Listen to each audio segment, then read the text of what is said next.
Lots of knights have taken their first wound at the hands of some nameless nobody. Don't let her looks fool you," cried someone from the stands, which was followed by general laughter and sounds of approval. It was a fair comment.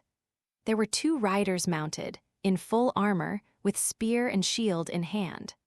One of them was a massive character who could have ridden a proper pony. He was the son of a tobacco farmer and one of the strongest men in the Shire. Across from him was a pint-sized girl, seated on a donkey and wearing what appeared to be hand-me-down armor. The bellicose, mounted girl had fled her parents' house in defiance of a marriage match she didn't want, but now she was back home. Who wouldn't laugh when she showed up in the lists, the jousting field, as if she was a real knight? One of those puppets with a wooden weapon would have a better chance. The young man smirked at her, a nasty smile that stayed on his face until he pulled down the visor of his helmet and she couldn't see it anymore. He was no doubt imagining himself easily unhorsing the girl, making her his own, and then heading off to the capital. How absurdly vain. She swore to herself that she would make him taste defeat. "I'm gonna send his ass flying," the Rhea girl burst out. "I keep telling Yawa you don't have to send anyone flying," said a young man who stood beside her sighing. He was about her height, tall for a Rhea but short for a human. Thin, too. He fiddled with the boomerang at his hip, still not used to it, and muttered, "Are you sure you understand the rules?" "Sure I do. It's just," the girl, with her visor still raised and finding the armor rather constricting, turned to her friend. There was no nervousness in her expression. She was relaxed and natural. She was also obviously extremely angry. "I became an adventurer to kick the asses of people like him." "You don't have to kick his ass, just stay on yours." Wizard Boy looked profoundly uneasy, as well he might. He was one of the big people, after all, and a wizard at that, anyone fitting such a description. Who came to the Rhea's Shire would naturally attract attention. The children begged him for fireworks displays, while the adults offered him tobacco, but gave him a close look as they spoke. Wild speculation about his relationship to the girl with him ran rampant, and it was all but impossible to shoo every last curious eye from around the tent as they got ready. And to top it all off, the trouble they'd had finding armor that would fit her. RRGH. He grumbled, desperately trying to stop the memory of the girl's chest, ample in spite of her heritage and frame, from hovering to the fore of his mind. "Just don't fall off your donkey," he told her again. "If you can both stay mounted, then you'll have to dismount and fight hand to hand, right?"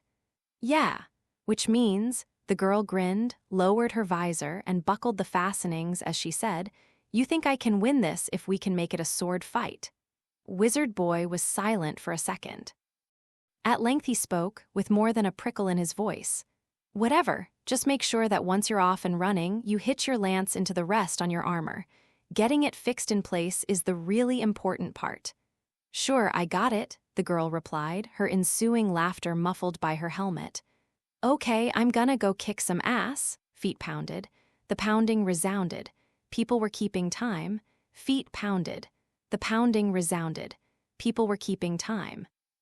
Some people beat against the fence, others pounded their armor, smacked the butts of their spears against the earth. They celebrated the ancient elf queen who had given them the garden that had grown into this lush shire. More than adulation, though, it was pure passion that drove the stomping. A tournament, a jousting contest. In the entire four-cornered world, on the whole board, was there any who would not be excited at such a prospect? It was one of the great entertainments, on par with adventuring, board gaming, and the centaurs' races. They were just as excited about such a spectacle here in this idyllic slice of fields and tobacco farms as anywhere else.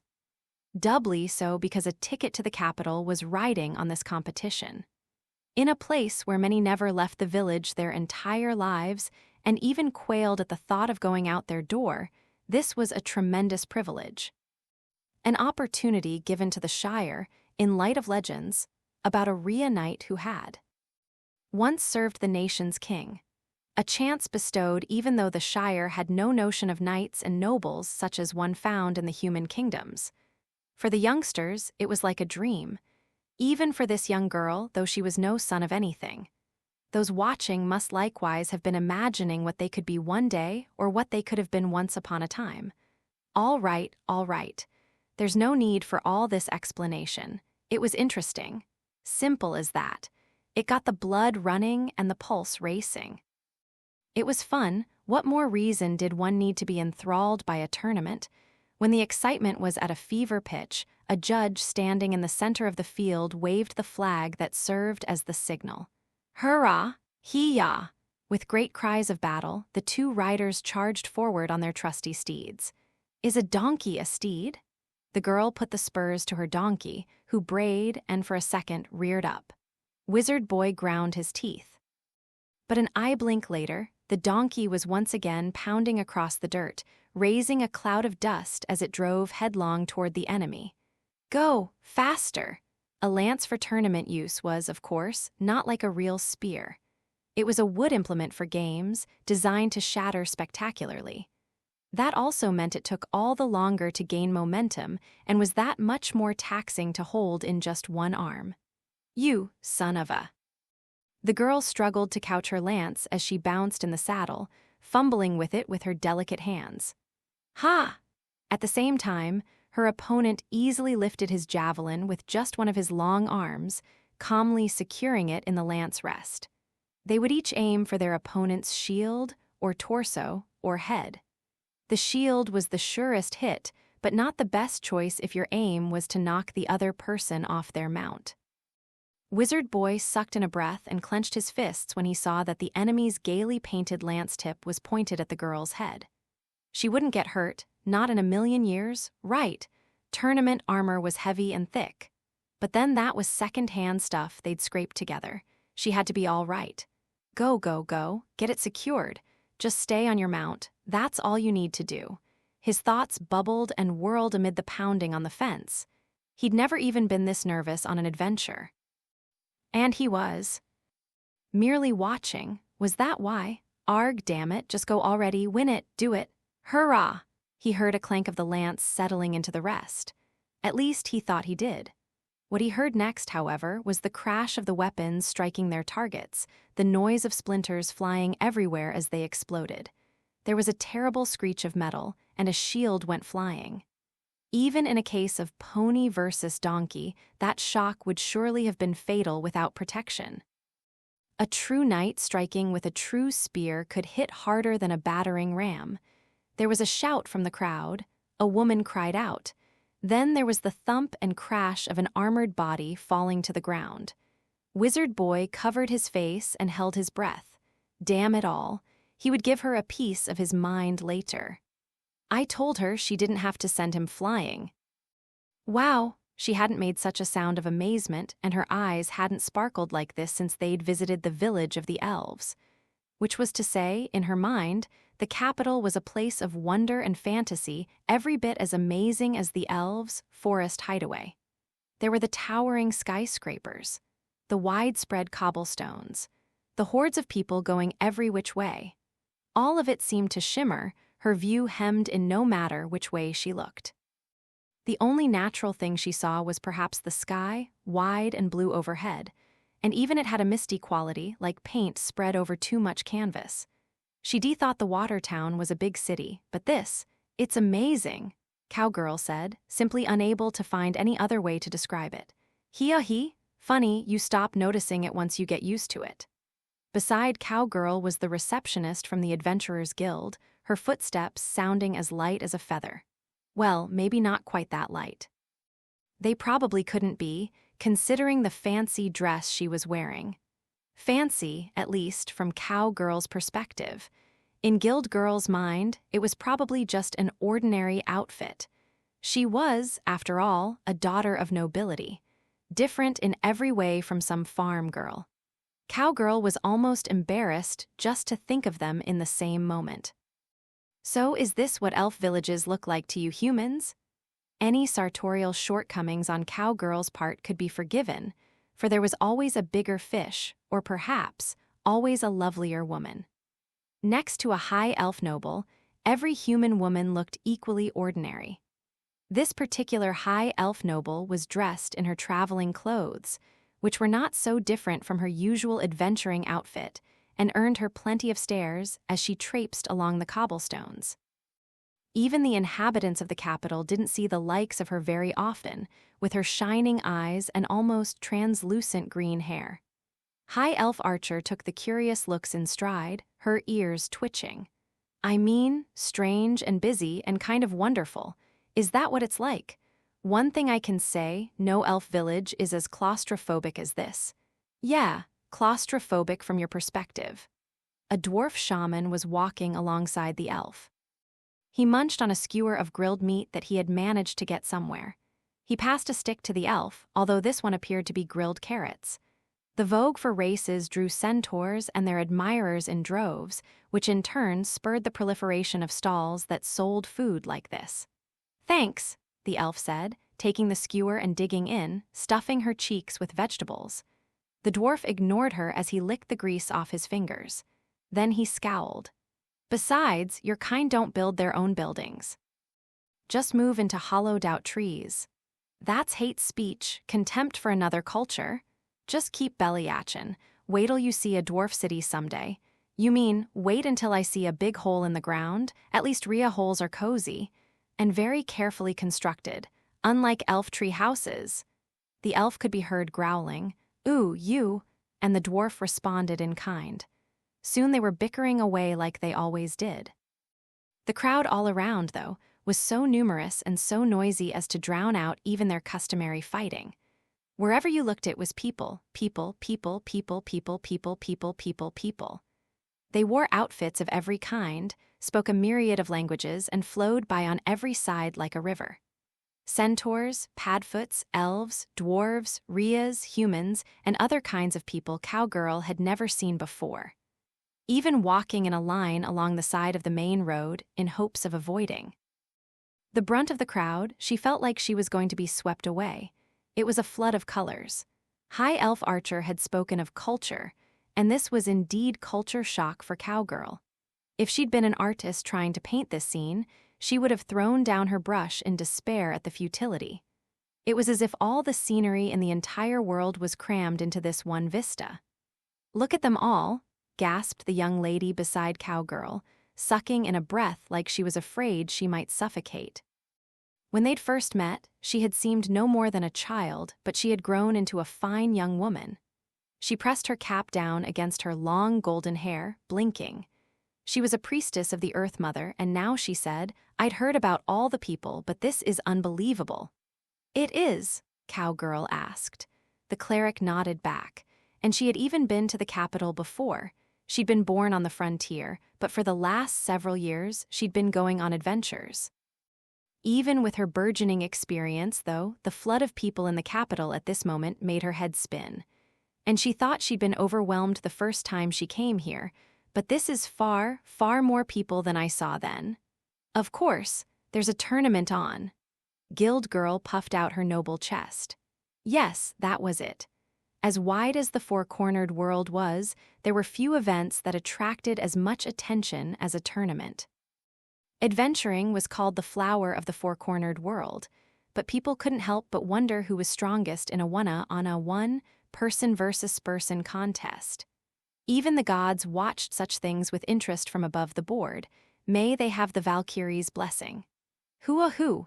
Indeed, I would participate myself if only I had a mount to ride on. A lizardman priest trotted along, carrying something very large.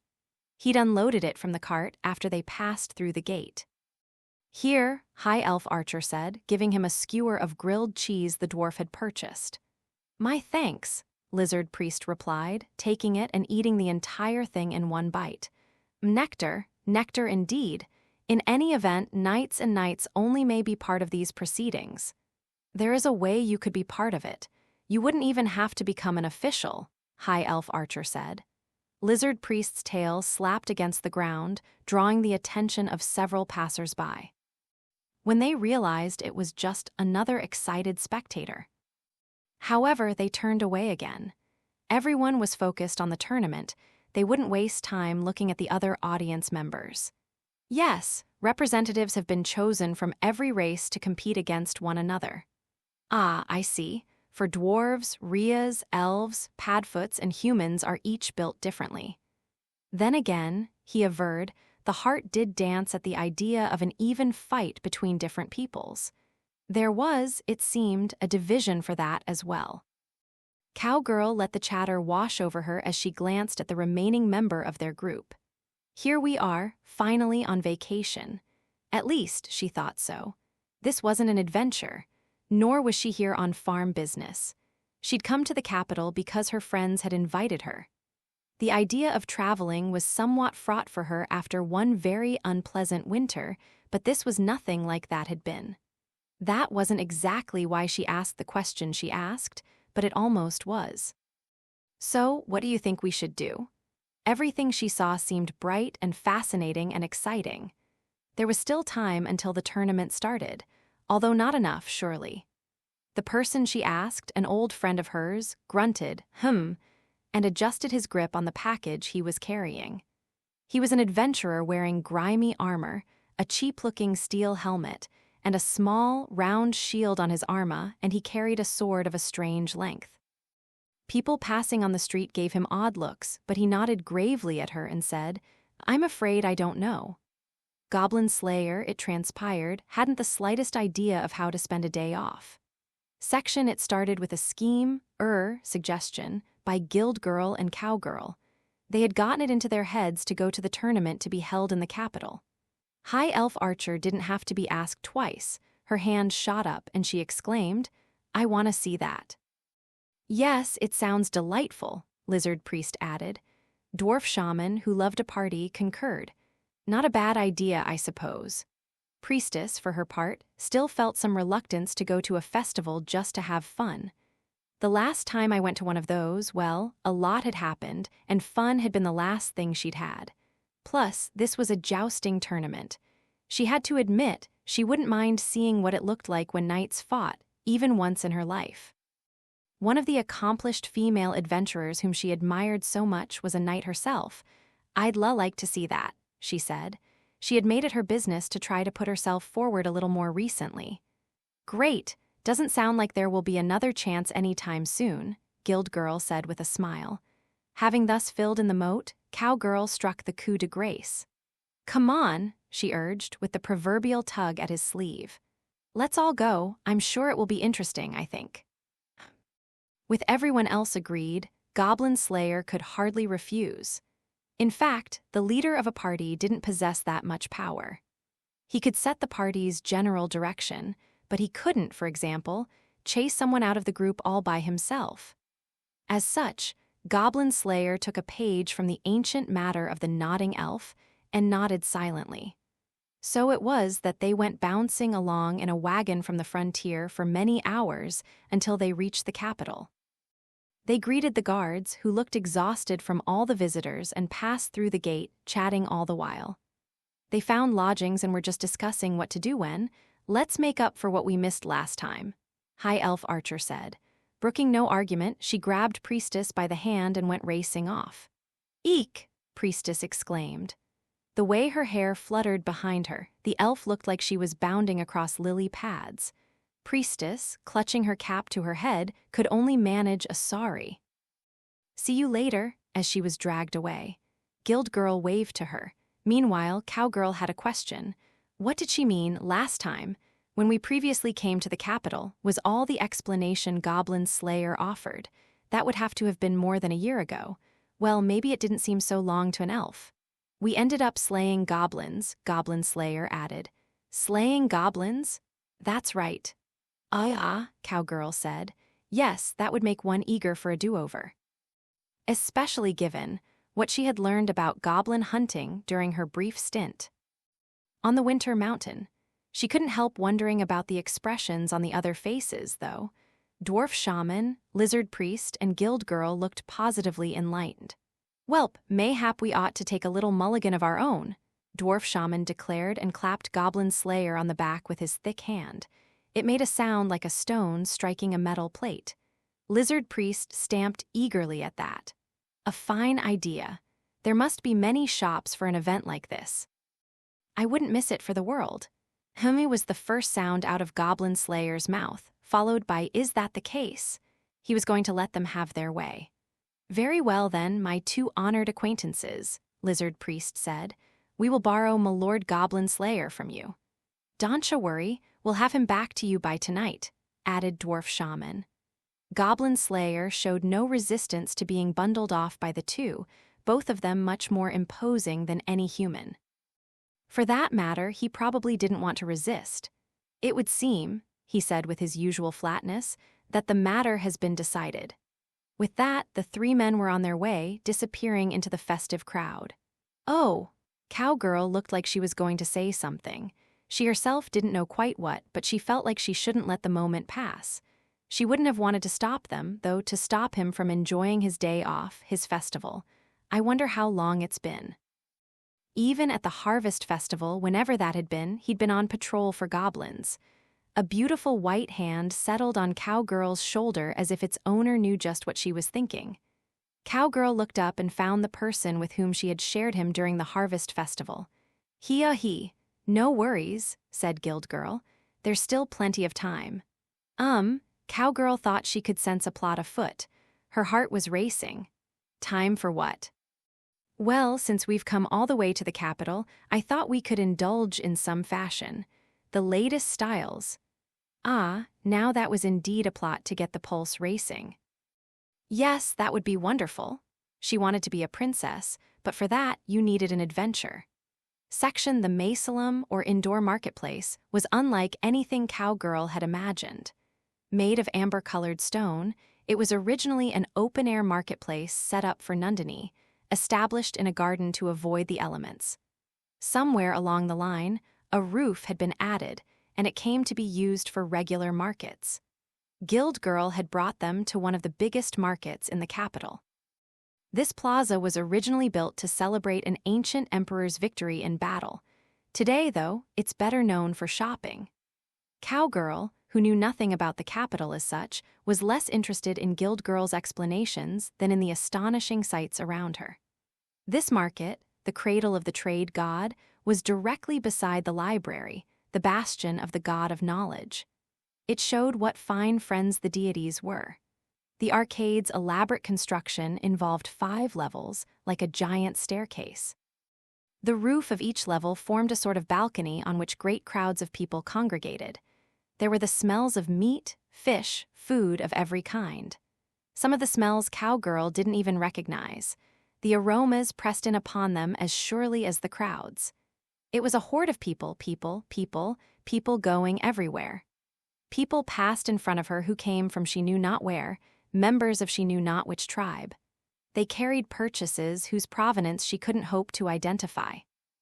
It almost looked like the whole of the four-cornered world was crammed into that marketplace. Feeling like all 5 of her senses were overwhelmed, Cowgirl began getting dizzy just being there. "This," she said, her voice trembling, "this whole huge building is all shops.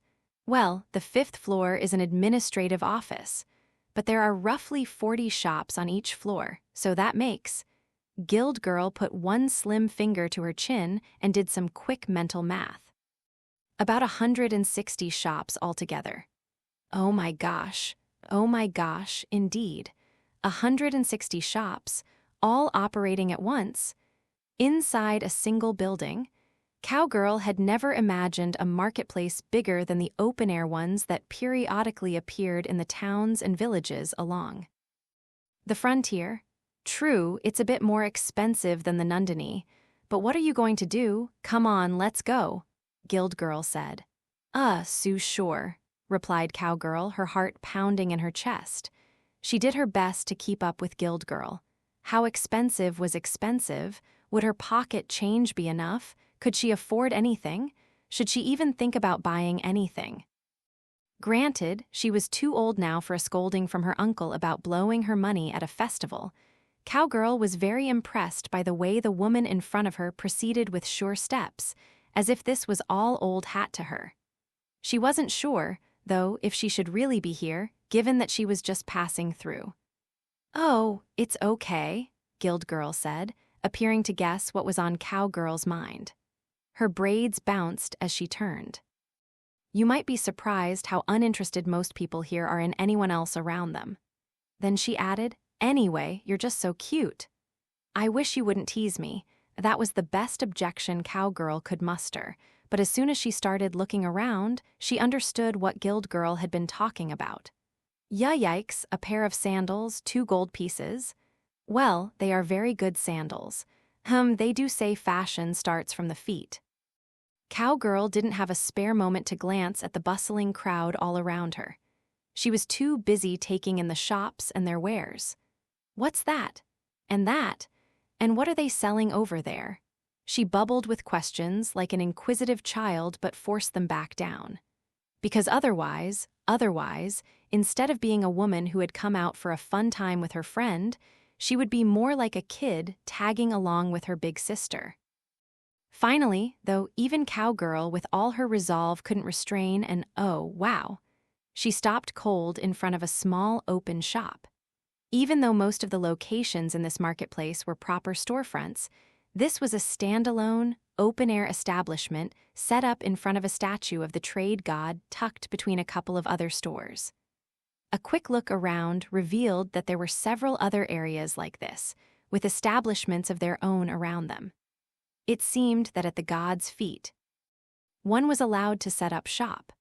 On display here were fabrics and textiles more lovely than anything Cowgirl had ever seen. They shimmered and sparkled as if they were treasures in their own right. She couldn't take her eyes off them.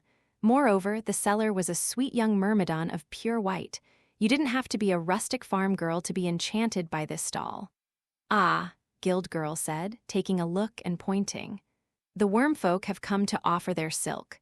"This is silk," Cowgirl exclaimed. Silk, it was the first time she'd ever seen it. She had no idea it was such a fine, rich material. She felt her heart pound as she looked at it. The fabric sparkled like a sea of silver sand. She'd heard tell of noble girls wearing silk dresses or even silk underwear, but it's incredible. She'd always believed silk only came from across the desert on the eastern edge of the world. Had the wormfolk maiden woven it herself? "Will you," inquired a voice as delicate and sweet as a bell, "be buying?" The wormfolk girl turned her big black eyes, lovely and beseeching, on Cowgirl. How beautiful a dress of this material would be, fit for a princess. Cowgirl could almost see herself clothed in the silk, whereupon she waved away a passing thought that it didn't look like her at all. It was so lovely, such beautiful silk. She swallowed hard. Asking was free, right? How much is it? You tell me. Name a good price, and I will be happy to give it to you. You see, the wormfolk view selling their silk as an offering to the trade god, said Guild Girl, just the sort of help Cowgirl needed. Now she understood, not clearly, of course, but enough. I didn't know there were people like that in the world. She took the silk gently in her hands. That was all. If I may say, the wormfolk maiden began with a tip of her head, you will be putting a price on my very life. I guess I can't buy this too cheaply, then. A price on her very life? This wasn't just any minor purchase. Cowgirl didn't even know the value of her own life. When she informed the other woman of this with an ambiguous smile, the wormfolk maiden only said, "Is that so?" and nodded. She didn't seem disappointed that no price had been named for this, her life. She only gazed at the passing crowd like a fisherman watching the surface of a river. Cowgirl thought of herself on the farm, watching the people going by on the street, waiting for her childhood friend to come home. Much to her surprise, someone said, "If I might have a look, then." An arm clothed in a fine black sleeve reached past her and picked up the fabric with a practiced motion. The arm belonged to a beautiful woman in masculine clothes, her eyelashes fluttering as she blinked. "What do you think? It would make a fine piece for your traveling outfit." Yes, it's not bad, especially since it was handmade by such an adorable young lady." The response came from another woman about a head taller than the first. Her ears, which stood straight up and down, flicked, and her eyes sparkled like lightning. She laughed. "How about it, girl? Sell me this cloth. At what price, may I ask?" The centaur racer with eyes like lightning ignored the sigh from the female merchant beside her and answered, One victory dedicated to you. Section, I'm sorry I've been out of touch for so long. You've gotten, how do I put this, so respectable. The gentle smile on her friend's face as she responded with her thanks showed no sign of exhaustion or edge. It was enough to make Cowgirl very happy. She smiled and clapped her hands. They were at the Thermopolium. This being the capital, Cowgirl had wondered how fancy the place might be, but she was relieved to discover it was nothing beyond her means. A perfectly nice place for 4 young women to get together sometime after noon and enjoy the cordial atmosphere. In the other seats were people who seemed to have come from all over the 4 corners, probably for the tournament. The people were profuse and the chatter was lively. It reminded her of the tavern at the Adventurers Guild that she sometimes visited. The biggest difference was that there was no one here with weapons or armor, only a panoply of different peoples. I'm sure he would be dressed just like he always is, even here. A mural, drawn with pigments on the plaster of one wall, was very much in. The spirit of the capital, is that the Earth Mother? Cowgirl wondered. The picture showed a beautiful, amply endowed goddess with wings, but for reasons Cowgirl didn't understand, the wings were partially covered with cloth. Strange. I certainly never expected to run into you here, Guild Girl was saying. Me neither, although I did get some letters from those kids that mentioned you would be coming to see the tournament. I guess we owe it to the dice of fate and chance. Indeed we do. Even as Cowgirl was busy being entranced by the environs, Guild Girl and female merchant were having a lively conversation. They both came from nobility. No doubt they were used to places like this. A waitress dressed in finery of her own came to take their order, but even then they acted as if all was ordinary. Cowgirl was deeply impressed. She, for her part, stumbled over her order. Frankly, she hardly understood what was on the menu. For example, she was sure she'd just heard Guild Girl order Glyers. What in the world was that? Cowgirl was full of questions and curiosity. Guild Girl saw her and nodded. Ah, it's a stuffed, roasted dormouse, she explained. Dormouse? Cowgirl had no idea you could eat those. Guild Girl giggled at her surprise while female merchant said, in that case, and pointed at the menu. The steamed flamingo's tongue is particularly exquisite. Flamingo? What was that? Cowgirl was nothing but confused. She was aware it was some kind of bird, but if you could eat its tongue, then it must be very big. Was it the size of a cow's tongue? The centaur racer snorted, then indicated the part of the menu dealing with vegetables. I'll take the silphium salad, I believe. Gives you energy. Take care not to eat too much of that, female merchant said, heading off the excited diner before she could race down the menu. At one point, there was a racer who used silphium regularly to treat asthma and was booted out for it at inspection. Yes, because it does indeed make one stronger. It's also said to have aphrodisiac effects in humans.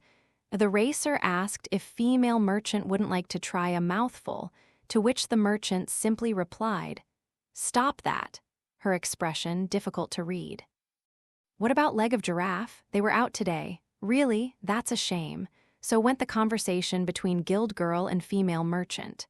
Cowgirl listened to them with one ear as she industriously studied the menu.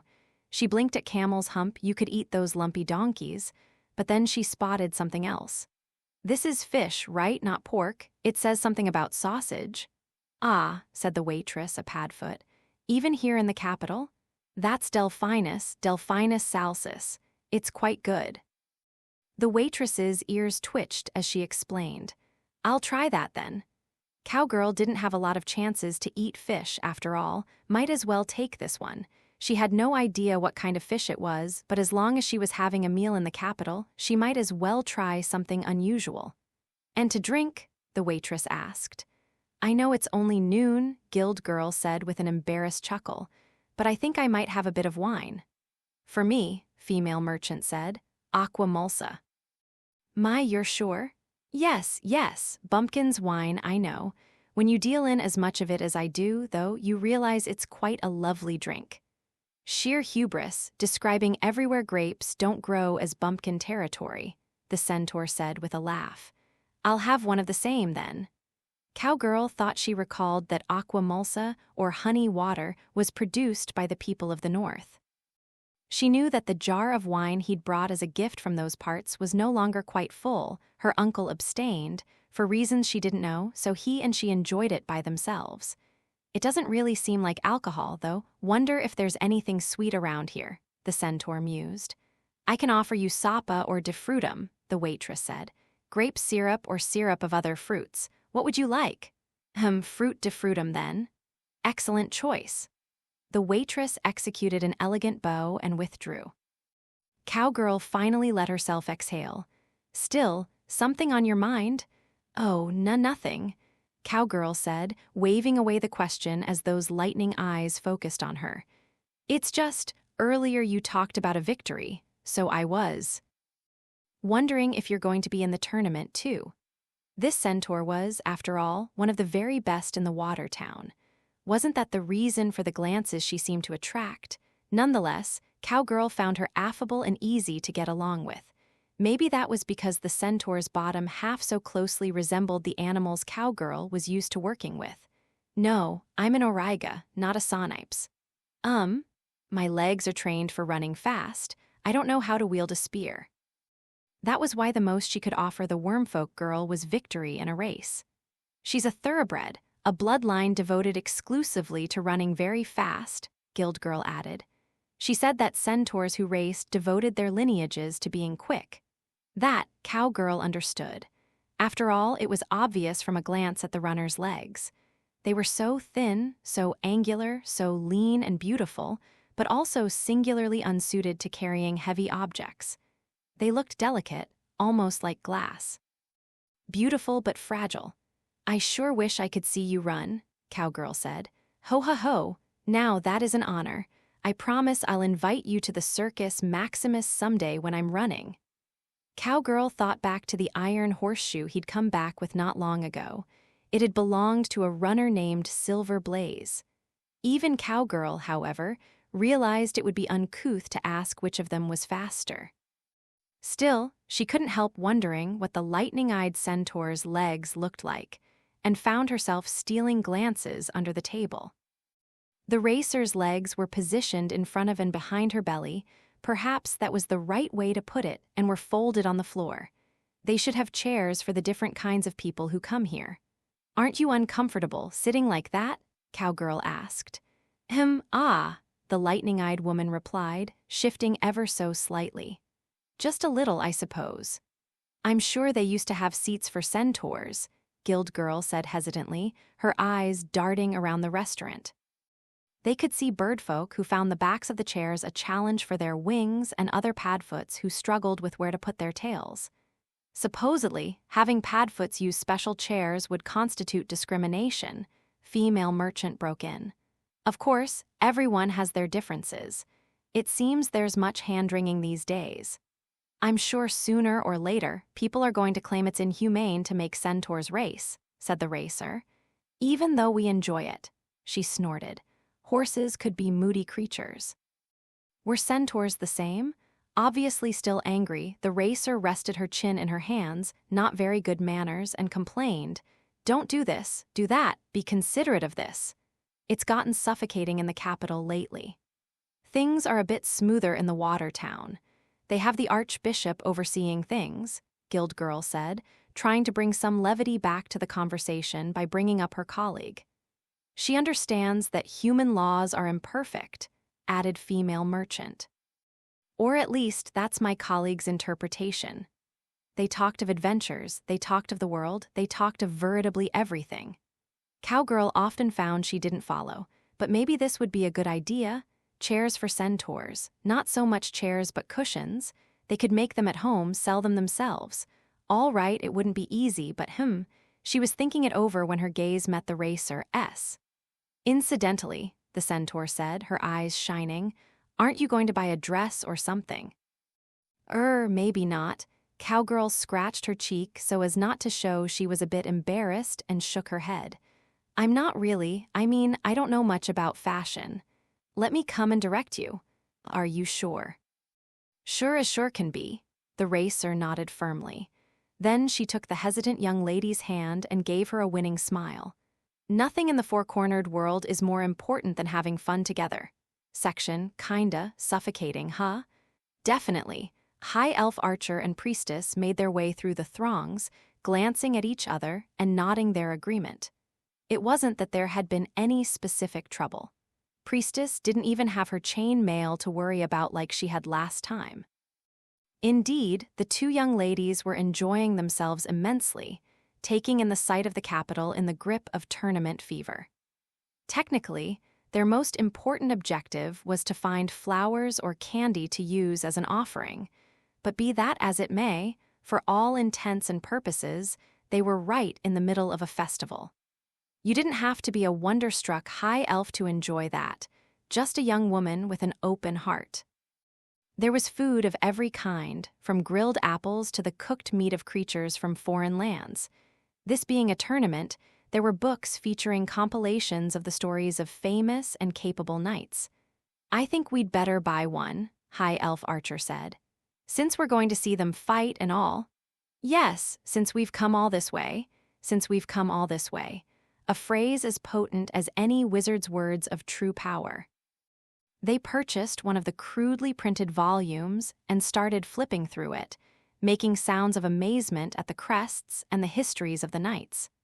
There were a great many traveling knights these days. The capital had attracted quite a few who had gone from place to place, plying their trade. They weren't the knights-errant of the days of old, but those lordless warriors were one of the templates for today's adventurers. Still knights, wow, it seemed that the female knight whom Priestess so respected wasn't going to be part of this tournament. Maybe because finding armor, getting a horse, and caring for the same was a great deal of trouble. Supporting all that on an adventurer's income, even one who earned well, would not be easy.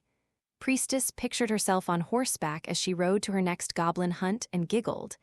It was fun adventuring with that centaur, but I don't know, they went along, gawking and chatting, and nothing remarkable happened. Eventually, among the other attractions, High Elf Archer spotted one particular stall. "Oh my gosh, look at that, do you see that?" Her eyes had alighted on a hat made of wool. She beckoned Priestess over, and the young cleric trotted up and looked at the item. "Wow, is this a helmet?" Indeed, packed into the shop were hats of every description from every place and era. There were bowl-shaped helmets, exotic pieces with huge crests, and even some with protruding visors. There were horned helmets from the north that put a smile on Priestess's face. Yes, that was what their headwear looked like up there. As an adventurer, she'd seen her fair share of armor shops, and this place had made some impressive replicas. "Why not cheer on your favorite knight at the tournament wearing one of these?" said the stall owner, picking up one of the hats and showing how its visor could be moved up and down. "To be fair, there are no eye holes, so you won't see much. Pull it down to your mouth and your whole head might stay warm, though." "Wow," said Priestess.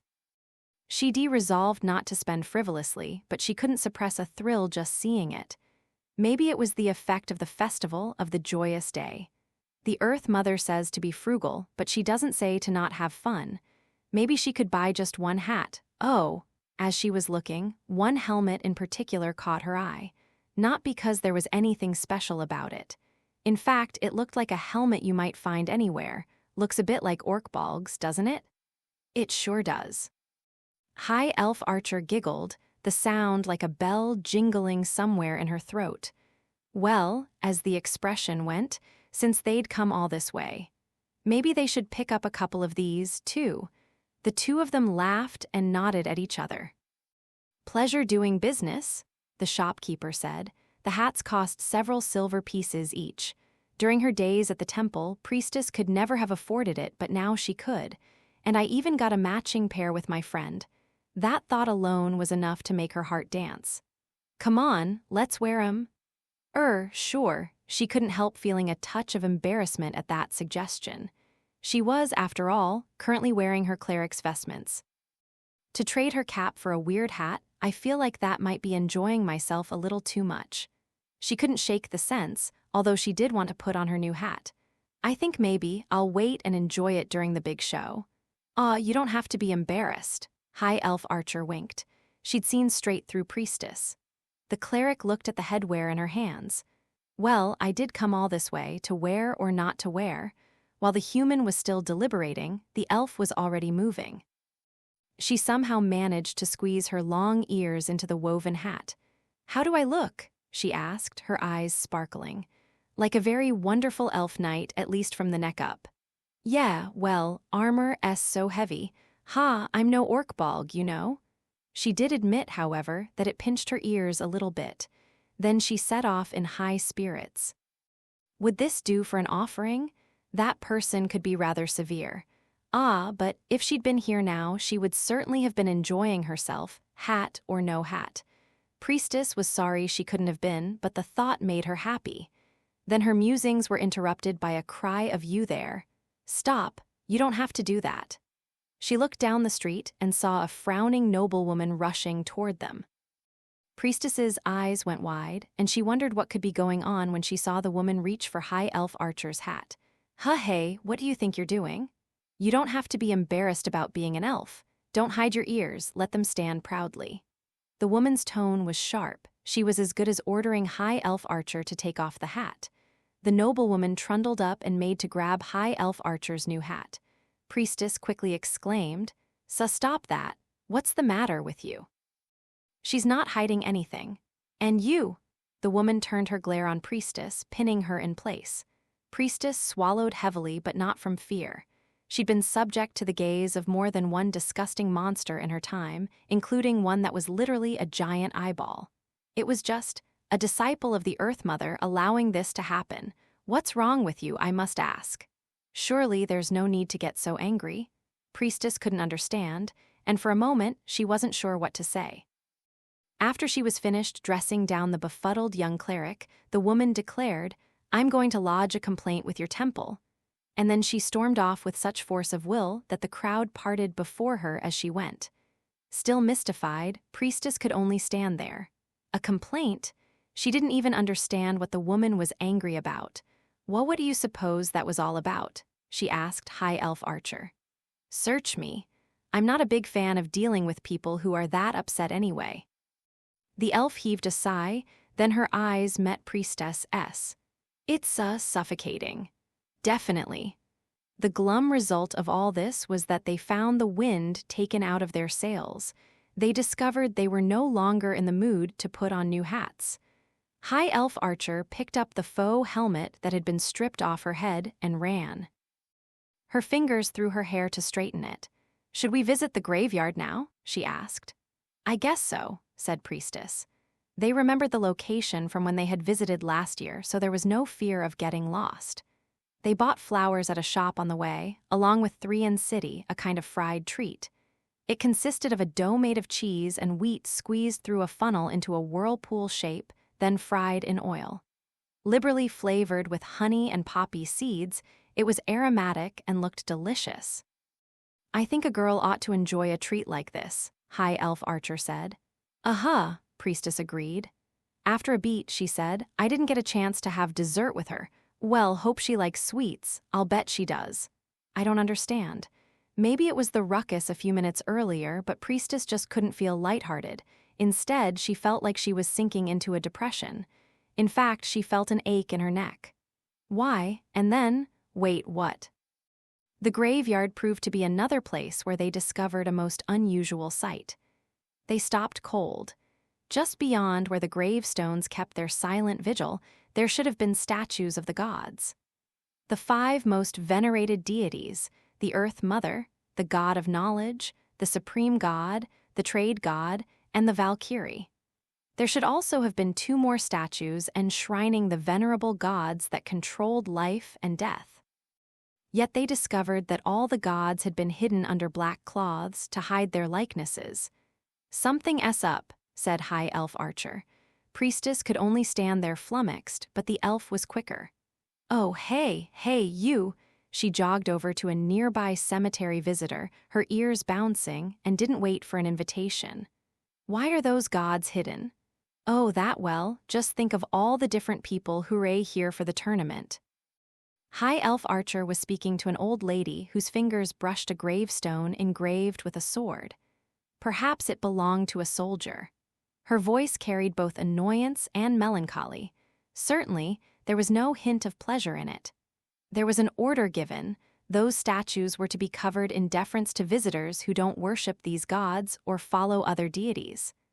I don't worship any particular god myself, but it never bothered me to have those statues here, High Elf Archer said. Well, those whom it does bother are louder than you, it would seem. A great pity. The woman shook her head slowly, then shuffled from the graveyard.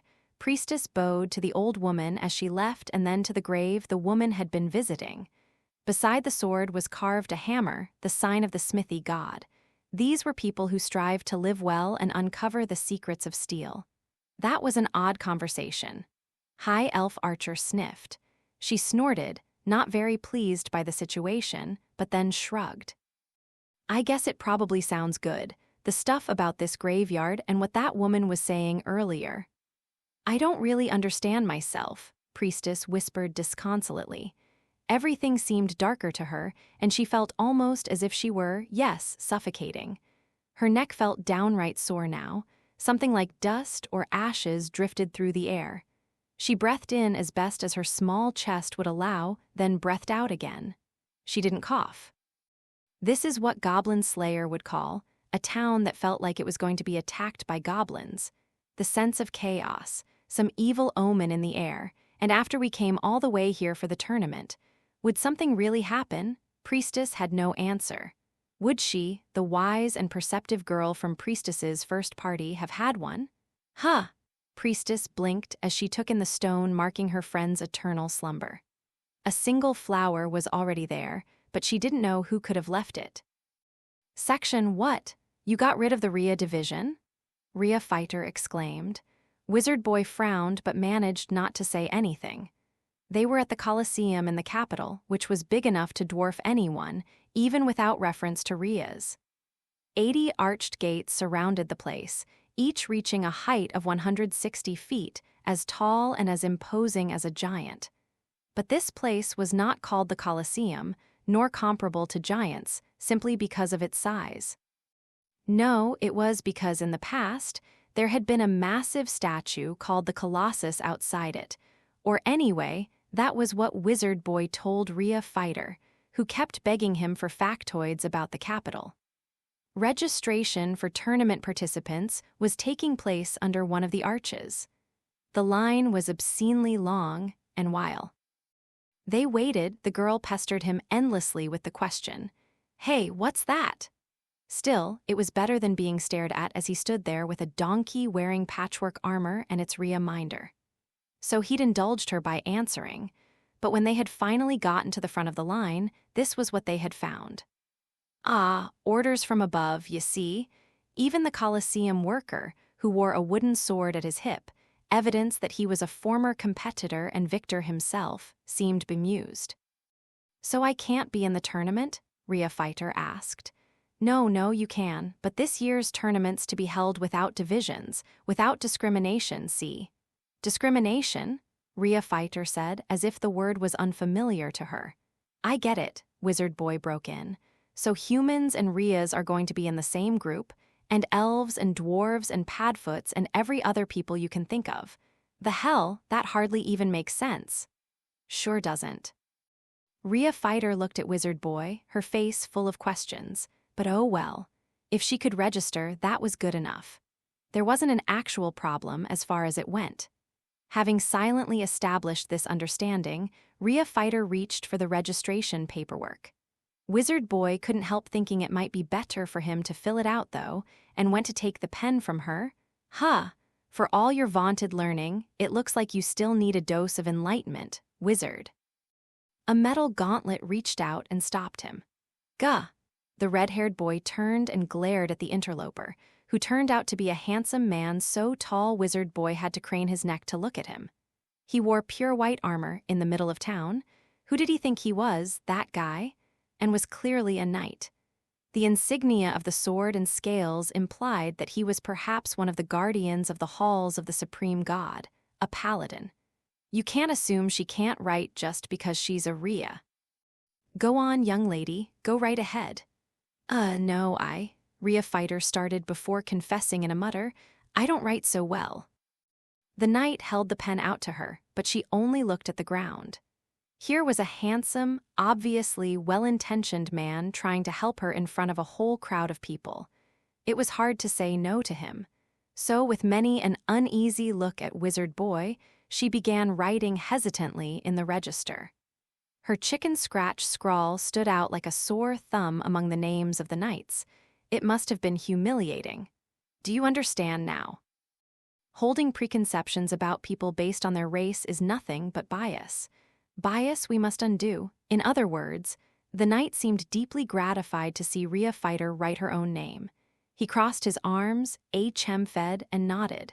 His eyes held Wizard Boy in place from well above the spellcaster's head. We mustn't discriminate based on race, nor think ourselves better than our fellow prayers. We should all stand and compete side by side. It's called equality, boy. If we want an even playing field, where no one is persecuted and everyone can live comfortably, then equality is essential.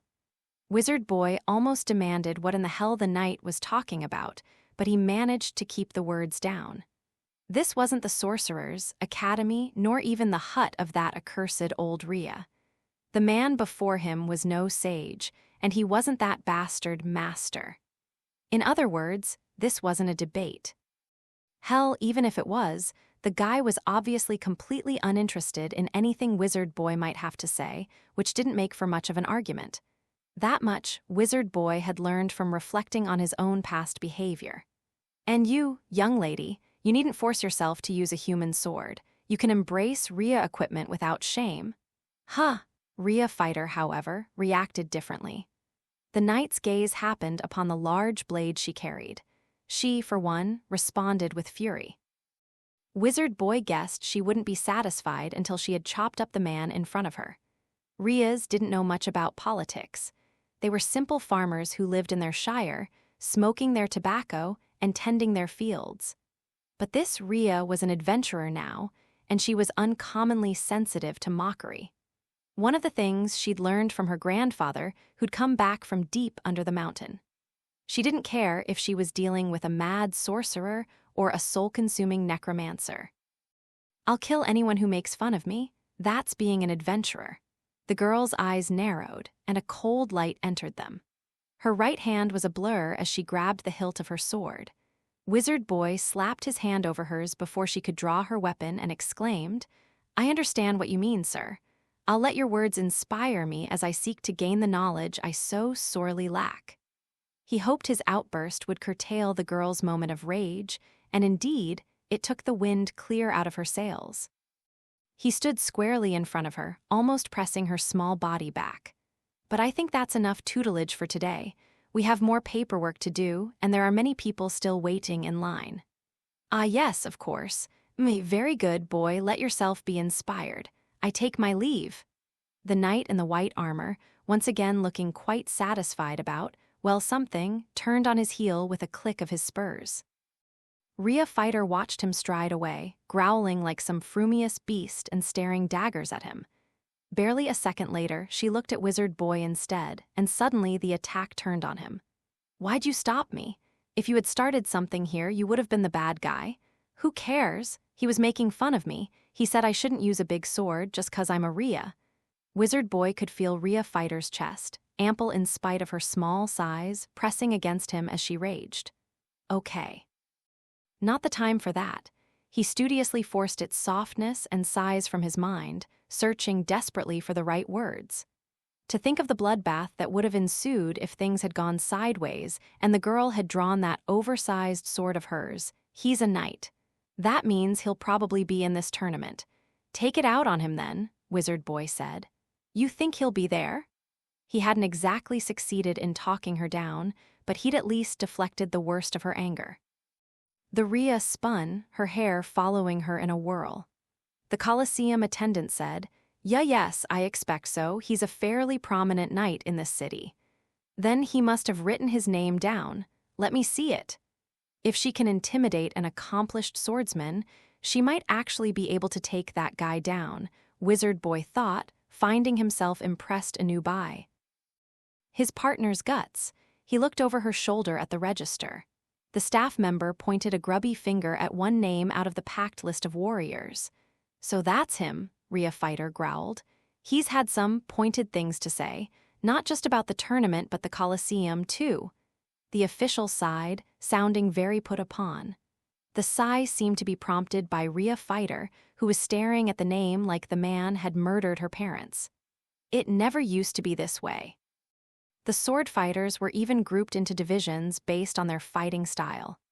Recently, the man lamented, it was hard to know what was happening. Things had just gotten so suffocating. People didn't mean any harm, but there was nothing you could say when someone accused you of being mistaken or even evil. This was accompanied by another sigh.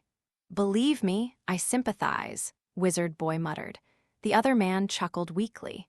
"So which competition will the young lady be participating in?" "Ah."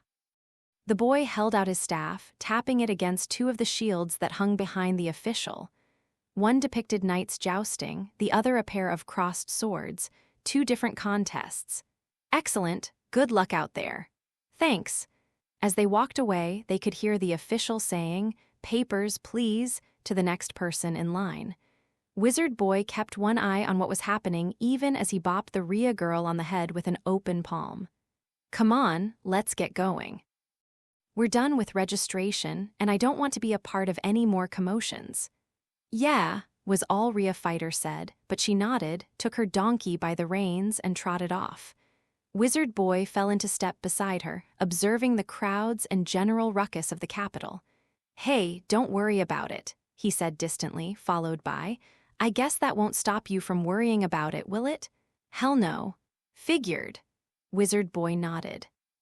He had the same thought he'd had that morning, when they'd visited his older sister's grave before coming to the Colosseum. If only the SOBs who had mocked his sister's death would appear at this moment, heads bowed in contrition. What would happen then? Would his rate abate even a little? He doubted it. The bastards might think that would make it all water under the bridge, but he would never believe that. He would never believe they had learned their lesson until he'd beaten them all to a pulp and cracked their heads open. And of course, that was completely impossible. For one thing, his sister would give him a piece of her mind if he pulled something like that. Even that awful old Rhea would probably scoff at him. The moment he chose violence, the other guys would get to say they were the victims, and he would be the aggressor. It could only turn out bad for him. But still, there was a brief second when Wizard Boy thought he heard a voice he recognized, and he felt a tremor run through his body. He had to be imagining it, hearing things. He was so focused on his thoughts that his mind must have been making things up. That was what he told himself as he looked around and spotted the robes of the Sorcerer's Academy. It shouldn't have been surprising. This was the capital and a tournament was afoot. Everyone would be there. Strangers and acquaintances alike. Wizard Boy subconsciously picked up his pace, trying to put some distance between him and them. "If I get angry, I'll only get sucked into my own rage," he insisted to himself. "I just can't stand it," Rhea Fighter said. "Believe me, I know the feeling." He nodded again, then looked around the stalls and shops. Rhea's ate 5 or 6 times a day. Maybe he could find a nice snack for her. Times like this, the important thing was to do something else, divert your train of thought. Human minds were very simple. They couldn't stay angry about something for long. He figured Rhea's were the same. So why then? Why did the cityscape, the whole world, seem gray and ashen? Now that he thought about it, he realized the armor worn by the man earlier had been the same. It had been of purest white, and yet to him it had seemed ashy. The gray color overtook everyone around him. In his mind's eye, the whole town was daubed with it. The dead color of a burned-out fire. "Hey, I was wondering." Wizard Boy's thoughts were interrupted by Rhea Fighter, who looked up at him from directly below. "What do you think that guy would do if a centaur or a giant wanted to be in the tournament?" A centaur couldn't be knocked off their horse in a jousting match, and of course a giant would simply be too big to take part in any of the competitions. In those cases, It would be everyone else who would be at a disadvantage. The centaur and the giant probably wouldn't enjoy winning that way. Or would they? The girl had no idea. Oh, I know what would happen. Wizard Boy snorted. Then the guy would complain it was unfair. So passed another turbulent day in the capital. Priestess and High Elf Archer appeared to have enjoyed their sightseeing very much. The girl, his old friend, had had fun shopping and dining with Guild Girl. The shop that Dwarf Shaman and Lizard Priest had taken him to served food and drinks, although he hadn't understood very well what they were. And as for me, as the moments had carried him along until he was suddenly free, he found that he still didn't know what to do with a day off. He never had. No, he was outside the inn, the warmth of an unfamiliar alcohol filling the inside of his helmet and shielding him from the chill of the evening breeze. The lantern lights burned orange in the town, and he heard the burble of people passing by, the encroaching chatter. Tomorrow was the tournament. The night before, the town became a vast party, with people singing the praises of different knights and debating who would win. Even at the inn, the enthusiastic banter continued. High Elf Archer had taken Priestess, Guild Girl, and his old friend by the hand and dragged them to the tavern on the first floor. Lizard Priest and Dwarf Shaman were probably there as well. The women would be safe with them around. As for him, he chose not to involve himself. He wasn't very good at living it up. Watching everyone else enjoy themselves, listening to their chatter, that, he thought, was ideal. Nonetheless, here he was outside, watching the darkened streets of the capital. No, it's hardly something new, this inability to imagine.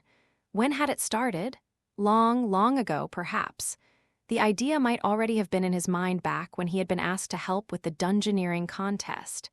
Had the seeds been planted in the desert then? Whatever the case, there was only one conclusion. There is nothing besides goblin hunting.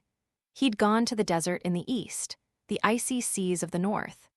Dee met the centaurs of the grassy plains. Each of those experiences had made his heart race, he knew. And yet he hadn't thought that was enough, nor did he now. Here he was in the capital observing the festivities, but he was not part of them. The thought caused him no anxiety, no dissatisfaction.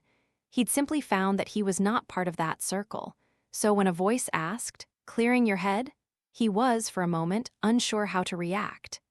Who would bother speaking to a man standing by the entrance of an inn, observing the celebrations?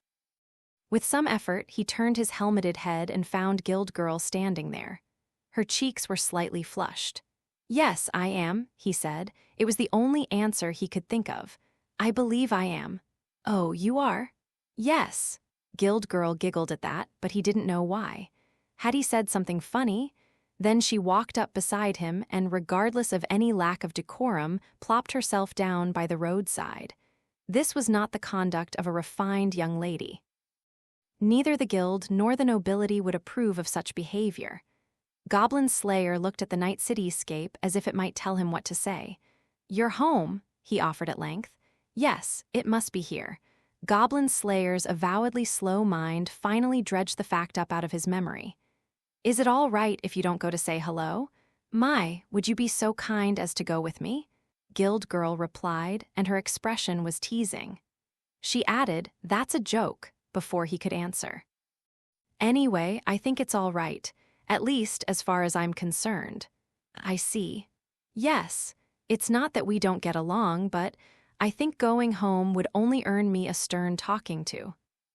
Goblin Slayer didn't think anything in particular about that. He simply recognized that this was how it was for her. He had only about 10 years' experience with families. He knew no more of them than that. Guild Girl, though, appeared somehow embarrassed.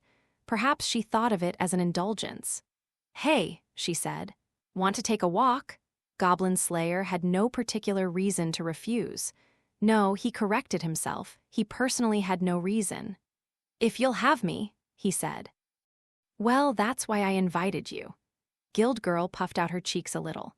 Confronted with that, Goblin Slayer could only say, "I see." That answer seemed to satisfy Guild Girl, who stood up, shaking out her long, slim legs. She smiled into the night and said, Let's go! The lanterns of the city, lit by students from the academy, gave off a magical light, illuminating Guild Girl's face in profile. Goblin Slayer suspected the same light played off the cheap armor beside her. I'm walking along with someone, through an unfamiliar cityscape, a place he had never dreamed he would see.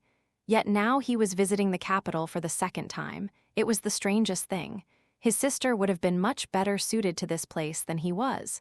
The fact that he was here felt wrong to him, yet at the same time he noticed, people aren't looking at me so much. It's a big town, Guild Girl said, and there's a festival to boot. To her, those reasons explained it all. There they were, a daughter of the nobility dressed to the nines, accompanied by a slayer of goblins in grimy armor.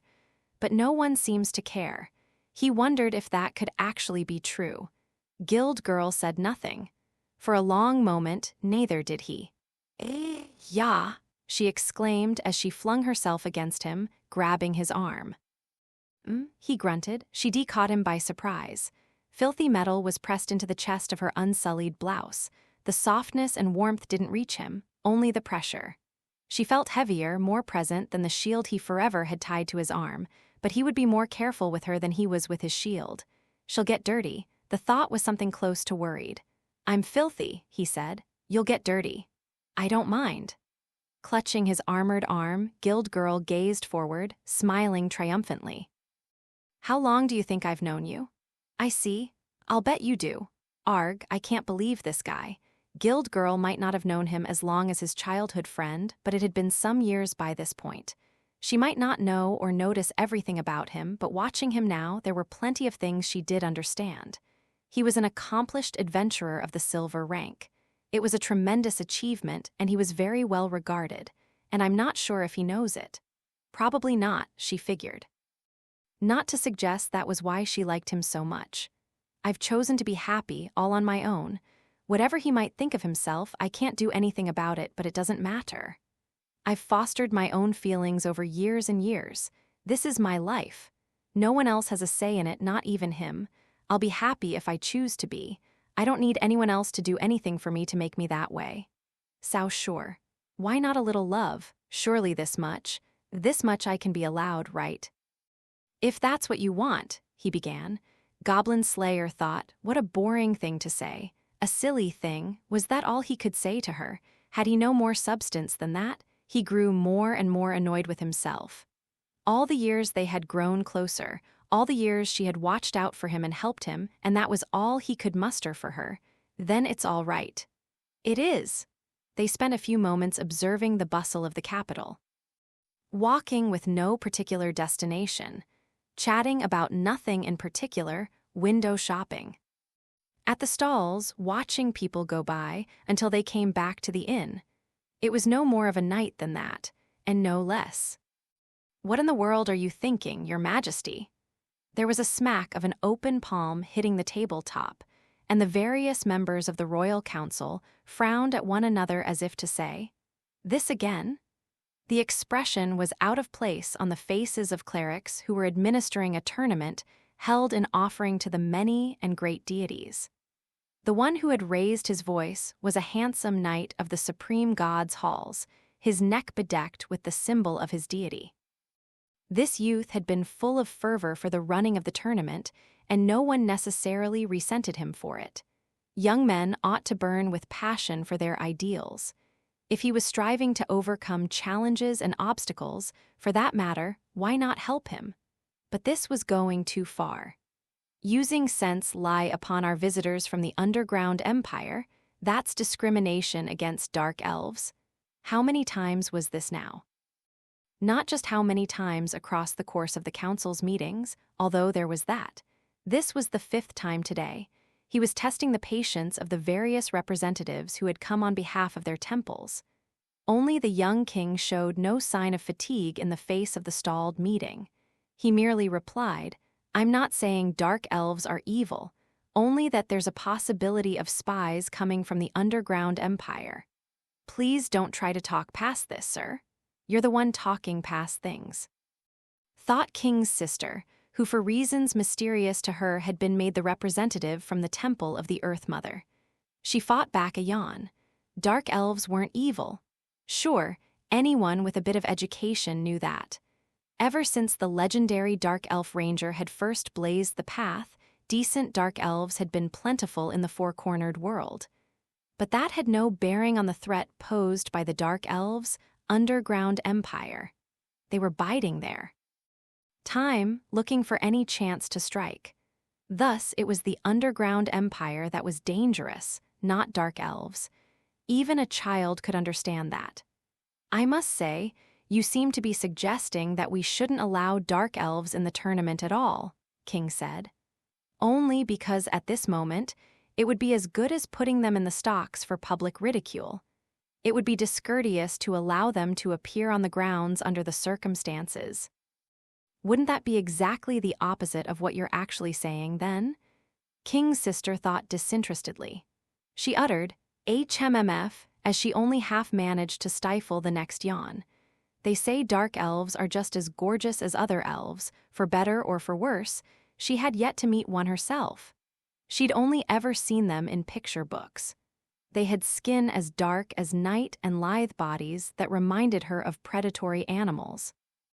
During some unpleasant events that she mostly preferred not to remember, King's sister had gained a friend from among the ancient high elves. She seemed as lovely and delicate as a fairy, her beauty at once like, and deeply unlike that of the dark elves. Oh, but she seemed to remember a female elf in the frontier town, the one where the dungeoneering contest had been held, who had been hard-edged and lean. She caught a glimpse of her arguing with a female wizard about something. That was what it came down to.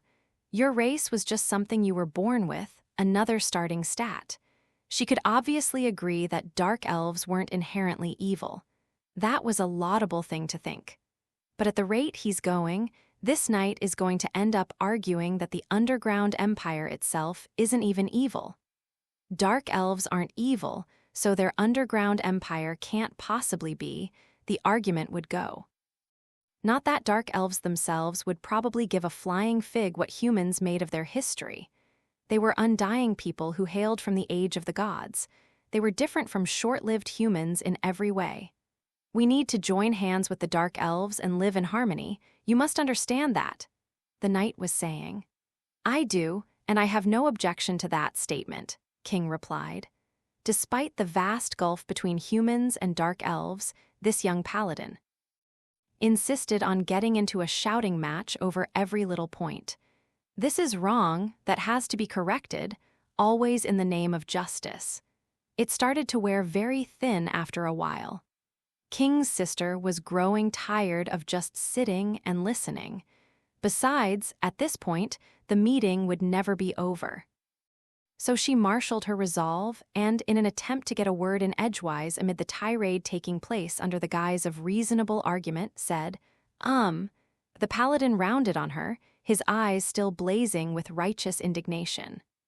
Irk, King's sister said, but she couldn't let herself be silenced now. I'm not scared of him. At least, he wasn't any more frightening than the goblins in the Dungeon of the Dead or the lumps of flesh she'd encountered beneath the frontier town. All right, so maybe it wasn't very polite to compare him to those things. There's something I'd like to ask on behalf of several of the temples here. Yes, something to ask. She coughed sweetly, then screwed up her courage and said, Why do you feel the images of the Earth Mother need to have their wings covered? The Earth Mother is our god, not that of the bird folk. It's disrespectful to them to put wings on her. It's what? King's sister blurted out before she could stop herself. I don't think I've ever heard anyone say that. Fair enough. Maybe there were people who didn't like it. But then there were also plenty of bird folk who followed the Earth Mother. The paladin said, our, apparently meaning humans, but the Earth Mother didn't belong to humans alone. King's sister was so confused she felt like there must have been a question mark floating over her head. If it's a matter of respect, she said, I should think hiding or painting over the wings is far more disrespectful. May I take it, then, that the Temple of the Earth Mother has no interest in being considerate of the bird folk? No, you may not. She was about to add that wasn't the issue, but she swallowed the words. Now the paladin appeared to take this as agreement. How convenient. He gesticulated vigorously, as if delivering a real lecture, and continued loudly. The clergy are altogether too unmindful. Consider the disgraceful outfits worn for the performance at the opening ceremony. You dare refer to our deity's battle vestments as disgraceful? Unbelievable! This cry came from a young half-elf woman, a cleric of the Valkyrie. She wore armor that looked more like underwear beneath an outer garment of sheer silk, and she was present on behalf of the chief cleric of the Valkyrie's temple. Word was that she used to be an adventurer, or perhaps still was, and that some of those standing guard outside the room she counted among her friends. King's sister heaved a sigh, having at least escaped the paladin's immediate attention. She leaned back in her chair. She was sweating and so tired. They show a lack of respect toward women. Are they not the outfits of gladiators? Truly, a symbol of barbarity. They are a sign that anyone can rise to sit with our God, even if they began as a slave. However, the paladin, was he really a servant of the supreme God? King's sister couldn't believe it, continued to expound. The whole problem is that we have so many stories lauding slaves. Take the barbarian king in the north. Oops. Good thing she's not here, King's sister thought.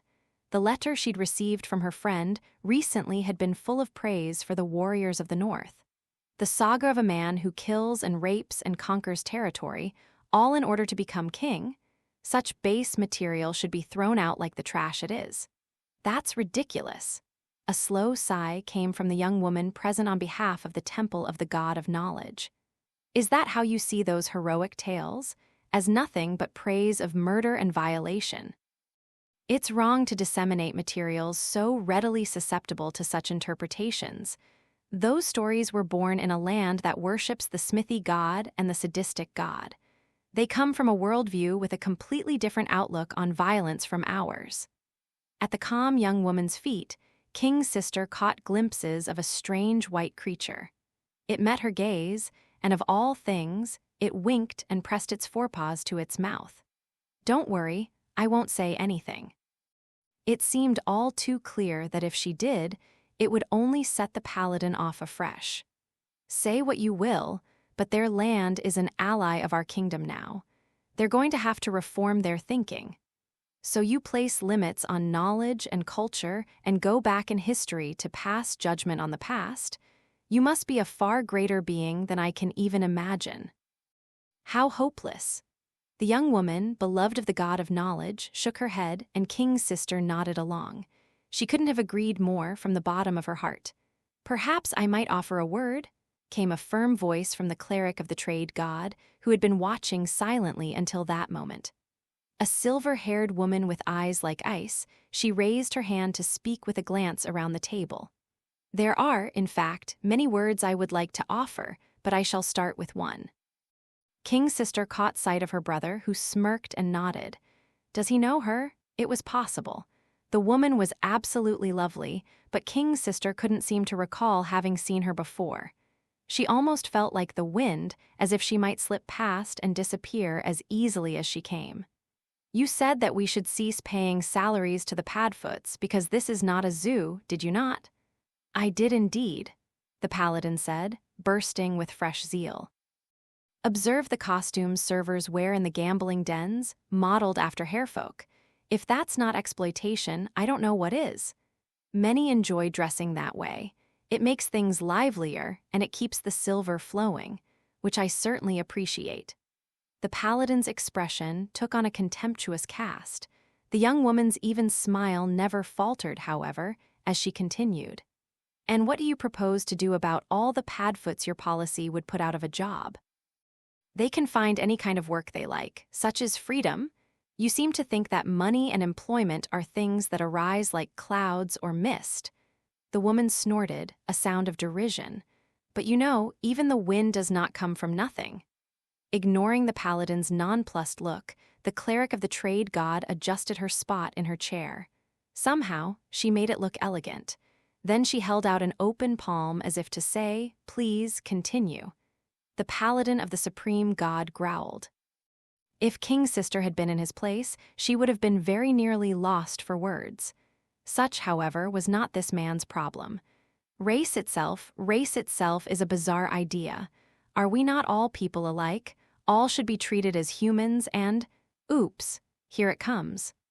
At this rate, I feel like you're going to say I should be succeeded by a woman. Irk! The paladin almost choked at the unexpected remark from behind him, delivered in a low, silky murmur. He glanced back to find a man standing like a shadow, a man of vigilant mien wearing a tuxedo whose every line and angle seemed to fit him precisely. One might describe him as like a butler, but no butler had the shocking self-possession of the figure standing there. To King's sister, who knew who he was and what he did, it all seemed a little much. "Aren't you looking a bit too nice for the occasion?" she said. "I'm good enough to get away with dressing like this." The silver-haired woman seated behind King gave the man a sharp look that seemed to contain a warning: don't bait the king's younger sister. Of course, this woman had a less than expressive face, but even King's sister could read what she was thinking from time to time. Oops, the boss is angry. And here I just rushed back from the water town as fast as I could. Your efforts are appreciated, I'm sure. I didn't even sleep on the job. No doubt he'd started at least one fight big enough to fuel a good story or three. With a motion so smooth nobody noticed it start. Well, perhaps the cleric of the trade god did. The flashy man stepped forward, most likely to report to King. King's sister didn't have to think to know who this man was, whose face was different each and every time they met. At the umpteenth sense that she was going to yawn, she finally decided to let it out. She was so very tired. Her body was heavy and her head felt dull. She was hot all the way through until she suddenly got cold. I'm exhausted, yes, that had to be it. How could she not be, with the discussion going in circles around her for so long? So King's sister dismissed the fatigue she was feeling and forgot about it. She had no idea how much longer the attendees at this meeting were going to continue their little dance. She thought, though, that she caught a smell, a terrible odor of ash. This was what it meant for the air to be full of passion. Spectator seats towered over the circular field of battle, covered with tents to keep the sun off. There must have been room for 90,000 people. The seats had been arranged with careful calculation and planning such that the contests would be visible from every one of them. No one had reason to complain, no matter where they were seated. Indeed, instead they would be thanking the trade god if they had the good fortune to purchase a tessera, an entry ticket. Out of the 80 rounded arches, no fewer than 76 were allocated for spectator use. Each tessera had a number from 1 to 76, indicating the gate through which the spectator was to enter. Row and seat numbers were also given, leading each person directly to their seat. Guests sat on the provided cushions, bought snacks from the sellers who worked the rows, and waited with barely contained excitement for the spectacle to begin. They were watching a circular field of combat covered in white sand. Here, sword fighters competed against one another daily, no quarter asked and none given, all in offering to the Valkyrie, who, legend told, had fought once here herself a very long time ago. Admittedly, the statue of the Valkyrie had recently come under serious criticism, but today of all days there would be no questions. The statue of the Valkyrie stood proudly uncovered, watching over the battlefield. Ho! May the Valkyrie see the deeds that are done. But it was more than the exterior accoutrements of the Colosseum that deserved attention. The bowl at the bottom, believe it or not, could be filled with water to stage naval battles. It had been said this would no longer be possible after the construction of underground passageways, green rooms, and even an elevator. But the engineering capabilities of the dwarves, who could make it so not a single drop escaped, were something to behold. They worked the stone with their exceptional abilities, renovating the Colosseum while maintaining all the equipment. If facing and overcoming seemingly impossible obstacles was the essence of worship of the Valkyrie, then those dwarves were faithful warriors in their own right. And now today, another such warrior, a young woman, was in the underground passageway. I think I'm suddenly having an attack of nerves. Shaking violently, equipped with hand-me-down armor and sitting on a donkey, was a Rhea girl. The jousting spear she'd been given looked almost comically large compared to her tiny body. She held it easily, though, even considering that it was a lightened wooden instrument designed to shatter. "Don't tell me you're getting cold feet," said the boy, holding the donkey's reins with a glance at his partner. He could look her right in the face, because she had her visor up. Maybe she felt a bit suffocated keeping it down, what with the cotton padding and a heavy metal helmet over that. Her teeth were gritted like she was trying to control herself, and her eyes flicked back and forth. "I'm not. I just can't get my body to stop shaking." That's a good sign. He prevented himself from adding the words that flitted through his mind, "I think." Instead, he patted her lightly on the thigh. He could never have done it if she hadn't been wearing armor, or if they hadn't been in exactly the position they were. He wasn't used to spending all his time, waking and sleeping, with a girl his own age. Well, technically, their ages were very different. It was nothing like being with his older sister. "Your body and your brain can each be doing their own thing. Your body's just getting ready to fight," he said. "Yeah, you think so?" He was only repeating something he'd heard, but the Rhea girl clung to it for dear life. In fact, he suspected it was as simple as this. The moment was upon them, and she was scared. He didn't let that ugly thought onto his tongue, but instead swallowed it down. She didn't need quibbling explanations. Over the years, he'd learned that much. "Yeah. It's like doing warm-up exercises. You should move a little yourself." "Oh, yeah, you're right." She actually listened to him, twisting in her saddle and shaking herself out as best she could. Her armor clanked as she moved, and then she looked at him again, worried. "I'm not sure I can raise my shoulders." "Well, why would you need to do that for a joust?" Thus, Wizard Boy cut straight through her fears. Anxiety was words, namely a spell. Words didn't have to be words of true power to have power nonetheless. Just make sure you stretch them out before the sword fight, and you'll be fine. Right? Not long after, the fight before theirs must have ended, because there was a huge cheer from the hallway in the direction of the light of the battlefield. Wizard Boy could sense the Rhea girl taking deep breaths. He patted her back gently. She nodded, right. The hand holding her lance moved to lower her visor. "If you please, it's your turn," said a woman who wore armor covering only the most essential places. She was one of the clerics of the Valkyrie, distinguished warriors who believed that so long as their vital parts were covered, they could take care of everything else themselves. "I wish you good luck in your battle." "Thanks," Rhea Fighter replied with as much conviction as she could. Her helmet was fastened in place with another clank, and then she let out a breath. "Let's go. You got it." Wizard Boy tugged on the donkey's reins and started forward. The animal began to move, the clop of hooves echoing in the hall. As they approached, the light of the battlefield seemed to get bigger, stronger, until it filled their entire field of vision with white. "Oh, wow," the girl exclaimed at the deafening cheers that rained down on them from every side. They were not, however, cheers of welcome for her. The crowd was simply thrilled to see another battle. If one of the contestants was a little girl far smaller than any of them had expected, so much the better. Maybe she would go flying in spectacular fashion or otherwise show her tenacity. That was what flourished among those spectators, a heartless disinterest in the Rhea, a certainty that she could be nothing special. Rhea Fighter clenched her teeth, which threatened to chatter loud enough to be heard through her armor. "I shouldn't have come," she thought. She didn't belong here. She would only embarrass herself. She should quit now. She had heard those words and others like them leveled against her many times in the past. She'd always fought back, but now they swirled in her head. She thought she had chased them away long ago, but here they were, pressing in, threatening to crush her. After all, just look at her opponent, the knight standing at the far end of the two parallel tracks of the field.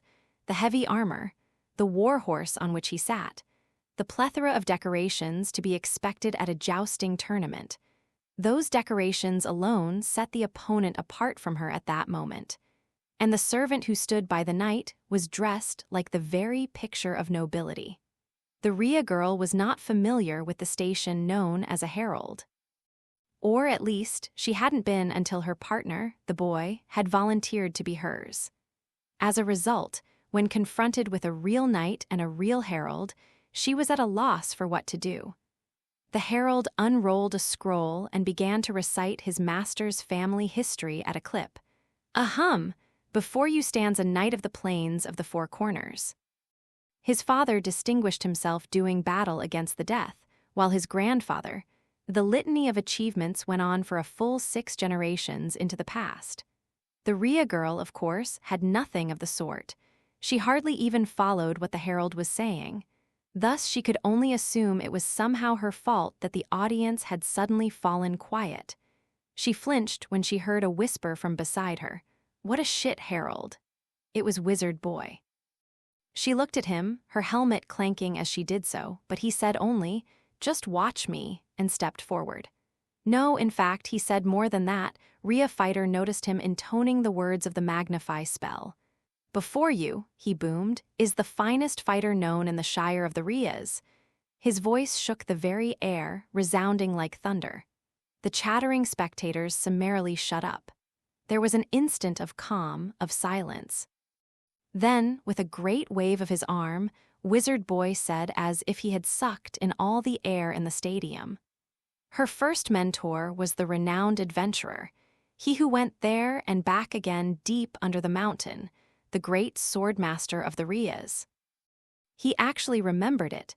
The Rhea girl found her eyes going wide under her helmet. It was an old story, of which she told him only bits and pieces. She didn't despise the Shire, but it held few happy memories for her. Her eccentric and somewhat off-kilter grandfather had taught her to use a sword, forcing her to practice until she nearly collapsed. That was how it had all started. If the old man hadn't taught her the blade, she wouldn't have been here now. Day and night she trained, 1,000 days spent learning, 10,000 more refining her craft, and now she stands before you. She couldn't help smiling at that. She wanted to object that she wasn't that old. That was all it took to get her quivering chin to relax. The feeling soon spread to the rest of her body.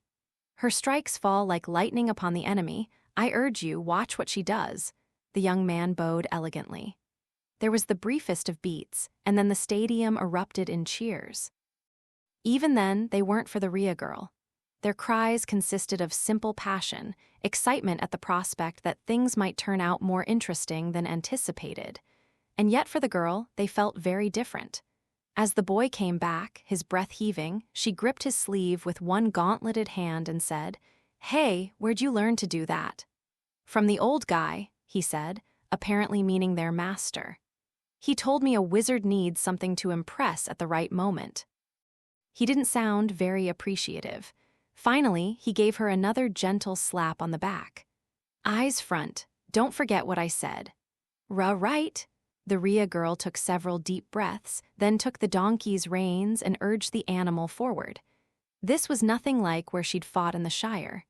This was a proper jousting field.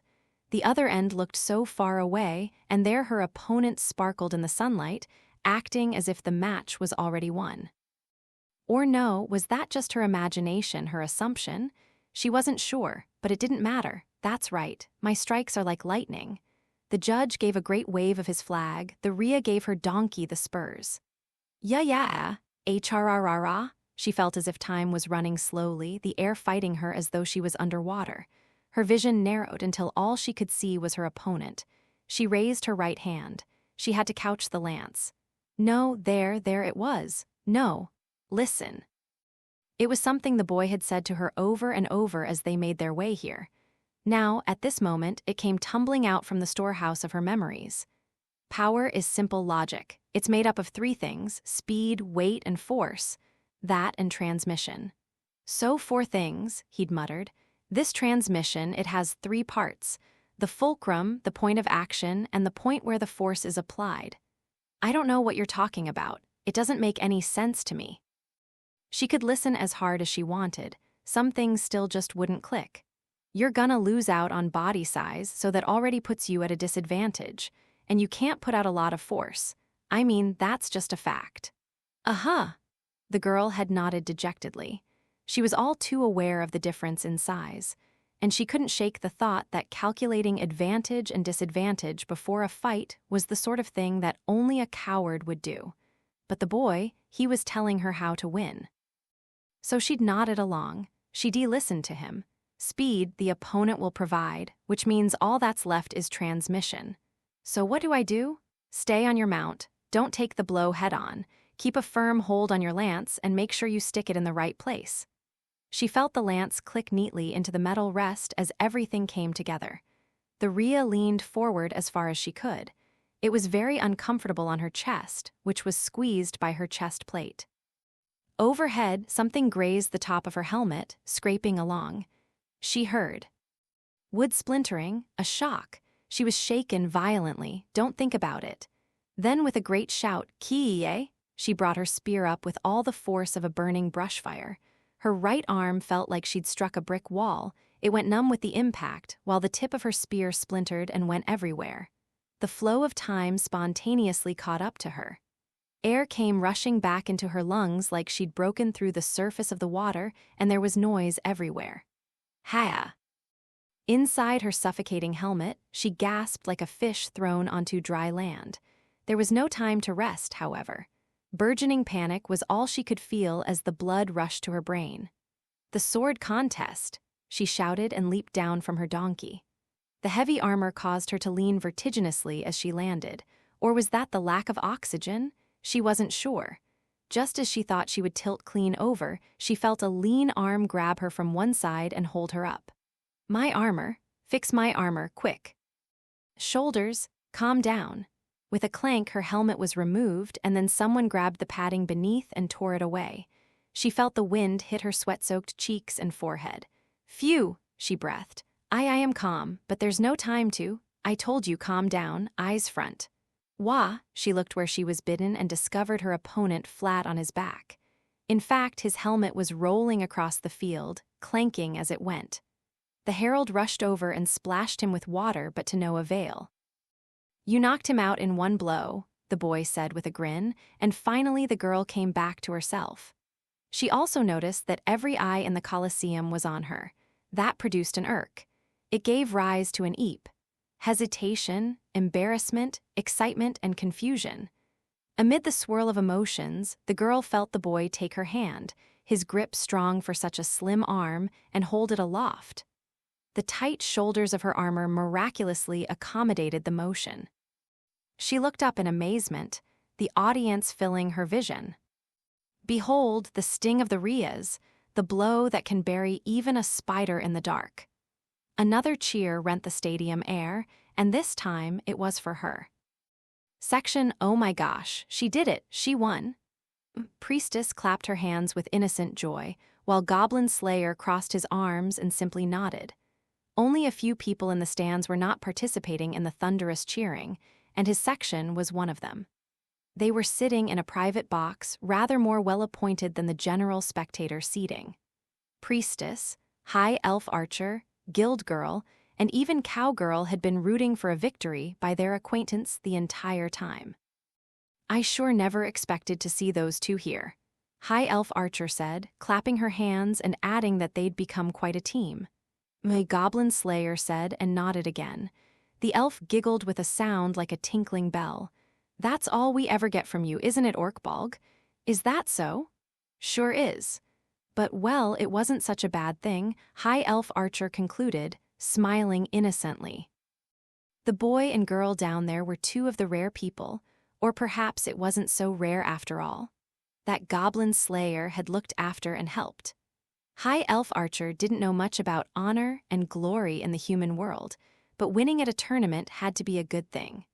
And Orkbalg wouldn't know how to just openly congratulate somebody like our friend there. If the man in the grimy armor were to suddenly launch into a panegyric to her performance, even the High Elf would have to be shocked. Having reached this conclusion, High Elf Archer promptly turned her attention to other things, for there were so many things to be interested in. For example, they said it was a best-of-3 contest, but she hit him in the head and knocked him off his horse, so she wins, right? Yes, for example, the precise rules of this jousting tournament that had everyone so excited. She twirled her raised pointer finger, directing her questions at the bulky man beside her. How would they decide who won if nobody fell off their horse? You saw the lances splinter, I presume, Lizard Priest said with much gravity. Sure did. They both went like bam and vaporized. The shattering of the lance indicates a direct hit, thus the one with the shattered lance would be awarded a point. If nobody was unhorsed, then destroying your lance earned you a point. If you both managed it, or if you both didn't, then it was a draw. Of course, sometimes both parties were knocked off their mounts, or they went 3 rounds equal on points. If there is to be a sword contest, then the crossing of lances does not conclude matters. Ah, how wonderful was this legalized form of mock combat. High Elf Archer nodded, trying to ignore the tickle of Lizard Priest's tail wrapping itself around her leg. Those aren't real lances, though, right? She said. They're designed to break. Doesn't that make them pretty fragile? Yes, they're fragile, said Dwarf Shaman, which makes them a mite easier on an armored body. The dwarf always had a word to say about weaponry. Get a dwarf started on either alcohol or smithing, and he was unlikely to stop. He informed them that it was equivalent to the force of a gunshot. More, he added, there was once a king who had been killed by a flying splinter. Was all High Elf Archer had to offer to such trivia. She started looking around again. So that's why they wear all that armor. I thought it was just humans, preening for one another. It's true, their equipment certainly is bright and shiny, replied Priestess, with a sidelong glance at the adventurer in the filthy, cheap-looking suit of armor beside her. He still had his arms crossed and was looking at the pair on the battlefield far below, the boy holding up the girl's hand and nodding in what seemed to be satisfaction. They're so different, Priestess found herself thinking, but she didn't mean it critically. Her party leader was this somewhat odd adventurer, and she had no objections to that. If someone is unhorsed but takes their mount down with them, it's considered to be the horse's fault, and the knight doesn't lose. The match is annulled, Guild Girl said, adding with some hesitation that if the rider is knocked unconscious, it's all over anyway. Yes, with some hesitation, that provoked Cowgirl's curiosity. It seemed she and he had been on a walk the night before, just the two of them, but hey. She felt she could take that to mean that this evening, it would be her turn. She'd been in a good mood ever since that morning. It was the day of the long-awaited tournament. She could wear the outfit she'd bought yesterday. A perfect excuse to get dressed up, and it had earned her the assessment, "It looks good on you, I believe." "You look pretty pleased," Cowgirl said. He did, in fact, seem extraordinarily satisfied, and that made her happier than anything. She slid over to him and looked down at him, into the visor of his helmet. She heard, as if he was having trouble parsing the meaning of her words. She found that indescribably amusing and fought to keep herself from grinning openly. "Those two they won," she said. "Weren't they his proteges? Well, of course they won." Was his response. He looked at the ground, was quiet for a moment, and then murmured, "I see, yes, that's true." He suspected he confirmed with a nod, happy. That was unlikely to be simply because Wizard Boy and Rhea Fighter had been victorious. When they had left their homes, traveling all the way to the town on the frontier, they had been just two among many adventurers. But they had made their way out into the world, and now here they stood, with the eyes of the whole capital upon them. That fact, she was sure, must make him happy. And you're silver-ranked yourself. Cowgirl didn't know much about adventurers' ranks, but she knew you didn't reach silver by accident. Hey, why didn't any of the other silver-ranked people come out for this? The guy with the spear or the guy with the big sword? Them? Guild Girl said, not expecting the question. They don't have much interest in things like this, she trailed off. Strange. This all sounded familiar to Cowgirl, but not quite. She turned and looked and caught a glimpse of Earth Mother vestments. For a second, she thought maybe Priestess had asked the question, but no. This girl's frame, the length of her hair, and her facial expression all resembled Priestess, but only superficially. Her eyes met Cowgirl's, and the smile she gave her was like the sun coming out from behind the clouds. "Sorry to drop in," the girl chirped. "Yeah, Your Highness." There was a shuffle as Guild Girl abruptly straightened up. "Highness," Cowgirl said, cocking her head. Guild Girl was still flustered. "Well, when did you get here?" Please excuse my rudeness. It's all right, really. I snuck in, or snuck out, I guess." The king's little sister, Cowgirl didn't know that's who she was, laughed out loud and waved away Guild Girl's concern. She had a puckish twinkle in her eye, which soon settled on the girl who looked so much like her. "It's been a while. Have you been well?" "Yes," Priestess replied, and her smile was like a blossoming flower. They definitely looked like each other, but not exactly. Even two girls who looked virtually identical were clearly distinguishable if you knew at least one of them. But in any case, more women meant more chatter and more loveliness. Above all, no one in the booth objected to the addition of another friend. Lizard Priest slid his massive body over, High Elf Archer pressing in as well to make a space into which the new girl slipped. Guild Girl shifted, evidently feeling awkward about something, but Dwarf Shaman laughed jovially. "What's this then, Princess?" Cowgirl cocked her head again. "Princess? A bit hooky, eh?" "That's right. I couldn't stand another minute of that meeting, it just wouldn't end, so I showed myself out." She stuck out her tongue playfully. Guild Girl placed her hands on her stomach and tried to restrain a smile. "Huh?"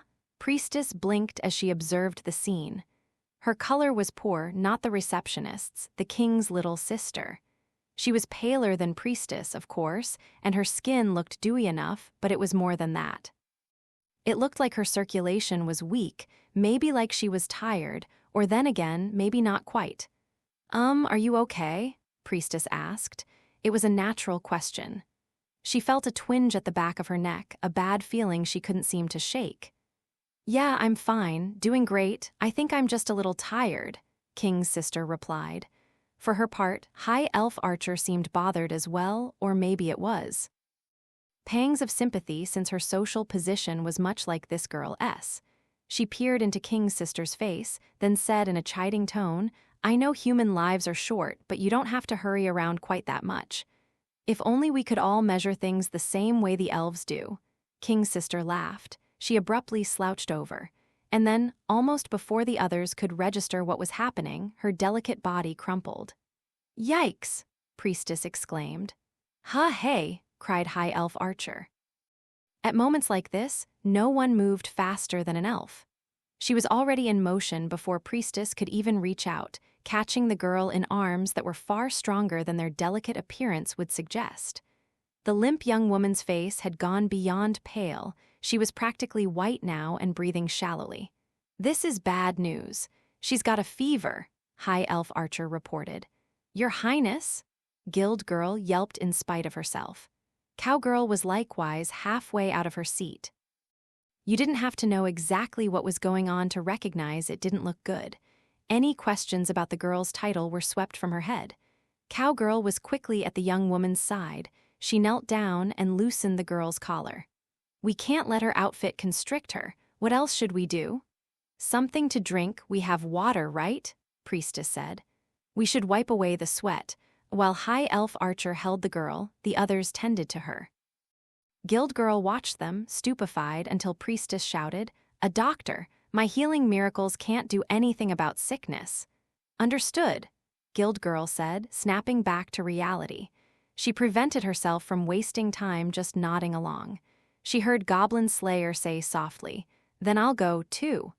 He leaped nimbly to his feet, unclasping his shield and the pouch at his hip in a single fluid motion to make himself lighter. "Show me where to go. And call whomever we need to call, I don't know who."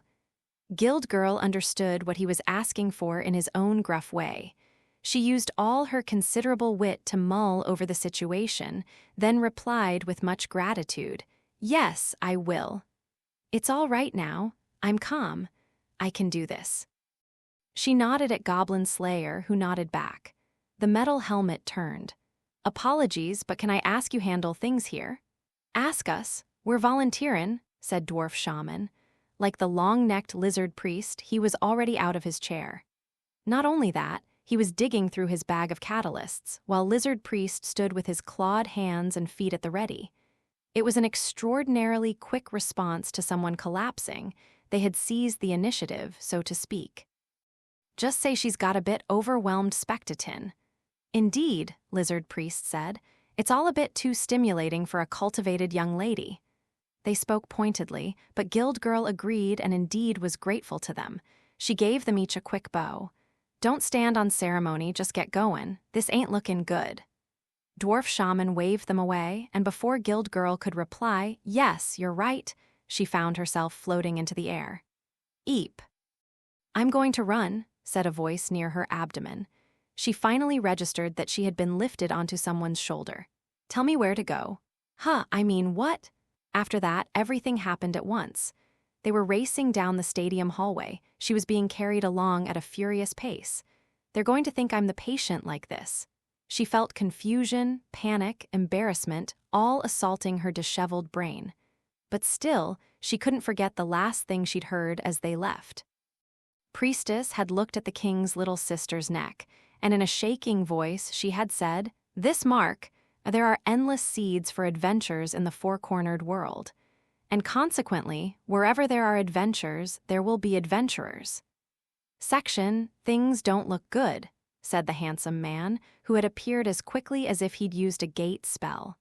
Yet he was the epitome of calm as he spoke. The chamber in which King's sister now slept was somewhat too ornate to be called a sick room, but in any case, they had moved from there to an equally sumptuous area for receiving guests. Guild Girl looked extraordinarily tense, while Cowgirl seemed to realize only that they were in the presence of someone important. That was understandable enough, but this was someone Priestess had met before. In fact, between kings and queens, this was 3 or 4 times. The Queen of the Elves, the Husfreyr of the North, as well as the Princess of the Centaurs, Priestess was practically used to meeting royalty by now. Used to it. She had to smile for even thinking that about herself. But of course, she understood that this was no laughing matter. I don't believe this is any ordinary sickness, she said as she sat, her small butt practically floating on a couch softer than anything she was accustomed to. You've seen the brand that was put upon one particular noblewoman. I suspect it's a curse, the young king concluded and nodded. Seems likely. Yes. Priestess nodded back but couldn't summon the word. Instead, she spared a glance at her companions. Some of them had their arms crossed and stood by the wall. Some sat on the couch with her. All looked somber and thoughtful as they listened to the conversation. The grimy man who was their leader was the most silent of all, and he simply stood there. Priestess couldn't help being amused to realize that somewhere along the line, she had been tasked with being their spokesperson. When had that started? While she was happy to be so trusted, it also made her uneasy, even a little lonely.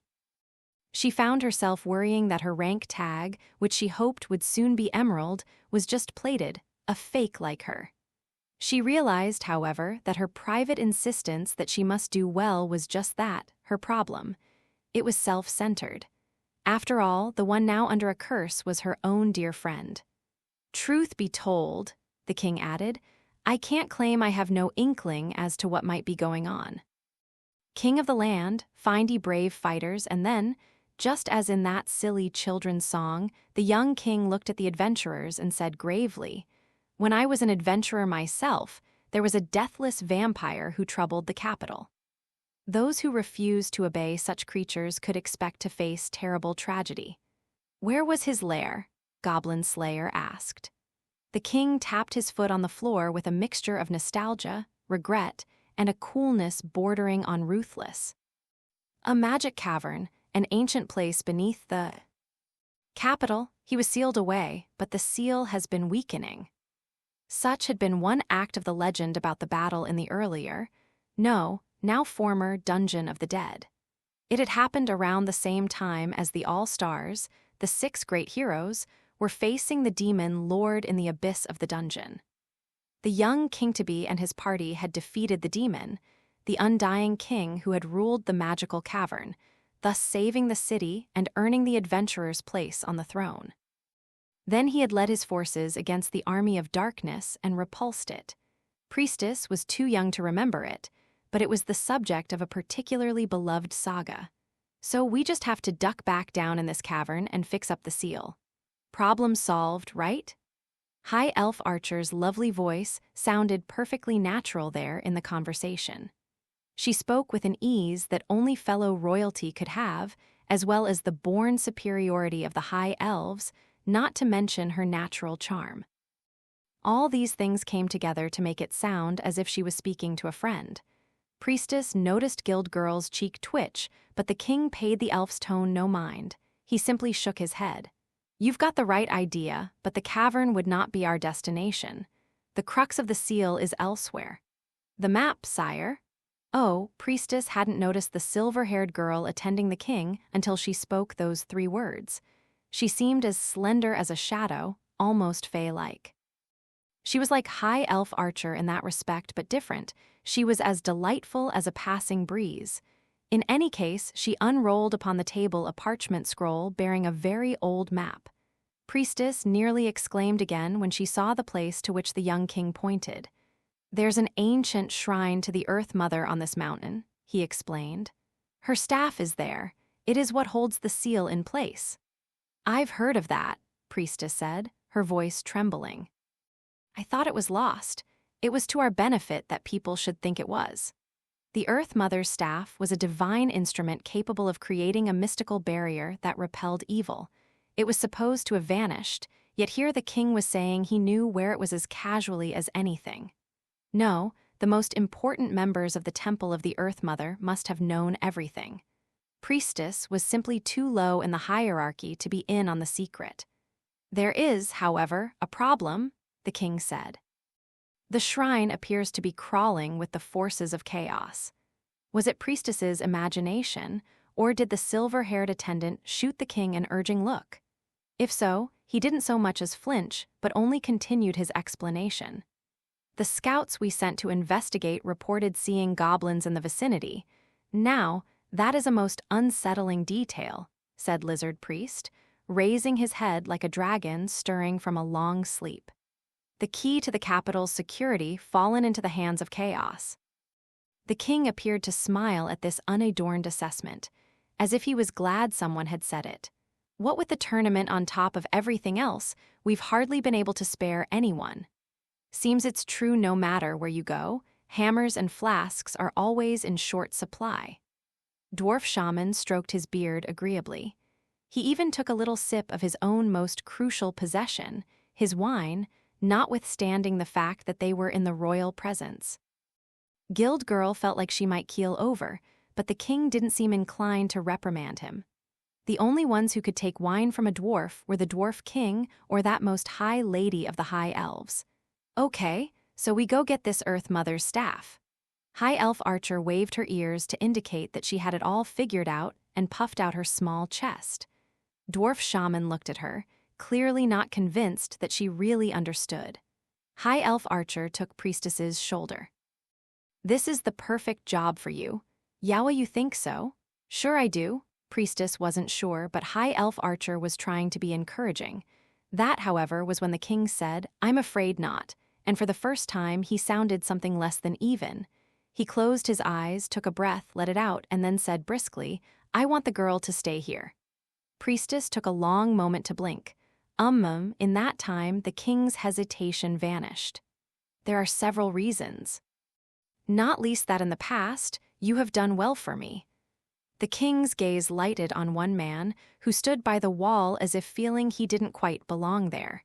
This man wore grimy leather armor and a cheap-looking metal helmet. If things get out of hand, the party will be at the enemy's mercy. Hence, we can't be sending Goldranked into that grotto. Why not? So it's goblins? The voice was almost mechanical, so cold it hardly seemed human. King nodded. That's right. Goblins have taken up residence in the shrine in the mountains. If we send gold-ranked adventurers, it's as good as declaring that this is no ordinary place of worship. But yes, there was another way. You're different. You could go to the shrine, face the goblin infestation, and, whoa, wait just a minute, please. Guild Girl stood, her voice shaking. She was pale and sweating, trembling with what was obviously terror, but she spoke.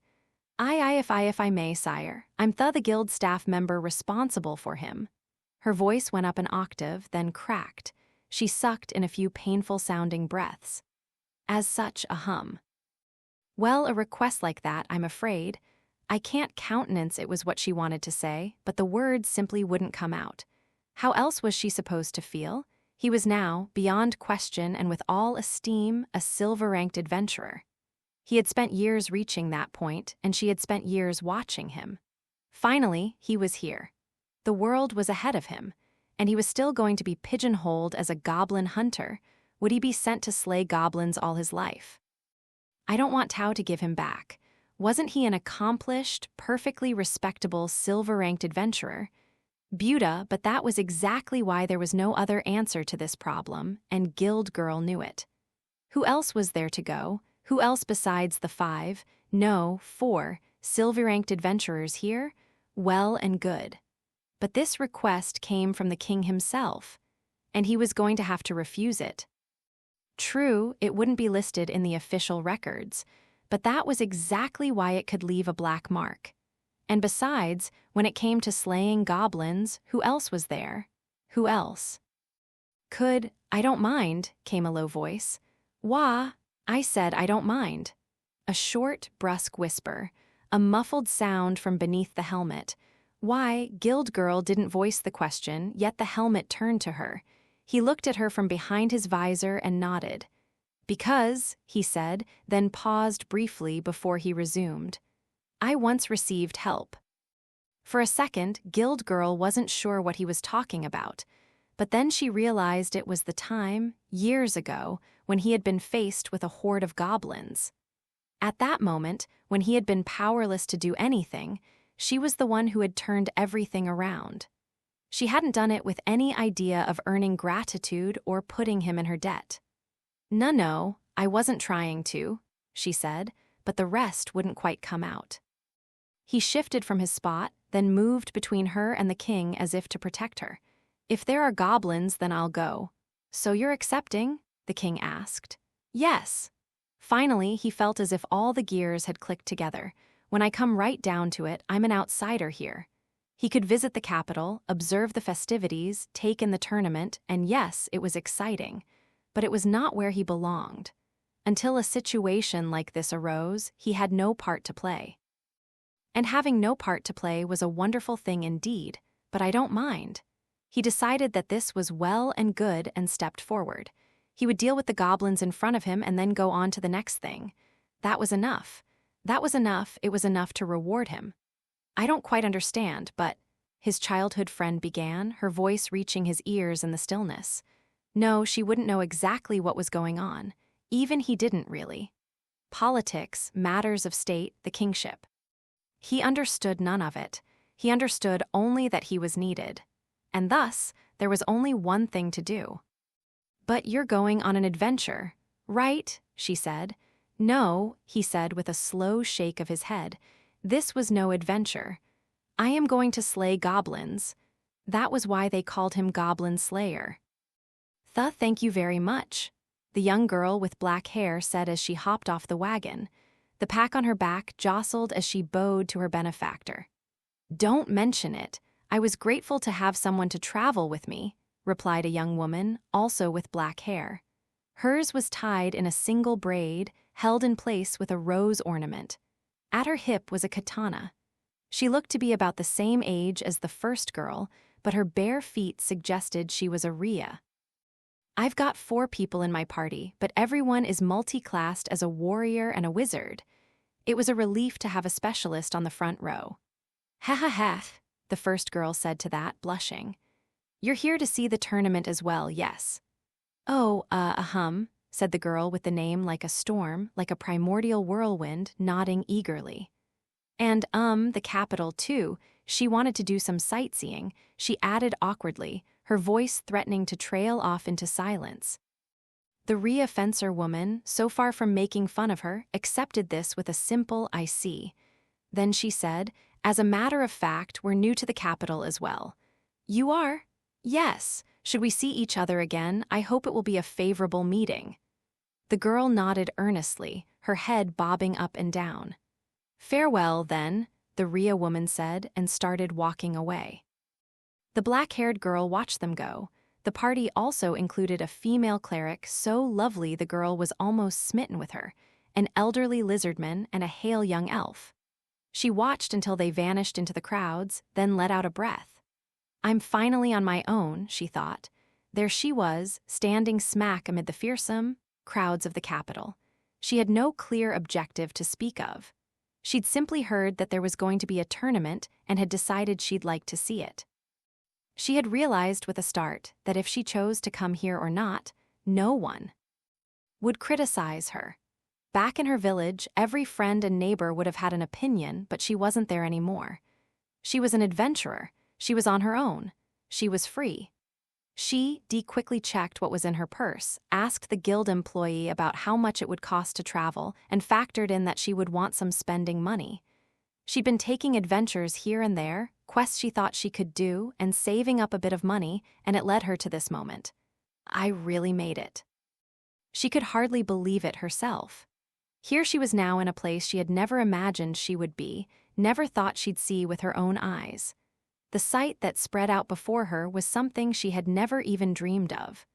The girl started to bounce up and down, testing the ground under her feet. It's the feeling of the capital's ground. She looked up, and although her vision should have been blocked by the tall buildings, she somehow felt she could see the sky, low overhead. The sounds she heard, the smells that drifted to her, the crowds of people, none of it was familiar. I think my head's gonna start spinning. She gripped her bouncing onyx charm firmly to help slow her speeding heart.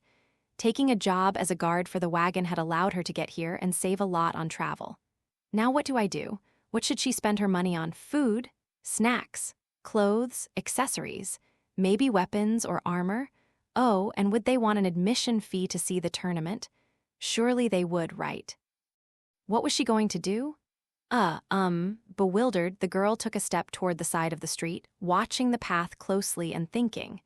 She believed it was important to stop and think sometimes, and she was very good at it. She'd come to the capital.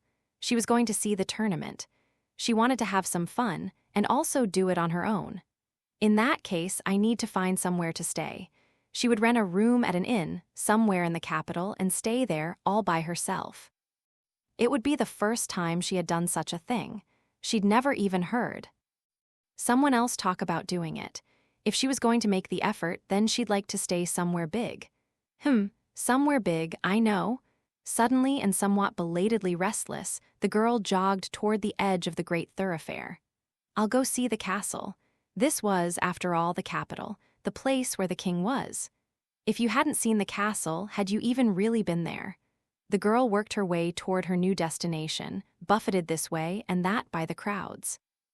Thankfully, the castle was the most conspicuous building in the city.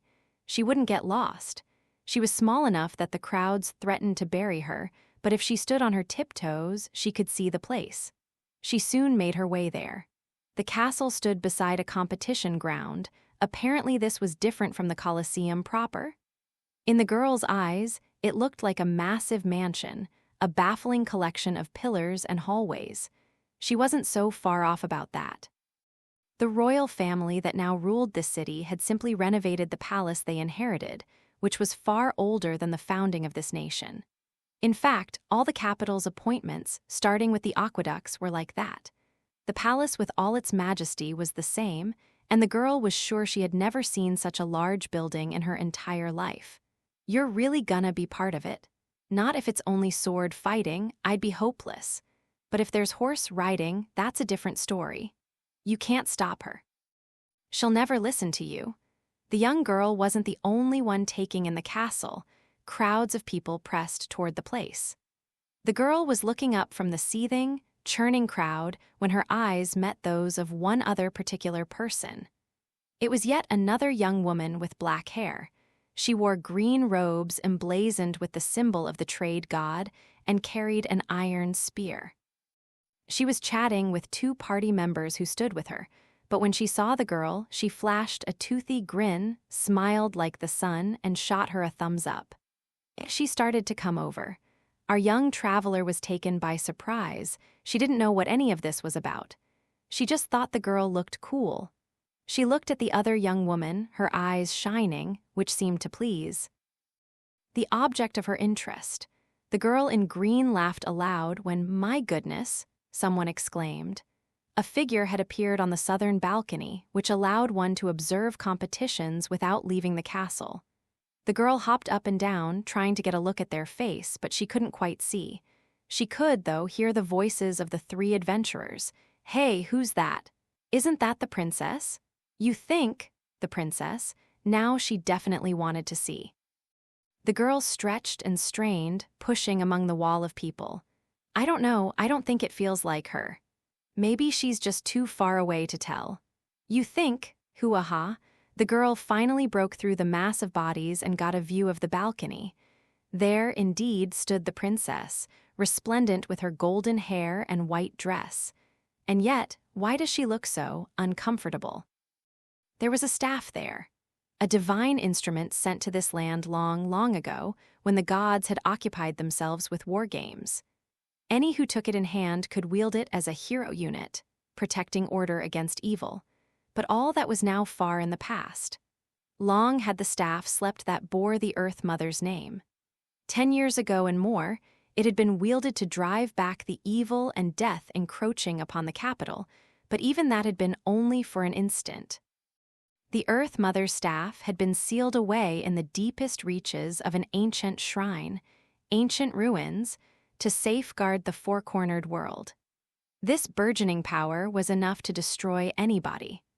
The fate of the world of people was not decided by the gods. This was one of the golden rules the gods had set upon watching over the four-cornered world.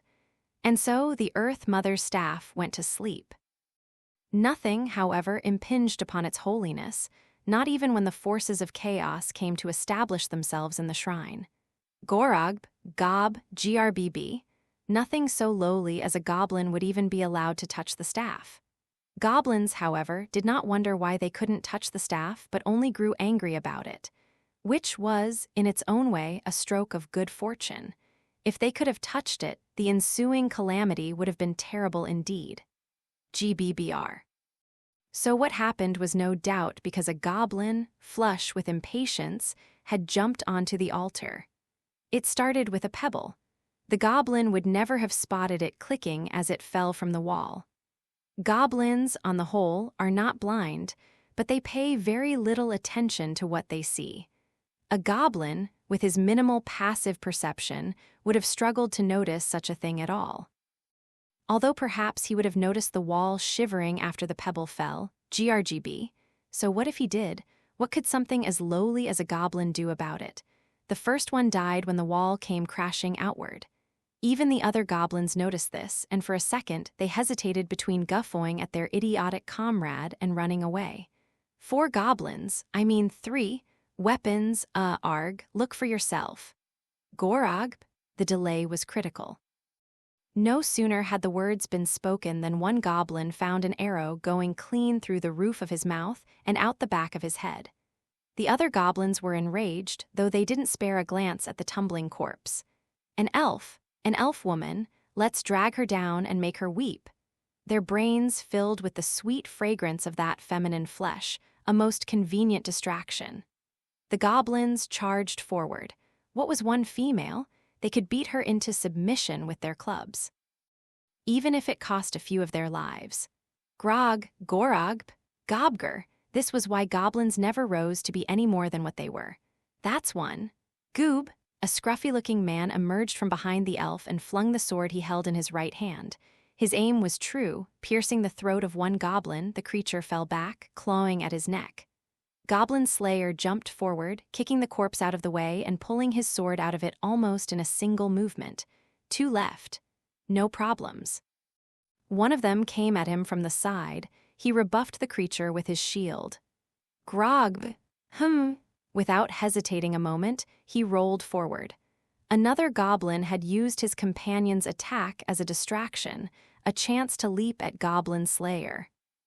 A rusty sword scraped along the stone, and the 2 goblins tumbled headlong into each other. Goblin Slayer was not going to give them time to start squabbling about it. This was a decisive opportunity. Yeah! With a screech, a massive figure slammed its tail into one of the goblins' heads, meanwhile smashing the other's spine with the heel of its foot. When you come right down to it, there's no better weapon than sufficient mass combined with sufficient speed. The battle didn't even last a full turn. All the goblins that had taken up residence in the chamber were annihilated. The adventurers landed with puffs of dust. They were followed by a small figure scrambling out of the wall. Gods, tunnel won't break through the wall, I says, so combine it with weathering, he says. Who does that? I thought it would be the fastest way. Goblin Slayer's reply to the griping dwarf was concise. Dwarf Shaman replied that Ruda would be very happy, which wasn't quite a compliment and wasn't quite a complaint. It had been very much the sort of solution one might have expected from a follower of the god who always sought a faster, better result. It would also have been impossible if they hadn't already known about the layout of these particular ruins. There is, after all, a reason that most adventurers in most places start at the entrance to a dungeon. And, asked Lizard Priest, who was busy finishing off the goblin he had stepped on, where is the famous staff? I doubt the goblins have taken it. It must be nearby. Goblin Slayer's helmet turned this way, and that until his gaze found the altar. Thereupon it was a staff carved with the image of a familiar winged woman. At first glance, it could almost have appeared to be a dilapidated stick of metal, except it was anything but. To still exist after all these countless ages proved that it was no ordinary staff. One did not have to know about its magical properties or miraculous capabilities to see that much. One needed only to observe the materials. Time had not conquered the metal nor cracked its surface. This must be adamantite. There it is, was all Goblin Slayer said, and immediately reached for it. Hold it, someone said, pressing back his filthy gauntlet. A delicate arm. Reached out and took the staff. It was High Elf Archer. If you touch this thing with those hands, I'll bet the Earth Mother wouldn't have been happy. I see. Goblin Slayer grunted. Lizard Priest's eyes rolled merrily in his head. I dare say none of us are worthy of this instrument. Because this is a weapon that can only be used by the Earth Mother's believers, ain't it? Dwarf Shaman was tossing some candies to the swiftly closing hole to show his gratitude. It was hardly unusual for adventurers to be left tearing their hair out when they discovered at the end of a lengthy quest that the magic item they'd obtained was, say, an axe that only dwarves could use. Doesn't really matter. We're not actually going to use it, High Elf Archer said. It wasn't a weapon anyway. As far as she was concerned, those were the salient points. Her delicate fingers wrapped around the staff, and she lifted it from the altar in a single quick motion. There was a tense instant, but nothing happened. I really wish we could have brought the kid along, High Elf Archer said, her flat chest rising and falling with her breathing. She was trying to lighten the mood.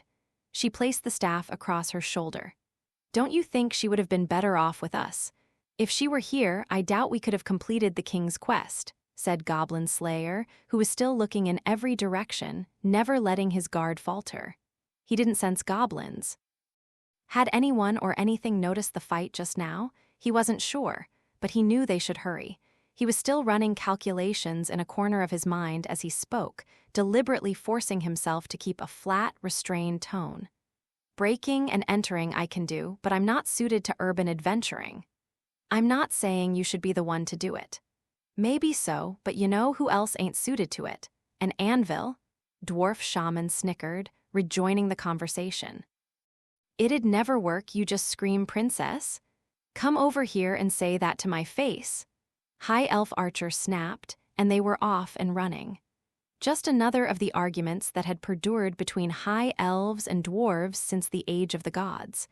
However, the girl who would normally have watched them with a concerned, but accustomed, expression was nowhere to be seen.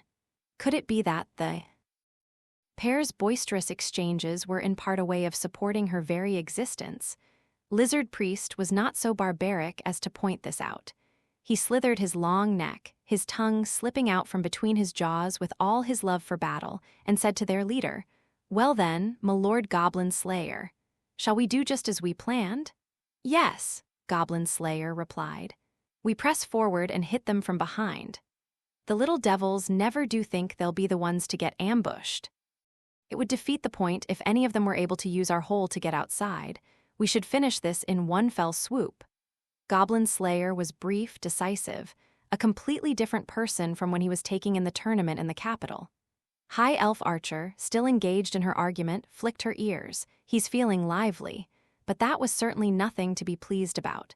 She sighed an extremely elegant sigh. The metal helmet asked, "What's the matter?" "Nothing much," she said, her ears wiggling. "It's just I guess I shouldn't be surprised how the student turned out with a teacher like this. Don't be ridiculous." She didn't love that answer. Her beautiful eyebrows arched in annoyance, and she spun on her heel, though she looked like a dancer doing it. The next second, a delicate white finger was poking Goblin Slayer in the helmet. "What? Going to claim you're not her teacher?" "I grant I instructed her to some extent. However. A mutter, what she has accomplished is all the fruit of her own labor." High Elf Archer seemed to like this better. "Ha!" she intoned, her eyebrows taking on a curve of pleasure this time. "Good enough. If she's going to buy us some time, then we better get on with the adventuring." That was when they heard it, a plick, plick, plick of scraping rock echoing around the room. Being adventurers, they all reacted instantaneously, drawing their weapons, dropping into fighting stances, preparing themselves for whatever came next. And then they saw it. They had taken it to be one of the statues decorating the chamber. It towered up to the very ceiling, and now it moved. "Ma!" It roared and raised its brutal arms. "Turns out the gods don't like it when you try to steal their toys," Dwarf Shaman chirped. "Don't try to blame this on me," High Elf Archer shouted back. "If anyone here is in for some divine punishment, it's Orkbalg. So it's some sort of moving statue." Goblin Slayer had no idea that it was a monster called a golem. He did know, however, that he was in the company of someone who knew more about stone than anyone. "What do you think?" he asked. "Swords won't be helpin' us against that," Dwarf Shaman replied. The statue rumbled, its joints shaking and screeching as it began to move forward. It reached out, worked its legs, and slammed its fist down. It was like a hammer blow against the floor of the chamber, but the adventurers leaped back and managed to avoid it. Pebbles and bits of rock came raining down. Dwarf Shaman growled, "If we had a hammer or a maul, we could finish this in one shot." "Smashing weapons?" Goblin Slayer looked at the bits of goblin that came tumbling toward his feet, then grunted. Then he grabbed the staff out of High Elf Archer's hands and without another thought flung it through the air. The Earth Mother's sacred instrument was grabbed in its flight by a huge, scaled hand that held it fast. "Then smash," Goblin Slayer said. "So I shall." There followed a blow no less stupendous than the one the monster had struck. The huge statue took the attack on the hip, reeling backward and slamming into the wall. "Ha!" cried Lizard Priest, the breath hot in his nostrils. To stand on two legs without even a tail to lean on was sheer foolishness. "Still, I would prefer not to use this weapon." "I told you it's not a weapon," High Elf Archer shouted, completely ignoring the golem, which was struggling to stand back up. Arrows wouldn't work on it anyway, she decided. Instead, she was watching the passageway that extended out of the chamber. With all this roaring and crashing, the goblins might notice them. Then again, they're such cowards, she thought. They wouldn't dare come into the room. "What will you do if it breaks?" she called. "If this was all it took to break it, they would have done it a long time ago," Goblin Slayer said. "Fair enough," she replied, but privately she vowed to give him a good kick later. seeing as, despite her glance at the ceiling, no heavenly punishment from the Earth Mother appeared to be forthcoming for him. The goddess seemed to be hiding her face more and more recently. "Oh well, I guess an adamantium staff's perfect for this sort of work," dwarf shaman mumbled, not interested in arguing. Instead, he focused on watching lizard priest bring the staff to bear. To reiterate, there's no better weapon than sufficient mass combined with sufficient speed. The effort involved in reducing the golem to rubble was nothing compared to the effort priestess was expending at that exact moment. Which is to say, it was a very easy thing indeed. Section, this was not easy. "I knew this would happen," the Rhea girl grumbled, but she was careful to do so in a corner of the competition field where no one could hear her. She removed her helmet and peeled off her balaclava. She took a deep breath, which brought with it the sweet musk of her own sweat. Wizard Boy, however, paid no attention. This was hardly the time. He was too busy grabbing a kerchief and tossing it to the girl in the saddle. He was also grumbling angrily, but his gaze was forward. "They can't be knocked off their horses," he growled. On the far side of the Colosseum, which heaved with the passion of the audience, was a knight replacing a shattered lance, a centaur knight. Actually, Wizard Boy wasn't even sure it was appropriate to call him a knight. Not out of discrimination, but as a matter of definition, it was impossible for a centaur to mount up, which gave them a definitive advantage in mounted jousting. But you didn't fall off either, and that's what counts. The score's even. I'd like to meet the buffoon who thought centaurs and humans should face each other in combat. Since the opponent couldn't be unhorsed, an ordinary knight was at a decisive disadvantage. The fact that his partner was holding on at all with her tiny stature was testament to her force of will, but that didn't matter to the score. The centaur at least had the good grace to look guilty, but it wasn't going to make him hold back. No warrior worth their salt would. That was fine. He felt no anger about someone trying to achieve victory under the rules as stipulated. Instead, his frustration and the Rhea girl were directed at whomever had deemed this situation acceptable. Never mind that, if you trawled the history books, there were war songs that described a young lion crossing spears with a centaur. "What really hacks me off," the girl started. They were in an interval, a resting time, between bouts. She wiped off the sweat, wetted her parched throat, and took a bite of dried meat, her umpteenth lunch of the day. "Is that if I win this, that paladin gets to go around grinning like he was right all along?" The boy could readily imagine it, but he tried to keep a calm front as he grinned.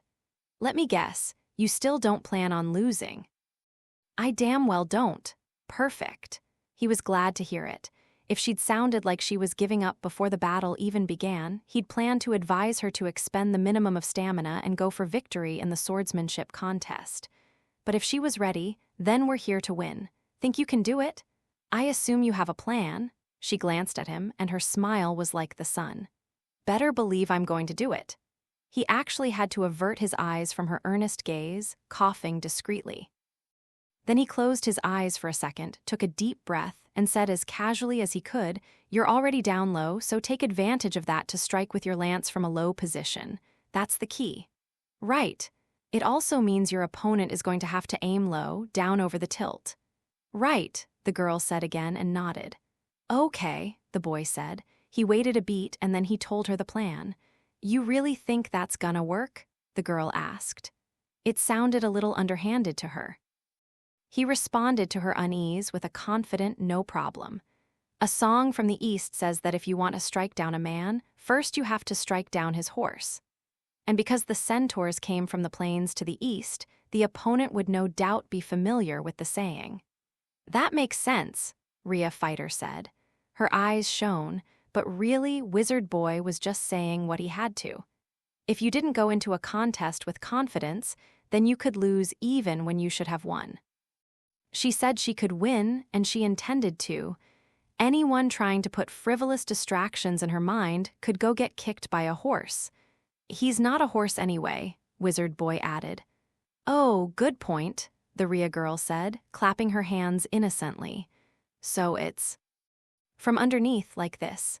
She made some sort of gesture, her armor clanking as she moved. Wizard Boy didn't know much about martial arts, and he didn't fully understand what she was implying. But then she said, "One good thrust, right?" "Yeah," he nodded. "We aren't looking to hurt anyone." "Sure, that's true." Then there's the shout. "Bellow as loud as you can, make sure it comes from deep in your belly." "Right." The girl nodded, and then the boy handed her the balaclava and helped her slide her helmet over it. He gave her a gentle tap on the head just before she lowered her visor, helped her up onto her donkey, and sent her on her way. Now there was nothing he could do but watch. If this is an adventure, Rhea Fighter rode off on her donkey, a fresh lance in her hand. As he watched her go, Wizard Boy gave a quick shake of his head and said, "No, no. Is this an adventure?" Wizard Boy couldn't understand how that pig-headed old Rhea thought, but his view of the world probably deserved Wizard Boy's attention. He had asked them, was it ruthless, sending a single Rhea to retrieve a gemstone from a dragon's den? He who can't send his friends off and trust them as they go is either very arrogant or doesn't really think of them as friends at all. If they'd believed for a second that Rhea would pocket the stone for himself, they would all have gone charging in together instead, and would certainly have been wiped out. I'll never make such a stupid mistake. So it was that the boy clenched his fist and simply watched the Rhea girl ride forth to challenge the centaur. The tiny figure mounted on a donkey looked as brave as she did comical. Even if the girl won this round, it might be a fluke. There might not be a next time. She was facing a horse person, after all. She had as much chance as that mournful old man against his windmills. But who gives a shit? The Rhea girl snorted under her helmet. Who would dare to laugh at that chivalry-mad old man? Hadn't he believed that chivalry was possible to the bitter end? That was why he had challenged the four-armed giant. The four. Cornered world might be wide, but how many people could there be in it who would challenge a giant all on their own? She hadn't known the story until she heard it from her master, and he had said, "Some might think the old man merely a fool, but what story of a mere fool ever lasted so long? I want to be like him." That was the thought in her mind as she put the spurs to her donkey. Yeah! Her mount accelerated, rushing forward, the force of it throwing her back in her saddle. The centaur knight raced to meet her. She heard hoofbeats like the roar of a waterfall, not that she had ever seen one. The Rhea girl cooshed her lance firmly, ignoring the cloud of dust. The contest would be decided in one instant. She opened her eyes as wide as she could, trying to see past her own visor. So fast. They were both moving so quickly. She didn't have any precise numbers, but she could see the distance closing. It would be 1 second more. "Listen," the boy had said. The opponent had the edge on her in speed, mass, and physical force. Even the girl's position was disadvantageous.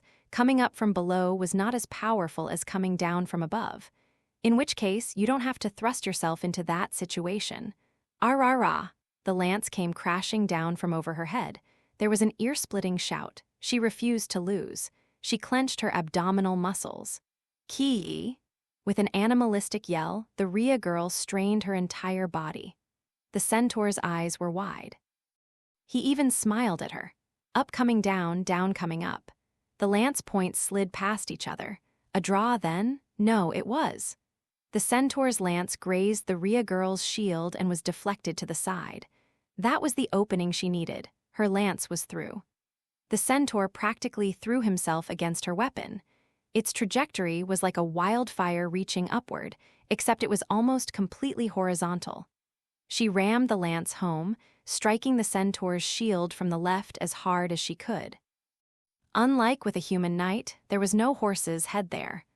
Which meant he's got to be leaning forward. Wood splintered, the impact running like lightning through the girl's small hands, making everything numb. But so what? The Rhea girl braced herself in her stirrups. Her small body was forced backward, but she stayed in the saddle. Behind her, there was a thump as the centaur tumbled sidelong into the dirt. Chatter broke out in the audience. The Rhea girl brought her donkey around and took in the scene dumbly, not sure whether she had actually won. The centaur's servant was quickly at his side. The centaur wouldn't be dead. The judges looked at one another. That's right, just because someone couldn't be unhorsed didn't mean they couldn't be knocked down. Tumbles were usually adjudged to be the fault of the mount and therefore not a defeat, but when horse and rider were one, then surely it was the knight who was responsible.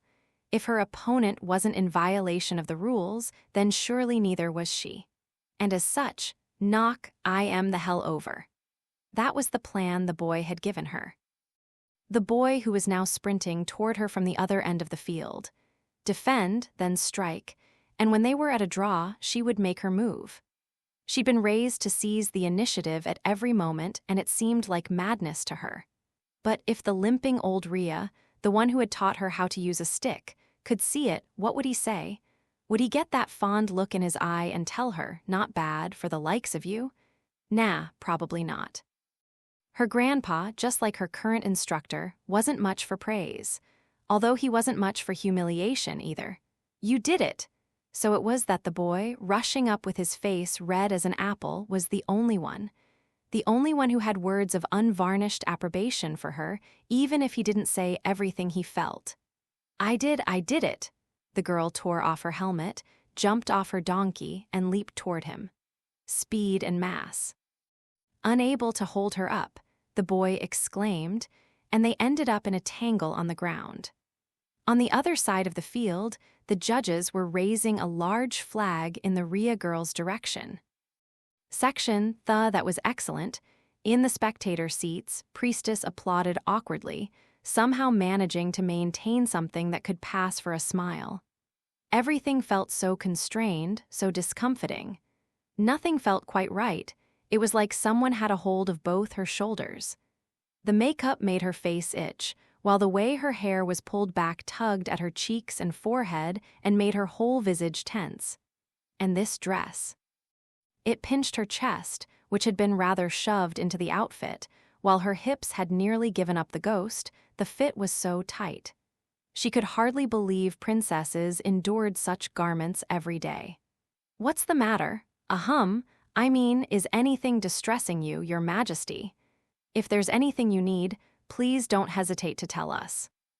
Sue, sure, I'm not sure this is quite fair. Such must have been the thought in the minds of the two ladies-in-waiting who stood behind her, one with red hair and one with gold. Guild girl, who was the daughter of nobility, Priestess could understand, but how could the girl from the farm seem so at ease? Priestess was uncomprehending, but she couldn't let it show on her face. Instead, she sat there stiff as a doll. Indeed, absolutely indeed. The biggest issue of all was the person who sat applauding beside her, the man who called himself a paladin of the supreme god. This is the epitome of equality. Is it not wonderful? Well, he took note of her every move, her every shift. She felt like she was under constant surveillance. He claimed to be a representative there on behalf of the temple of the supreme god, and he seemed to be acquainted with the king's little sister. Just trying to make sure she didn't slip up in some matter of etiquette was exhausting. At the same time, she couldn't help noticing, he's nothing like the Lady Archbishop.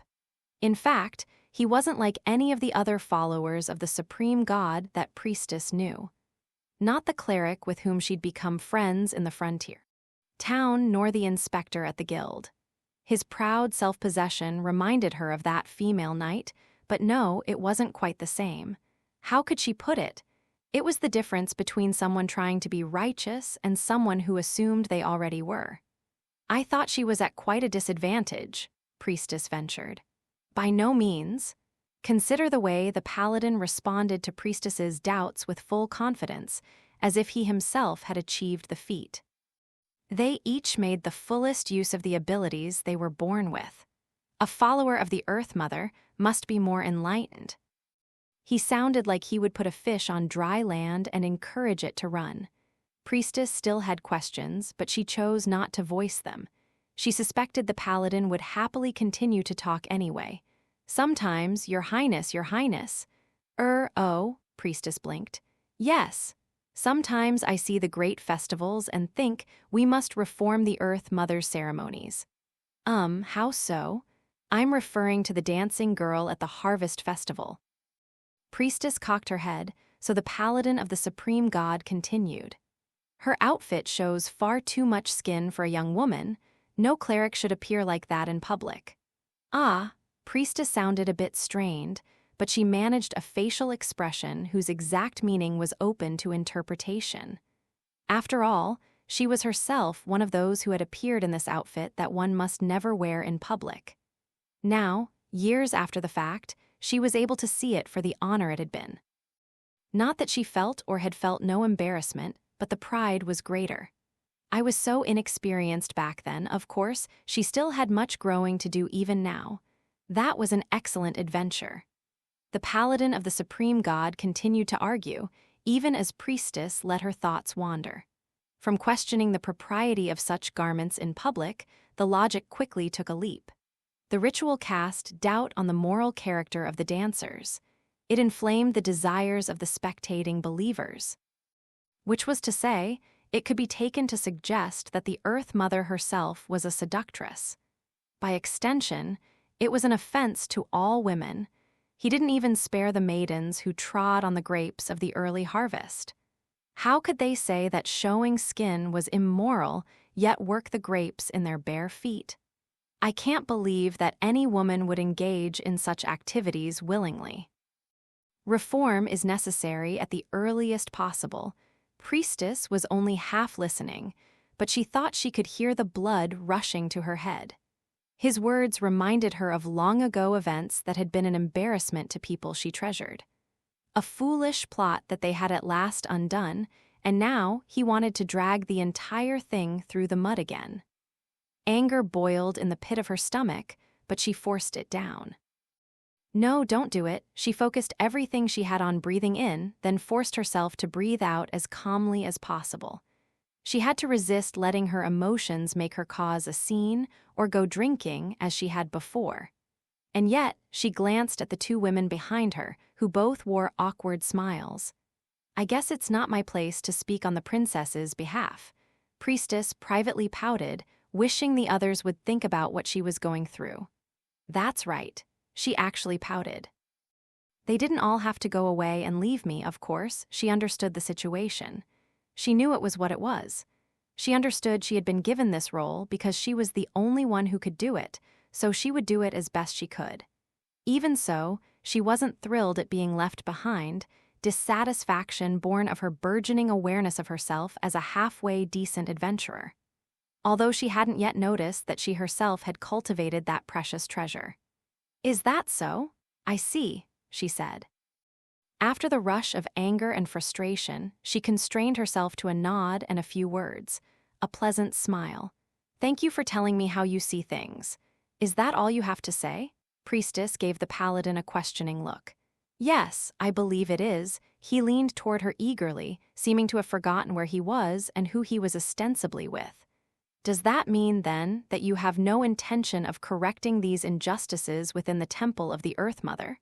Why would I? Why? Have I not pointed out the problems to you? Yes, and I heard you. Then why do you not seek to do something about them? Because you and I are different people.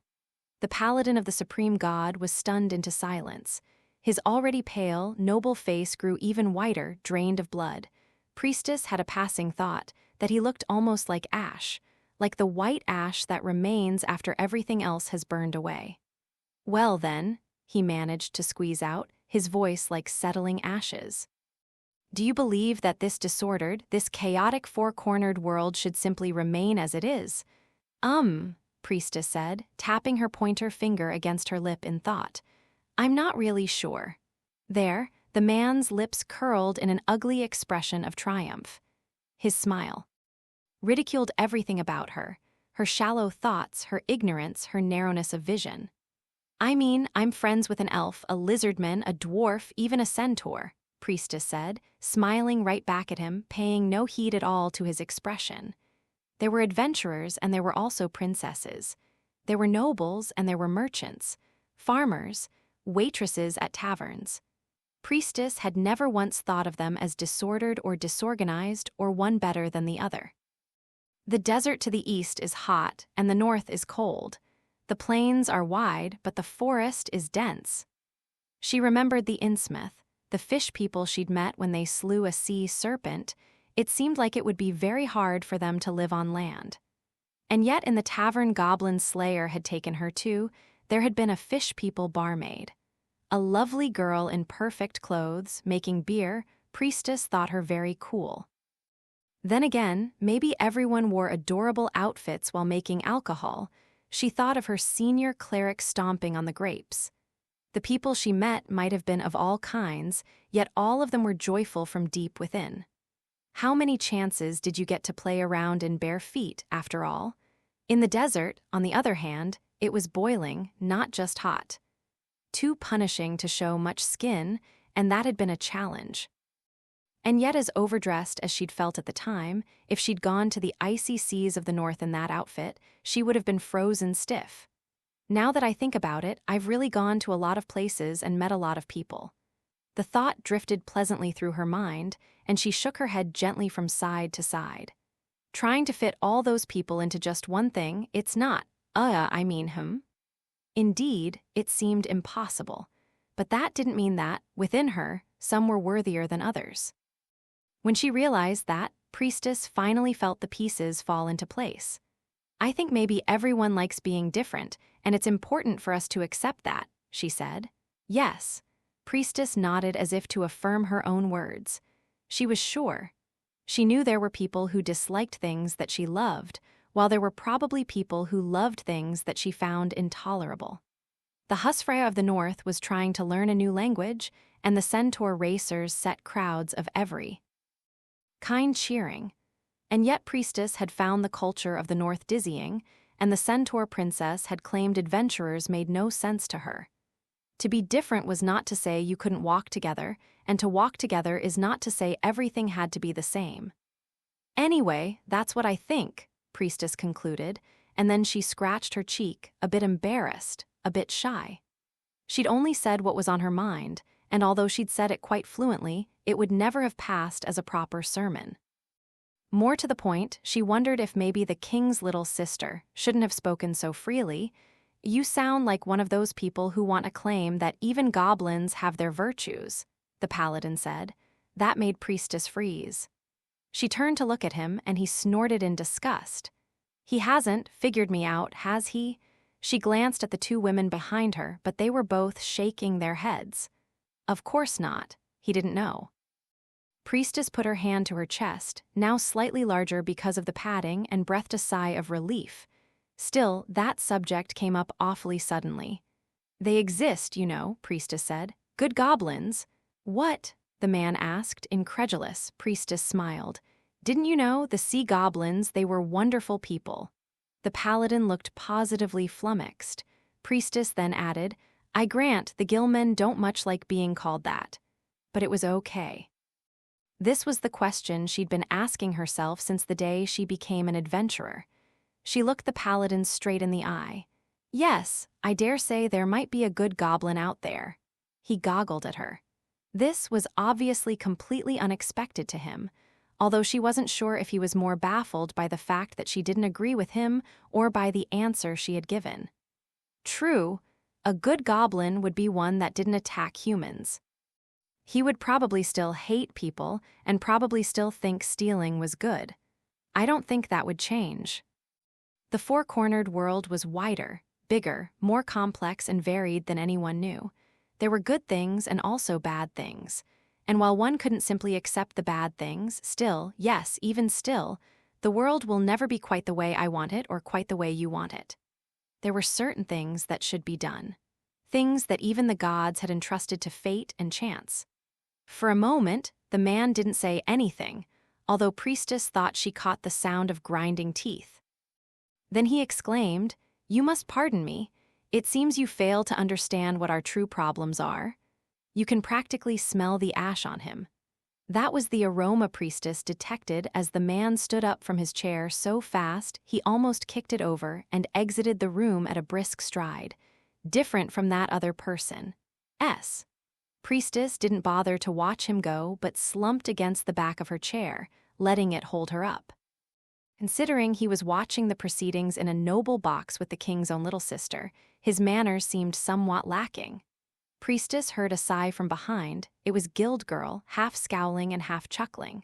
Still slumped in the chair in a most unladylike fashion, Priestess gave the woman behind her a dubious look. Did I go too far? It was a theological debate. I would say you went just far enough. Priestess felt maybe Guild Girl could have lent her a hand. No, then again, maybe not. They shared a silent exchange, and then Cowgirl handed her a drink, laughing. Nice job. The magical carafe brimmed with cold, pure water. The device had stunned even Priestess, let alone Cowgirl, when they first saw it, but this was no time to be shocked. Thank you, Priestess said, taking the water and drinking greedily. Very nice work, Cowgirl said again, and then she directed her next question at Guild Girl. I don't know much about the Supreme God's teachings, but they're not that, are they? Certainly not. Guild Girl was brimming with confidence on that point. She puffed out her chest, as if emphasizing the carefully curated body that was the source of that confidence. Even Cowgirl was taken with her attitude, her certainty that she had nothing to be ashamed of. Rejecting things by constantly invoking the name of justice, it's not that at all. That, she had to admit, was something she had heard from her friend. She smiled bashfully. She can be very cute sometimes. Cowgirl was the tiniest bit jealous, but she decided to stop at simple admiration. It would kind of stink if we couldn't have festivals anymore. Where would we get all our fun? The harvest and grape festivals represented a prayer for abundance, of course, but festivals were also times of joy. If it was wrong to enjoy them, she didn't know what she would do. You know, said Priestess, who had finally wetted her lips and throat with the water. She and the other girl, the real little sister of the king, who was resting soundly at that moment, were completely different people. Do you think he even noticed I was pretending? Section Goragb.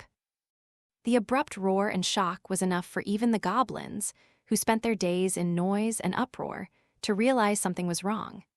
Maybe everyone had finally gotten tired of this stupid job. Here they were, sent to these boring ruins, without so much as a female to pass the time. Granted, the place was much better than the holes in the ground where they usually made their homes, but far be it for the goblins to be satisfied with that. They were envious of the one who ordered them around for being in a nice room. They could easily imagine dragging him down off his high horse, but those imaginings were quickly replaced by what was right in front of them.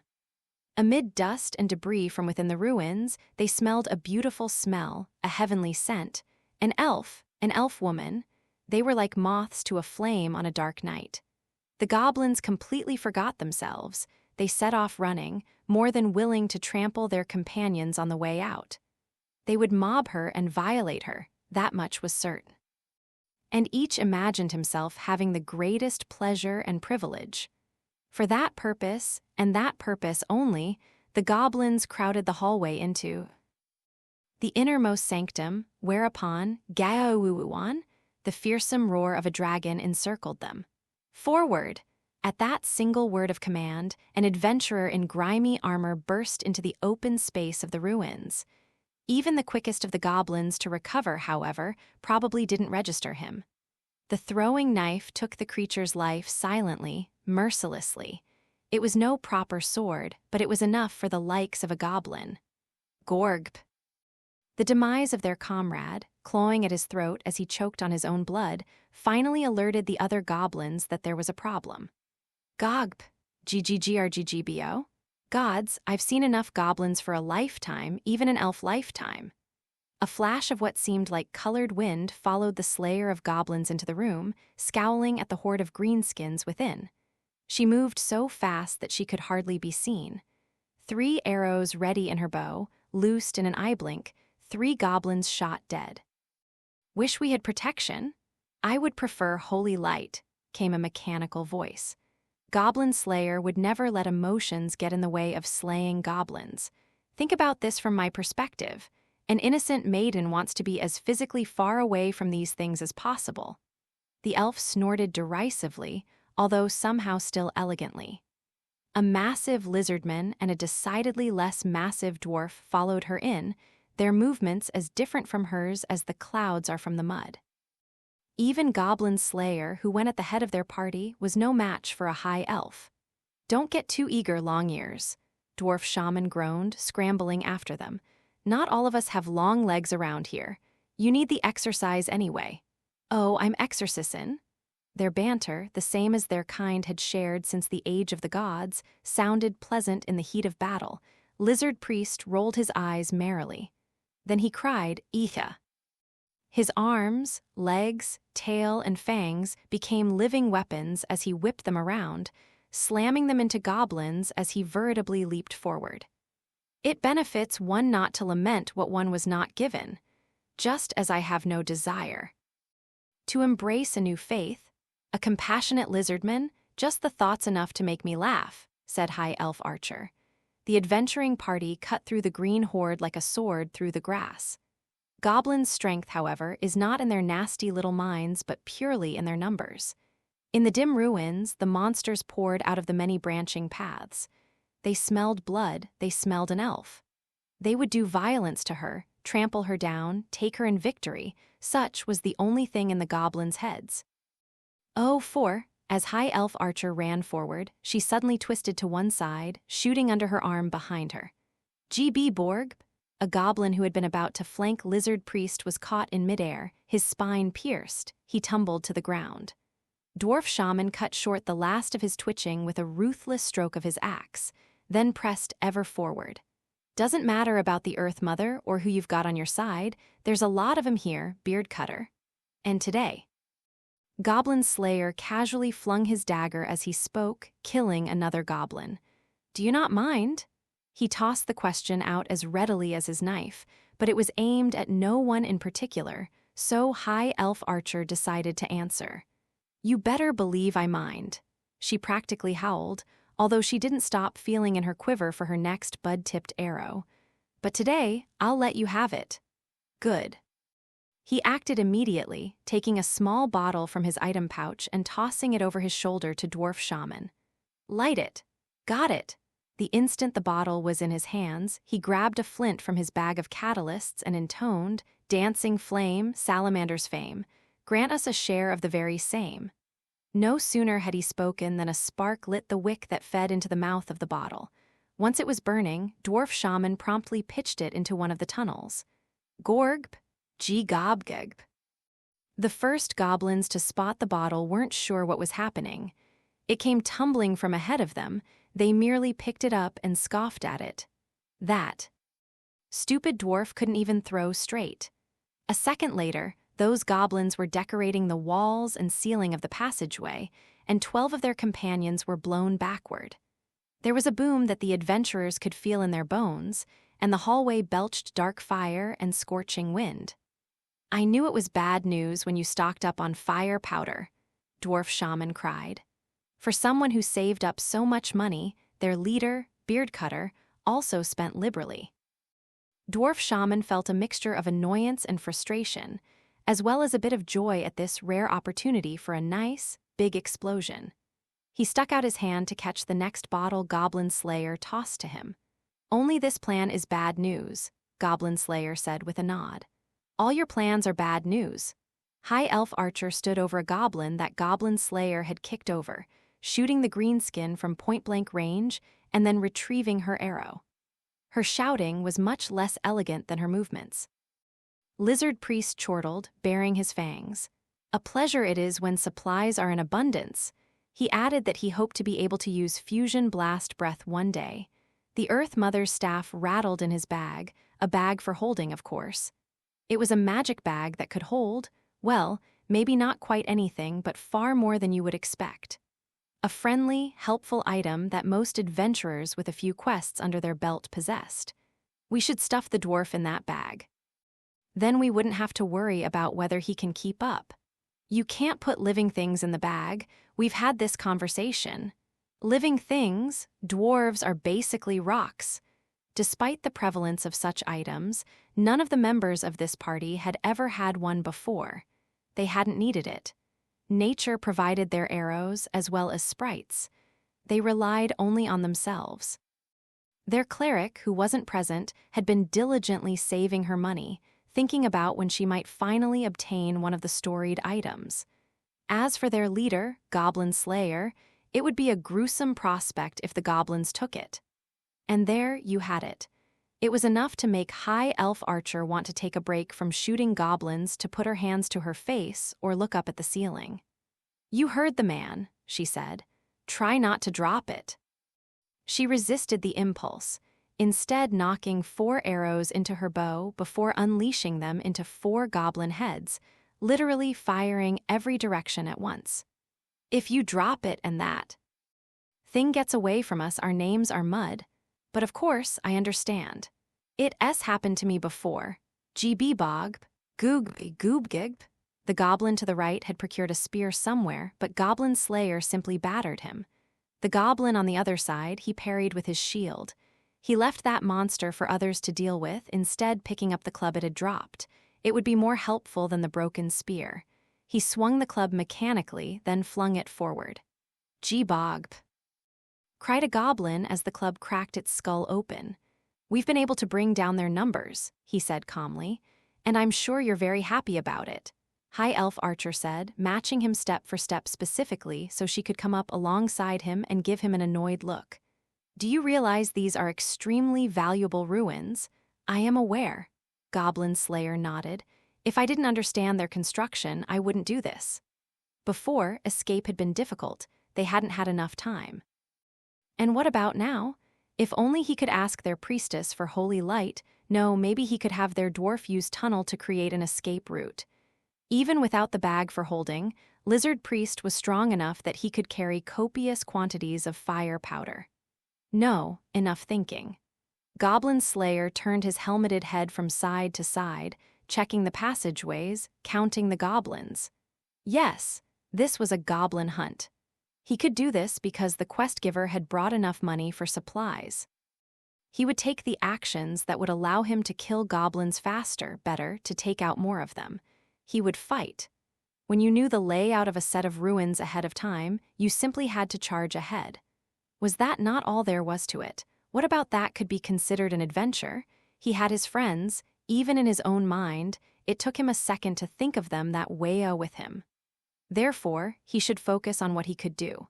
For this was a goblin hunt, and he was Goblin Slayer. The bulk of them are coming from the left. There aren't many on the right, but there are indeed quite a few of them. "The forces of chaos are feeling feisty today," Lizard Priest cried, even as he kicked back the goblins who pressed in from every direction. For they did swarm indeed. If he slowed down, he would be swallowed up. You didn't have to be High Elf Archer. Even an ordinary adventurer would feel they had seen enough goblins right here. Everyone in this chamber, however, had seen that many and more already in their lives. "All of which implies they've got a leader," Dwarf Shaman said as he met a goblin who came flying out of the forked passage with the blade of his axe. He had used more spells, and Lizard Priest more miracles, than usual, Lizard Priest having used 2 or 3 and himself 2 spells. "By the gods, I hate having to conserve my magic." "Is their leader a goblin too?" High Elf Archer wondered. "No." The elf leaped past a goblin, not even turning around as she shot an arrow through his skull. Another goblin reached for her as she jumped, only to be dispatched when Goblin Slayer kicked him in the neck. "I doubt that goblins by themselves could have reached the inner chamber of a shrine guarded by the royal family," Goblin Slayer said. "A reasonable deduction," Lizard Priest agreed, rolling his eyes merrily as he bathed in a shower of goblin blood. He took the corpse of the creature he had torn open, tossing 1/2 of it to each side, then threw himself forward. Battle was good, but goblin hunting was not enough to be really satisfying. If there was something else waiting for them, though, if these were merely foot soldiers, then that was another story. They had a commander, a proper leader. There lay glory, there lay merit. It was not something to be thrown away in the sand. "Friends, comrades. This is our moment to do the deeds for which we will be remembered," Lizard Priest cried. "If I lived a century with you, I doubt I'd ever quite get used to the way you think about this stuff," High Elf Archer said, running along the tail lizard priest extended as if it were a branch. "Thanks," she chirped as she landed back on the stone floor and continued running. "I think you could pick up elf manners sooner than that. I'm afraid I doubt that they would quite suit me." "Yeah, that's a problem all right." High Elf Archer giggled, the bracing sound out of place in this goblin hideout. They were not letting their guard down, and they weren't full of hubris. If they could have won by stewing in silent anxiety, they would have done so.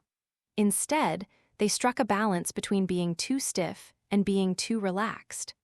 Only by maintaining that balance would they survive. This was knowledge they had gained by emerging alive from adventures great and small.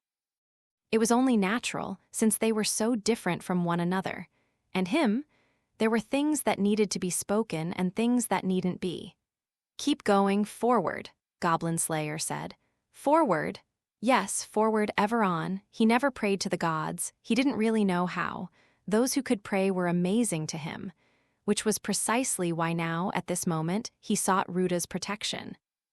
The blessing of the god who valued people trying, failing, and trying again to find a better way, a faster way, a more right way.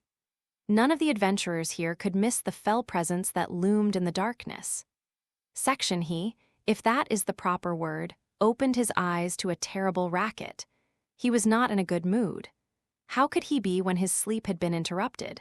What he especially detested, though, were the uncouth noises that came unbidden into his consciousness. For example, yes, the adventurers' footsteps. Did they know no restraint? He did not much like the goblins' ruckus either, but well, that was the way goblins were. One had to accept it. One could be angry that the goblins didn't know how to shut up and hold their places, but there was not much to be done about it. Adventurers, however, they were different. They were so rude as to come into someone's place of rest, make all this racket, and try to steal their treasure.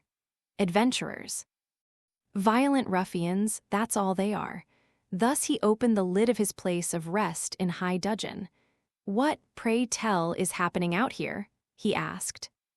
"GBG, gobgagb," replied a goblin who happened to be in the sleeping chamber, presumably either running away or avoiding work. The creature seemed to be gibbering some sort of excuse. "I see," he nodded. "I should have known. Goblins no more useful as lookouts than they are as security. Very well, repulse them immediately, that's all adventurers deserve." "GRGBGB, gobbagg, what are you still doing here? I'm telling you to get going, don't you understand that?" Gorg, the creature scrambled out of the room with a mixture of fear and contempt and a poorly disguised glare. Ah, goblin attitudes. It wasn't the fact of what the monster thought he would do to his master if given half a chance. It was that he thought he would ever even get half a chance. It was an insult, a slap in the face. And from that perspective, the adventurers were no different from goblins themselves. The idea was a most amusing one. If adventurers and goblins were the same, then they could be dealt with in the same way. Beaten, battered, broken of spirit, made to know that they were inferior life forms. Simple discipline, that's what it is. He began to put on some moldy-smelling clothes, one sleeve at a time. One must look decent. If they'd only kept to themselves, instead of forcing their way into a place they'll never see again, I would have left them alone. Goblins were too stupid to understand that, as were adventurers. Very well. There is just one thing to do, he smiled. Teach the adventurers a lesson. The smile showed bestial fangs in a blood-red mouth. "We're next, right?" Rhea Fighter asked. "How many times are you going to ask that?" Wizard Boy replied in annoyance, and he looked away awkwardly. "This is, what, the 5th time? 6th, she said. "You're counting." Then stop asking, he wanted to say, but he forced the words down. Instead, he grumbled, "Yeah, we're next." "Right," she nodded, looking serious. She was in the room the sword fighters had been given to prepare. The hall had been opened for the knights who were the center of the tournament, and she and her friend had been given one of the rooms. Far overhead was the battlefield, whence the cheering of the crowd sometimes shook their room. Why was it so hot? Was that to get the combatants in a fighting mood, or was it just his own nerves? God damn it, that probably explained it, why he was so mad. Wizard Boy scratched his head in frustration. It was only a short break, but taking off your armor was so much more revitalizing than leaving it on. Yes, there was a good reason for it, but it still meant there was a girl his own age right next to him, with no armor on. Of course he would sweat a little. He tried to keep the arcing silhouette of her figure, which her clinging, sweat-soaked under-armor made very visible, out of his line of sight. That's not the point. He knew what she was focusing on. And because he knew, he was a jerk for trying to get in her way, a jerk and stupid. He'd become an adventurer precisely so he could stick it to the people who pointed at him and laughed. So the last thing he wanted was to do anything that would make him like them. Still, the soft warmth beside him, rising and falling, impinged on his consciousness whether he wanted it to or not. "You had a drink, right?" he asked in hopes of distracting himself. His voice was sharp. "Yeah, I did," the Rhea girl said in a way that suggested her mind was elsewhere. She leaned against the back of her chair, then kept leaning until the chair started to tilt over. The movement sent some drops running down her pale throat, drawing new lines across the underarmor of her chest. "So we're next, right? Listen, you," Wizard Boy started, although even he wasn't sure what he planned to say. His mouth was still open when he was rescued by a gentle knock at the door. Ho. They moved as one. Wizard Boy grabbed his staff and touched the boomerang at his hip as he rose from his seat. He went to the door with true words bubbling in the back of his mind, approaching not straight on but from the side. "Who's there?" he called. "Inspector of the field. Mind if I come in?" I know that voice. Wizard Boy let out a relieved breath and opened the door, then stared in surprise. "Hey, working hard? Oh, you're the girl from the farm?" the Rhea exclaimed. Wizard Boy didn't say anything but made way for Cowgirl. She had red hair, she was tall, and perhaps most troubling of all, she was very well endowed. What's more, today she was dressed in the capital's latest fashion. Everything about her, from her outfit to her attitude, seemed different from usual. I never know what to do with her, Wizard Boy thought, letting out a breath. For she was, when you got right down to it, a woman who minded her appearance. Here you go, some provisions. Good luck. Whoopee! Even as Wizard Boy was busy ruminating, the girls seemed to be having fun. Rhea Fighter took the basket Cowgirl had brought, tossing her hands in the air and shouting with delight. Rhea's ate 5 or 6 times a day, which took time, making the interval between battles that much shorter. It wasn't fair, he resisted the thought. It wasn't unconditionally true. For starters, what did it mean to be fair in light of the particular qualities of a living thing? The boy wondered. Rhea's might not have much stamina, but they were extremely quick over short stretches, and they had an ability to digest that far outstripped humans. If you could store up heat very quickly and use it to move, maybe that actually gave you an advantage in a way. Won't know unless I try. Do what you need to do, but try not to stuff yourself, he said. Yep, the Rhea girl answered, her mouth already full. Wizard Boy looked in the basket and found sandwiches consisting of dried meat and pickled vegetables stuffed between pieces of bread. A light human lunch would be little more than a snack for a Rhea. No problem then. At least it wouldn't make it hard for her to move. He realized she was used to this. As he tried studiously to avoid looking at the Rhea girl in her moderately clothed state, his eyes met Cowgirl's instead. The older woman gave him a questioning look, at which he shook his head and said, "Nothing, he here." His words were brusque and brief, but Cowgirl understood what he meant and nodded. "Yeah, he's here." "That right?" "Not here with me, though," she mumbled, sounding a little lonely. The boy felt a rush of frustration. This was him they were talking about. There was a 9 out of 10 chance, really, infinitely closer to Tenna, that he was off somewhere at that moment, hunting goblins. It had to be knowing him. The Rhea, her mouth full of bread, looked at Wizard Boy, and then her eyes went wide. "I know," she said, and a cat-like grin spread across her face. "You wanted him to see us?" "I did not," Wizard Boy shot back, his voice cracking.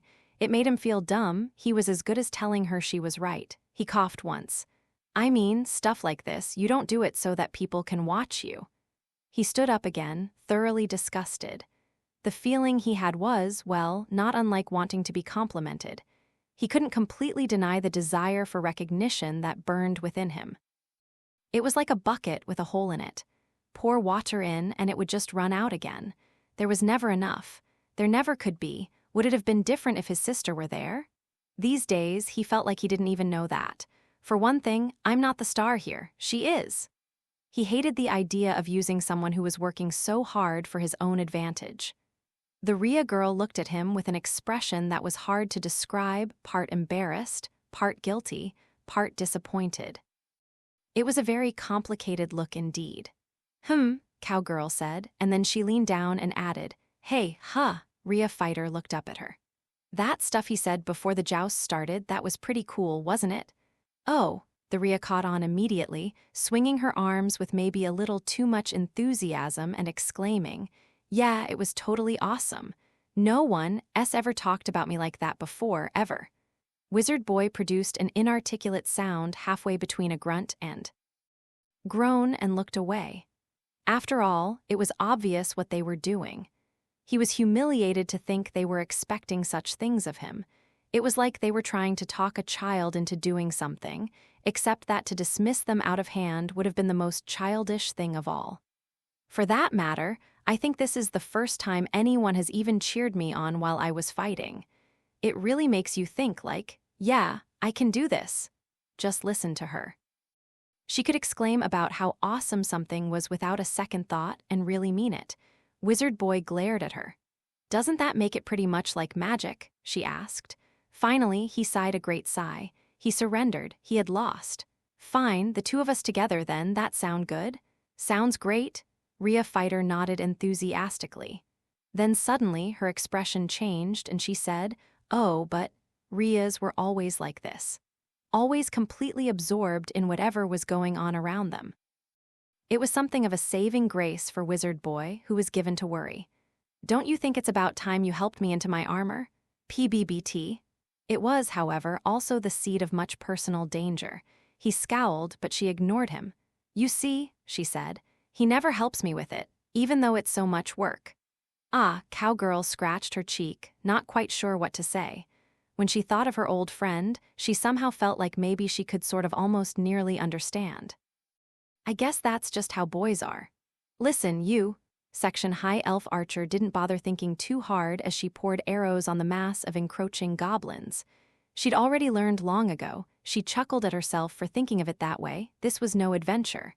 That didn't stop her acute elven senses from picking up on even the slightest change, her ears twitching.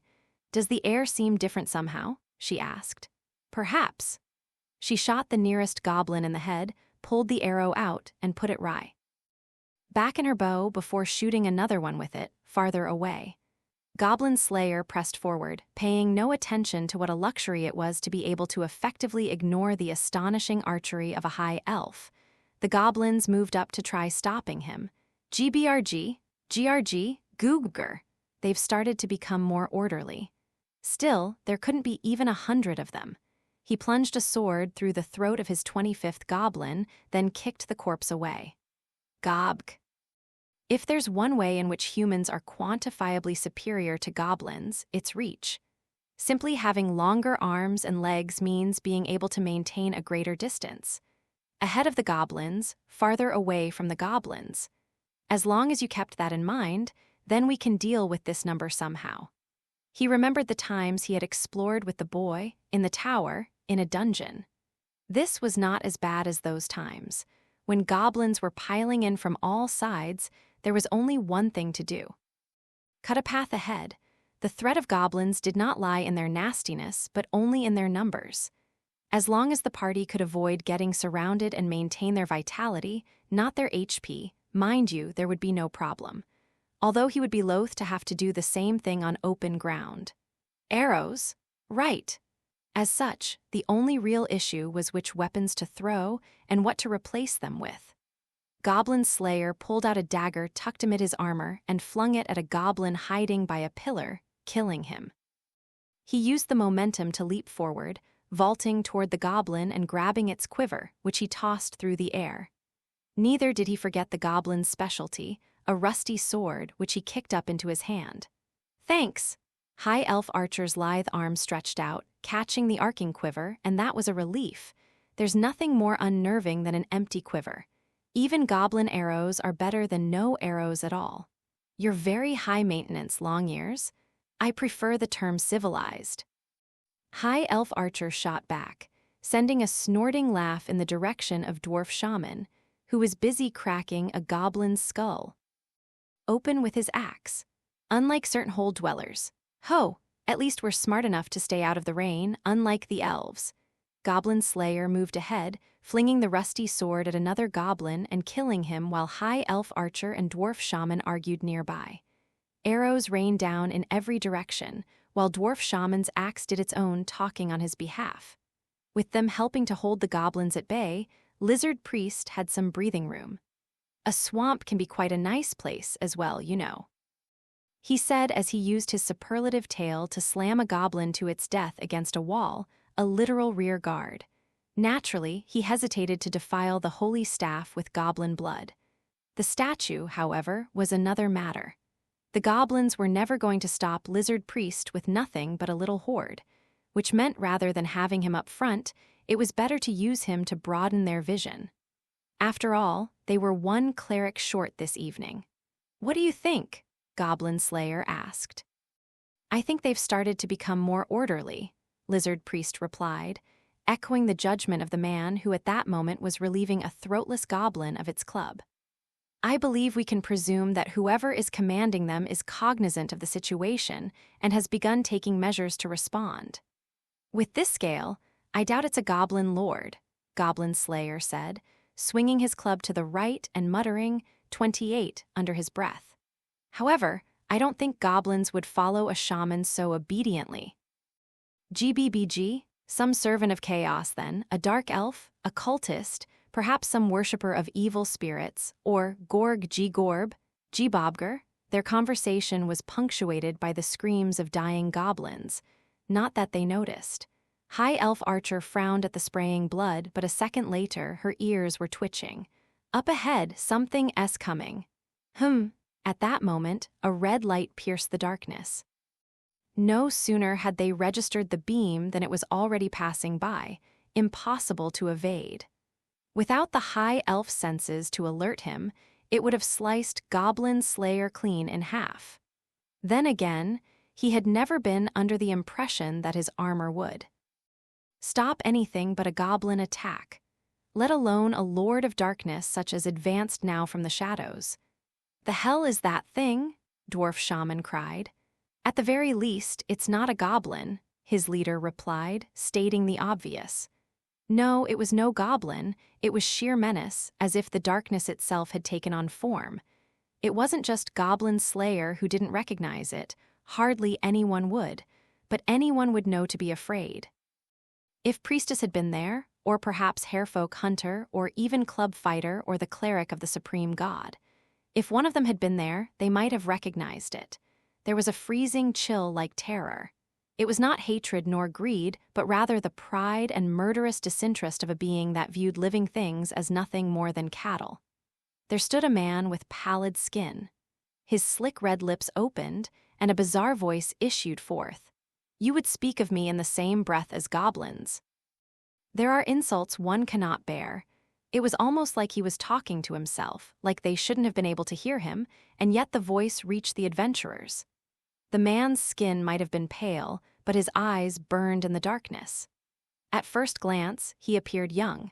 He wasn't dressed in anything so silly as evening wear. He was a warrior, and his armor seemed patterned on a skinned animal, a gruesome dark red, as if some creature had been turned inside out to put the innards on display.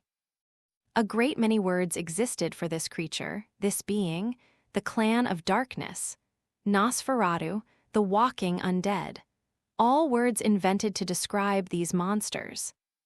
As the old poet Byron said, "But first, on earth as vampire sent, thy corse shall from its tomb be rent.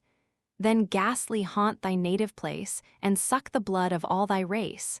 There from thy daughter, sister, wife, at midnight drain the stream of life. yet loathe the banquet which perforce must feed thy livid living corse.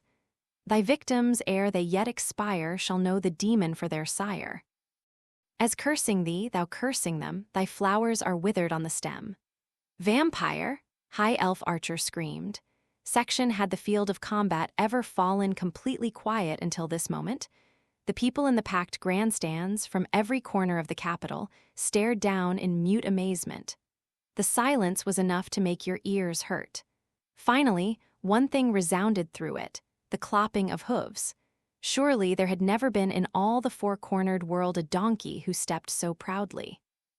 If there had been one, perhaps it was Dapple, the beloved mount belonging to the servant of that knight with his mournful countenance. What was more, behold the hero who rode astride that animal. Sword by side, shield in hand, lance by elbow, a knight as fine as any in the sagas. Armor of the purest white, like unblemished snow, helmet crowned with wings of white as well. Peeking out from beneath the helmet's raised visor was the face of a blushing, sweet, but quite gutsy young woman. Her small body, tucked inside all that armor, was soft and delicate and beautiful, though few knew it. Yet one only had to look in order to learn. The entire place waited with bated breath for the moment when she would draw the lovely tempered steel within the elegant white scabbard. She was a bud, someone said, the bud of a white rose. She was in that one fleeting instant before she bloomed in her pride. No one recalled the mirth to which she had been subject when she first appeared in the Colosseum only a few days before. No one remembered snickering at the Rhea girl's modest size and unimpressive form. As they all focused upon her now, no one suspected. He was all upset because he thought I would find out he was practicing his painting, that she had completely the wrong idea about what had happened. Regardless, the Rhea girl felt her heart pounding with every step her donkey took. Indeed, it had been since the moment she left the green room. She felt it jump with each clop of the hooves. Her whole body felt itchy, but she smiled. It had started the moment the wizard boy had painted her armor with some magic paints. He'd meant to save them for the finals, he said, but he'd decided to use them now. He waved his brush in the air, and her helmet had become striking, her armor had become wonderful, and somehow it made her feel as if she had become wonderful too. If she hadn't been sitting in the saddle already, she would have jumped up and hugged him. She no longer felt nervous. Instead, she buzzed with excitement. She squinted at the knight across the field, eager to go. I've made it this far. You'll see what I can do. Why, in that armor she hardly looks like a Rhea at all. You've made her a display piece. It's disrespectful to her. Groaned the paladin of the supreme god, whose voice had, until a moment before, been lost in the thunderous applause of the crowd. He wasn't looking at the girl, sitting upon her trusty mount. Well, he was looking at her, but in the same way that one might look at a stone on the side of the road. The rules regarding armor will have to be tightened up. This tournament is a disaster, and worst of all, for the first time he seemed to really look at something. His eyes swept upward, toward the royal box. The king was nowhere to be seen, but his sister was sitting there, wearing a gorgeous white dress. She was waving reluctantly, first to the crowds and then to the knights on the battlefield. Behind her stood two women, dressed in the latest fashions and all but expressionless. One of them looked entirely proud of her attractiveness, while the other was making no effort at all to hide her ample bosom. The knight glared at them as if they were the most despicable kind of evil, then slowly shook his head. I swear, I can't stop shaking. He literally spat the words, then lowered his visor and secured the fastener. It didn't really matter, though.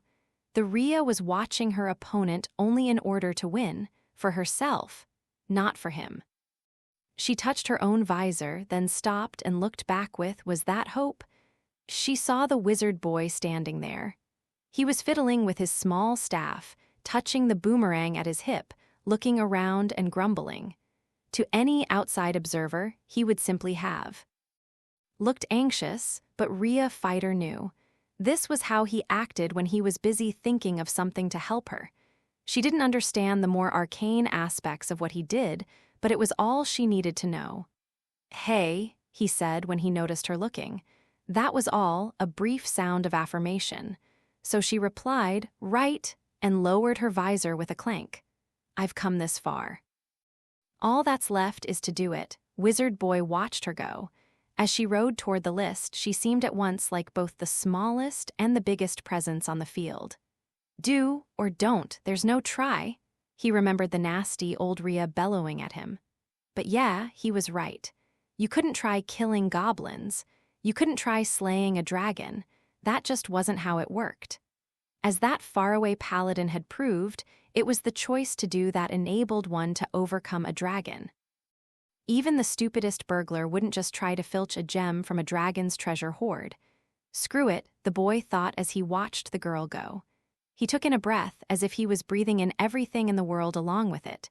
Spells? The hell with them, just look at the great sorcerers. They showed that not using magic put it on an even higher level.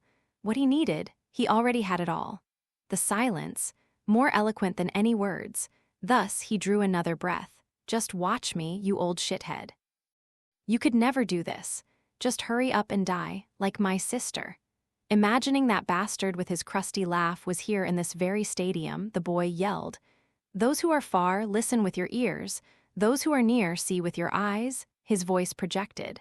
There were no spells, no clever tricks, magical paints. Oh, please, it was high noon, they had the sun. This battlefield. The spectators were looking from far away. He just painted it white, polished it, and stuck on some wings. That was all, no magic involved. They didn't need it to do this. Not him and not her. You got a problem, you want to make an issue of it. Go ahead, bitch away. The younger brother of Ruby Mage, formerly the first sorcerer of the academy, now speaks. That set off a murmur among part of the crowd. At least he thought so. He couldn't tell. Maybe he was imagining it. Doesn't matter, like I care. It wouldn't mean the end of anything. He knew that. He knew that all too well. They would probably keep talking about it for a long time. In his own heart, he felt a shadow, one that wouldn't let go. But so what then? The old Rhea had spoken often and eloquently of the greatest of the sorcerers, of what had made him such a fine user of magic. Fools said that it was because he spoke with dragons, because he retrieved treasure, because he had crossed the border between life and death. But it was none of that. It was because Hugh he himself was, the adventurer my friend, because he had accepted his own shadow. He had a friend who had offered him that chance. That was what made the great sorcerer great. If so, then this was Wizard Boy's first step. He would take it for her sake. She was the one who had caused him to take it. Maybe people would say he lacked courage not to be able to say these things to her face. But what did he care? It doesn't matter, I'll do it. The Rhea fighter, unparalleled, invincible. Of her brave deeds and her beauty, you have surely all heard by now. True, the shadow clung to him and refused to loosen its grip. True, he would travel with the shadow wherever he went, wherever it might be. He couldn't overcome it, and he felt a repulsion at the idea of accepting it. Only the sages were capable of such things. So long as he couldn't, though, he would have to drag himself along. Pathetically buffeted this way and that. To despise that patheticness and to seek only the glory of the light would be as absurd as burying himself in darkness. For going to such extremes was as good as admitting you couldn't look squarely at the other side. And why? Surely you know these words, spoken since before the journey of the 9 walkers. If they did, well, it just showed they hadn't studied enough. Read a book, learn something, then go out into the world, go on a journey, have an adventure. No, they could. What did he care? There was only do. After all, look, she was here doing it. She left her rural home, become an adventurer in spite of the mockery, trained hard, and was on a journey now. She was here at this moment, and she'd brought him along with her. Yeah, that was right. You say this wasn't the fruits of his own labor. Well, that's true. He hadn't done it on his own. He understood now. He knew very well. Rheas are the race who looks up. And that wasn't all, no, not in the least. Race didn't determine everything. It was the first thing some people noticed, and they thought it made someone good or bad, strong or weak. They would make fun of someone for it, but race didn't determine everything about a person. He gestured toward the young woman in white with one arm. And she is a great adventurer. Not she will be a great adventurer. She already was. She was already fully fledged and more. After all, none of the other Rias from her shire were here. And the other sorcerers from the academy were in the spectator seating, not on the field. One day this battle shall be one act of her legend. Therefore, the young woman and she alone had come this far, had brought him this far. Therefore I shall forbear to say any more, except for one word, her name. Then, at the top of his voice, the boy pronounced the Ria girl's name. Godspeed. This last he wished her only in his heart. Applause like thunder. People cheered her name, making it ring around the stadium. She looked about, almost as if she was confused, and then she raised her hands high. If the earlier cheering had not been enough to pierce the very tent tops, now it was like the thunder was accompanied by lightning that crashed down to the field of battle. "Eep!" she yelped, startled, but then she started laughing, a proper guffaw, and thrust her fist into the air once more. As for the knight who waited across from her, he sat dumbfounded upon his horse. No doubt in the world he lived in, Rias were poor little creatures deserving of sympathy, but no more. Perhaps he himself deserved a good word for her arrival in this place. She was a true, unfettered, unblemished knight, but what do I care? How do you like that? Wizard Boy was looking his way with a brazen, incongruous smile. There's your fairness and equality. Section, darn it, this isn't fair. High Elf Archer's shout was drowned out by the roar as two monsters charged toward her. The ancient shrine, which should have been the sanctuary of the Earth Mother, was now the site of a desperate battle. A fearsome descendant of the Nagas kicked aside the goblins mobbing him, then went after the man in red-black armor. "Eeya, you call that an attack?" There was an audible crack as sword met claws.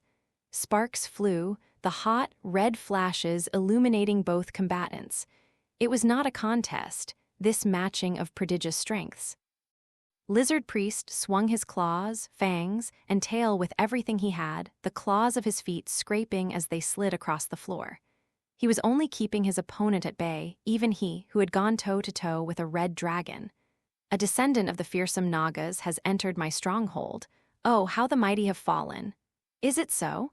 They say my forebears could see in the dark. Keeping the opponent at bay was nothing to be ashamed of. Lizard Priest howled again and traded another set of blows with the vampire. A single stroke from the Earth Mother's staff might have been effective, but having come so far, it wasn't that he wouldn't use it, but that he couldn't. If his opponent grabbed hold of it during their exchange, he would have no way to fight back. It would be taken from him. Then they would be back to square one. These experienced, hardened adventurers were not going to make such a foolish mistake, which was precisely why, there. High Elf Archer didn't miss a beat. She kicked off the walls of the ruins to get some height and then let her arrows fly. They were pitiful goblin arrows, but fired by a sublime archer. Wielded by a high elf, they might as well have been magic missiles. Which is to say, they were inerrant, finding their mark even when the target was locked in combat, the rusty old arrowheads burying themselves in the vampire. That tickles. Oh, you'd think he was some kind of ogre. It was bad enough to have your arrows deflected with a flourish of the sword, but to have them simply picked out after they'd hit their target, that was a bit much. Despite their poor state, the arrows had bitten deep, but the vampire didn't begrudge a bit of torn flesh as he pulled them out. Dark, rotten blood flowed. Forth, but only for a second. The next moment, the flesh bubbled up and closed the wounds. High Elf Archer flew through space, watching it happen with almost divine vision. She bit her lip. Unfortunately, they had more to worry about than just the vampire. BB, goblins, now not quite. They were something that had once been goblins. Their skulls had been crushed, their throats torn out, their innards pierced, and yet they stood, rose, returned from the dead. As the vampire's miasma touched them, first one and then another got to its feet. This was the power of the death, the special privilege of the dungeon master. The very same thing that had tormented those heroes of the forces of order as they faced the army of darkness. Brine, BBBRRRRIAN, the moment Lizard Priest moved to attack the vampire, the party's fighting strength was hampered. I've got you. When even High Elf Archer had to move to reinforce him, it seemed the end was at hand. She perched on a stone pillar, literally raining arrows upon the unholy horde that now defiled the Earth Mother's sanctuary. 1, 2, 5, 10. The goblin corpses piled up again in the blink of an eye. It was an important act of reinforcement for the adventurers. If nothing else, it bought them a second to breathe. But only a second. For an instant later, the creatures creaked and twisted and rose again like broken puppets hauling themselves to their feet. Never gonna see the end of 'em at this rate, Dwarf Shaman said in between strokes of his axe. That's normal, was Goblin Slayer's reply. He had never known a battle with goblins to have a proper end. The only limit was how many of them there were in a given place. But these are not goblins. He tried stabbing one in the throat with a dagger, as he so often did, only to have it shiver and continue after him. He beat it back with his shield, gaining himself enough time to reposition. When a creature comes back from the dead, its brain is rotted, so it's unable to form proper thoughts. Considerable devotion and study are required to become a superior form of this sort of life, like the vampire. Which is to say, goblins could not become vampires. All that was left to the shambling corpses was their greed, although in that sense, they weren't so different from when they had been alive. Goblin Slayer didn't know the first thing about the undead, but he was getting the idea just by comparing these creatures to their living counterparts. There were two major differences. One was that of the major biological needs, only hunger remained. The other was that apparently stopping them took more work than usual. What should we do? He asked. Get it so they can't move, Dwarf Shaman yelled. He was busy wielding his weapon, trusting to his people's natural strength to get the job done. It would have been great to use a spell if they could, but were there any spells that would work on a vampire? Playing one of your all-too-limited cards in an uncertain situation would show if not a lack of nerve, at least a lack of forethought. Dwarves have their own way of fighting. Dwarf Shaman wasn't done yet, and so he chopped the spinal cord of one of the corpses like a log. Arms and legs, he called. Or the spine, that'll do too. Understood. With the decision made, Goblin Slayer acted quickly. He didn't know how to destroy a zombie, but he knew many, many ways to destroy goblins. Moreover, if only the girl was here. Then they could have hit the creatures with holy light and started carving a path through the stunned monsters, or perhaps used Purify to take care of them all in one swoop. Under his metal helmet, he grunted at the thought, then took out his annoyance on a goblin corpse. In other words, he kicked it down, he smashed its spinal cord underfoot, and he stole the club from its hands. There's no point counting anymore, he said. Faced with the dead pressing in from every side, what was the benefit in knowing how many you had destroyed? Especially when those dead creatures were goblins. Then the goal was simply to survive. A club, that's the weapon for moments like these. Goblin Slayer struck out with the club right and left, trusting to luck to land his blows. Each time he sent a goblin corpse flying, creating a small space, he would immediately step into it, working his way forward.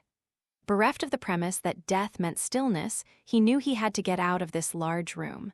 I will never fight with goblins in an open space again. He remembered it had been back in year 1 for him. How he had struggled to protect a village. Thinking back on it, he knew his performance had been pathetic, but still, he had learned much from it. It had become part of his experience. Confined spaces were his bread and butter, although even that could vary with time and occasion. Orkbalg, wind direction.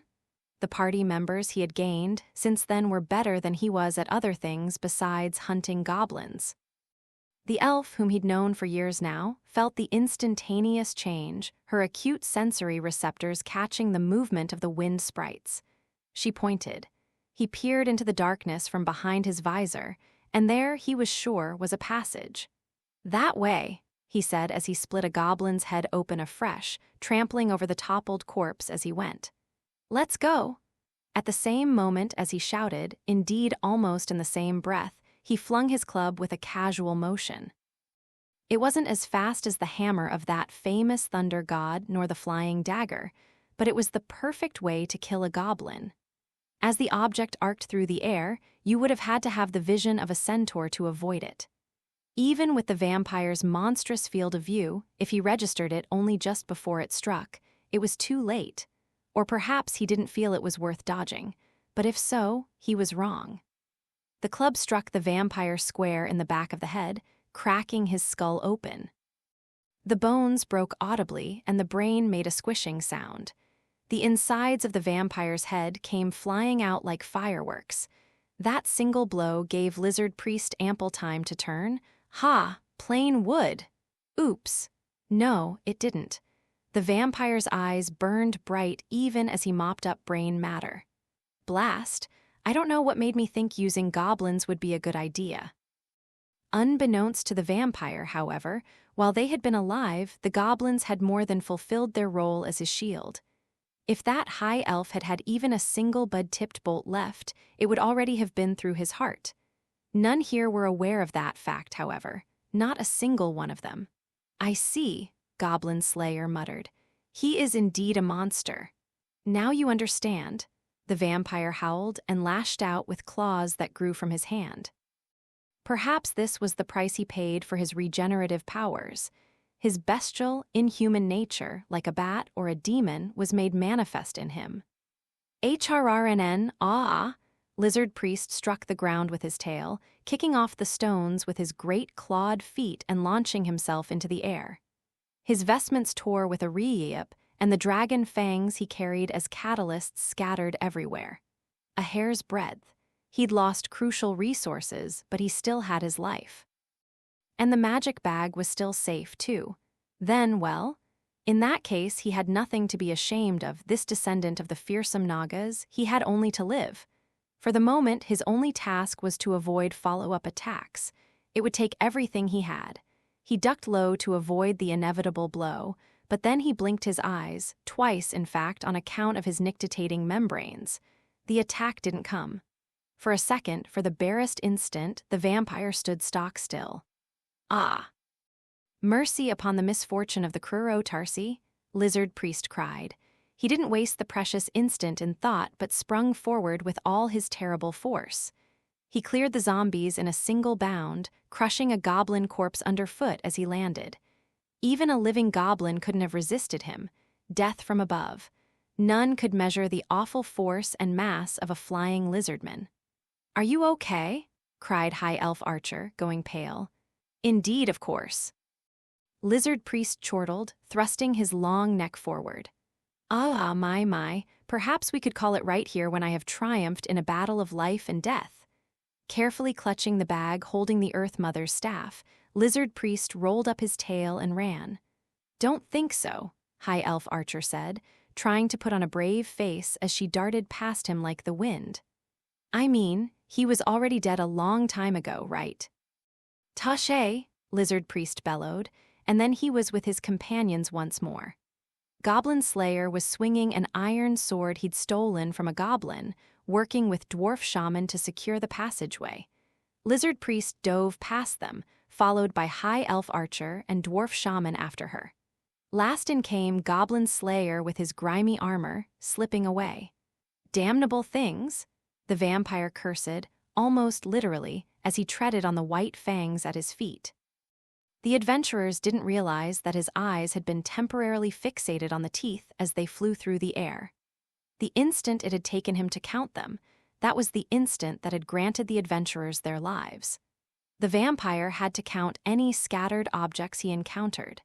It was an immutable law laid down by the gods. That was simply how vampires worked in the four-cornered world. If he rebelled against that stricture, he would no longer be a vampire. He would become nothing but a corpse. That was how magic functioned. This creature had a monstrous field of vision, and it had only been one instant, but it was enough. That was the decisive stroke. And what had brought it on? Fate and chance. Namely, the adventurer's unremitting effort and force of will had dragged the outcome into being. Section Eek. There was a sound like splitting logs, and both lances burst into shards of wood. The Rhea girl's cry was lost in the crash, and it disappeared before anyone had heard it. Under her visor, though, she flushed red, to scream just because the enemy had struck her. The brutal shock ran down the left side of her body, nearly throwing her from her saddle. She braced herself in the stirrups and clutched the reins, managing to hold fast. She didn't fall out, excellent. Wait, was it excellent? Do you have to ask? If she didn't win, there was no point. Her eyes glinted with fighting spirit, and she wheeled her donkey around. There, on the other side of the tilt, there he was. The knight was still on his horse. The girl shouted, "Points!" "1 point," said Wizard Boy, who came scrambling up, clutching afresh. Lance, he held it out to her. Within the confines of her visor, she could barely see the flags raised to indicate the number of points. But thanks to my little oration, the crowd is on our side. So what? So subjectively, we're even, Wizard Boy said with a bitter smile.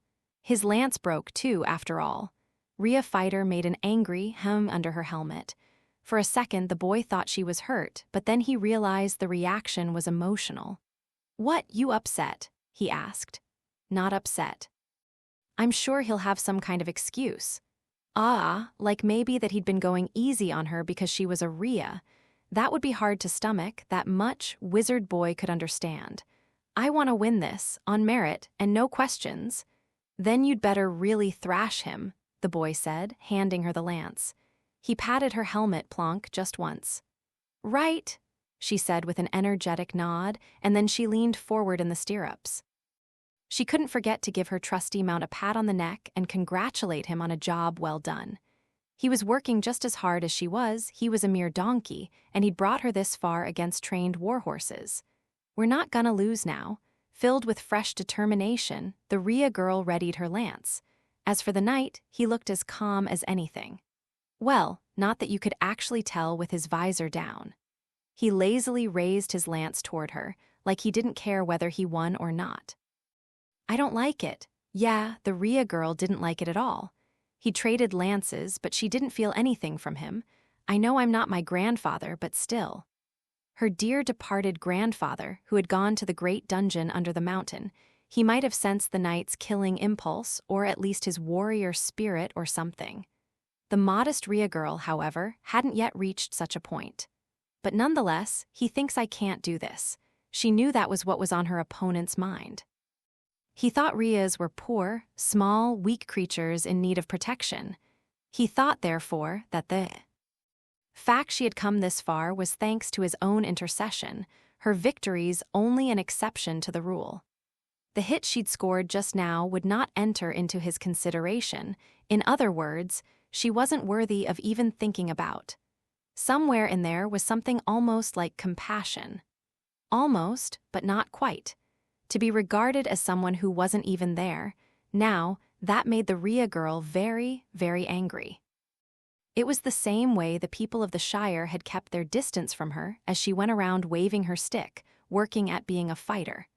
"I'm gonna send his ass flying. It just didn't feel nice." "Yeah." Almost before the judge had waved the flag, she gave a great cry and spurred her mount, launching forward. The jabbering of the spectators disappeared, as did the shouts of the boy Wizard behind. Inside the confines of her visor, her vision narrowed to a single point, closing around her opponent. She gritted her teeth, hefting the weight in her right arm. Her body lurched up. She rose in the saddle. She braced herself against the stirrups, gripped the reins as hard as she could, made her small self even smaller, and thrust the lance forward. This was one of the forms she'd used time and time again since the tournament had started. In any other contest, the result would have been down to her opponent's study of his opponent. It was unlikely, however, that the knight was thinking about such things. He was simply too confident. A casual thrust from above, he believed, was the way to deal with small enemies. As they crossed lances, the girl's eyes went wide. Her lance worked. Her opponent's weapon came closer. It would be disrespectful to call it the fruit of much training on the knight's part, and it was certainly no mistake by the Rhea girl. It was simply the pips on the dice of fate and chance. Heek! There was a metallic crash, and the girl felt herself go flying. No, she was thrown backward in the saddle like a discarded puppet, but she was still safe. Her feet in the stirrups just held her in place. The rest of her, however, was in poor shape. The shock was like she'd been hit by a wild animal or a battering ram. The instrument may have been a competition lance, but the blow was still very powerful. Her white-painted armor was battered. The lance had pierced her visor, rendering it useless. If she hadn't had it, she would have been in a fearful state indeed. Then again, even with the visor, there was always that king who had been killed by an errant piece of wood. With a little less luck, with a critical failure, say, that could have been her fate. The crowd watched with bated breath for any sign of life from the girl, who sat motionless on her donkey. Even if she survived, this was a costly outcome, for her breastplate had slipped, revealing her underarmor clinging to her chest for all to see. The curves, intact, moved up and down in time with her breathing, even though she was flat on her back atop her donkey. She couldn't seem to get a breath. Huff, huff, it was just air moaning in and out through her lips. The sky, it never looked so blue, her head was spinning, her thoughts felt half-formed. Her vision was fuzzy. Past her ruined visor, she saw the boy upside down. He was clenching his fist, trying to keep her from jumping up, shouting something. "Don't fall off." Then the girl's eyes went wide as if she'd been struck by lightning, and she clenched her scrupulously built abdominal muscles and sat up in the saddle. "Hna haya," she found a shout at her lips.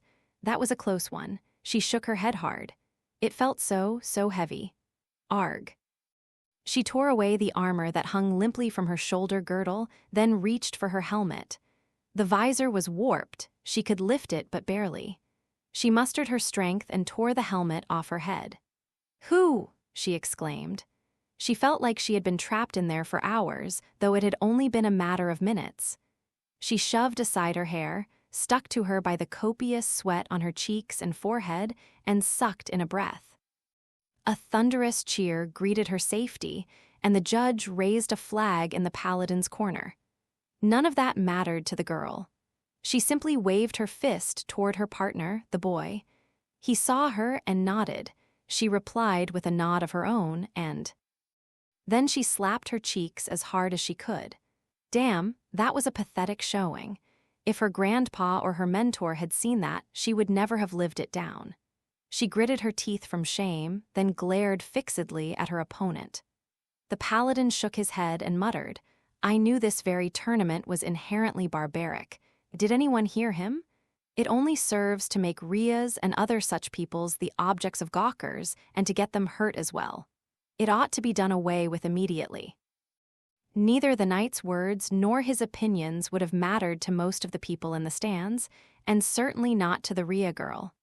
It started quietly, like a ripple. The yelling and cheering stopped, replaced by mutters of confusion and dismay that slowly built. It wasn't clear who saw it first, but Ria Fighter noticed only after Wizard Boy had. Huh. She turned her mount around for a change of armor. Well, not that she had one, but maybe he could swing something and a fresh lance to find Wizard Boy pointing upward. At the spectator seating? No, higher than that, the other side of the Colosseum. The sky. Her gaze rose to the sky she had contemplated a moment earlier.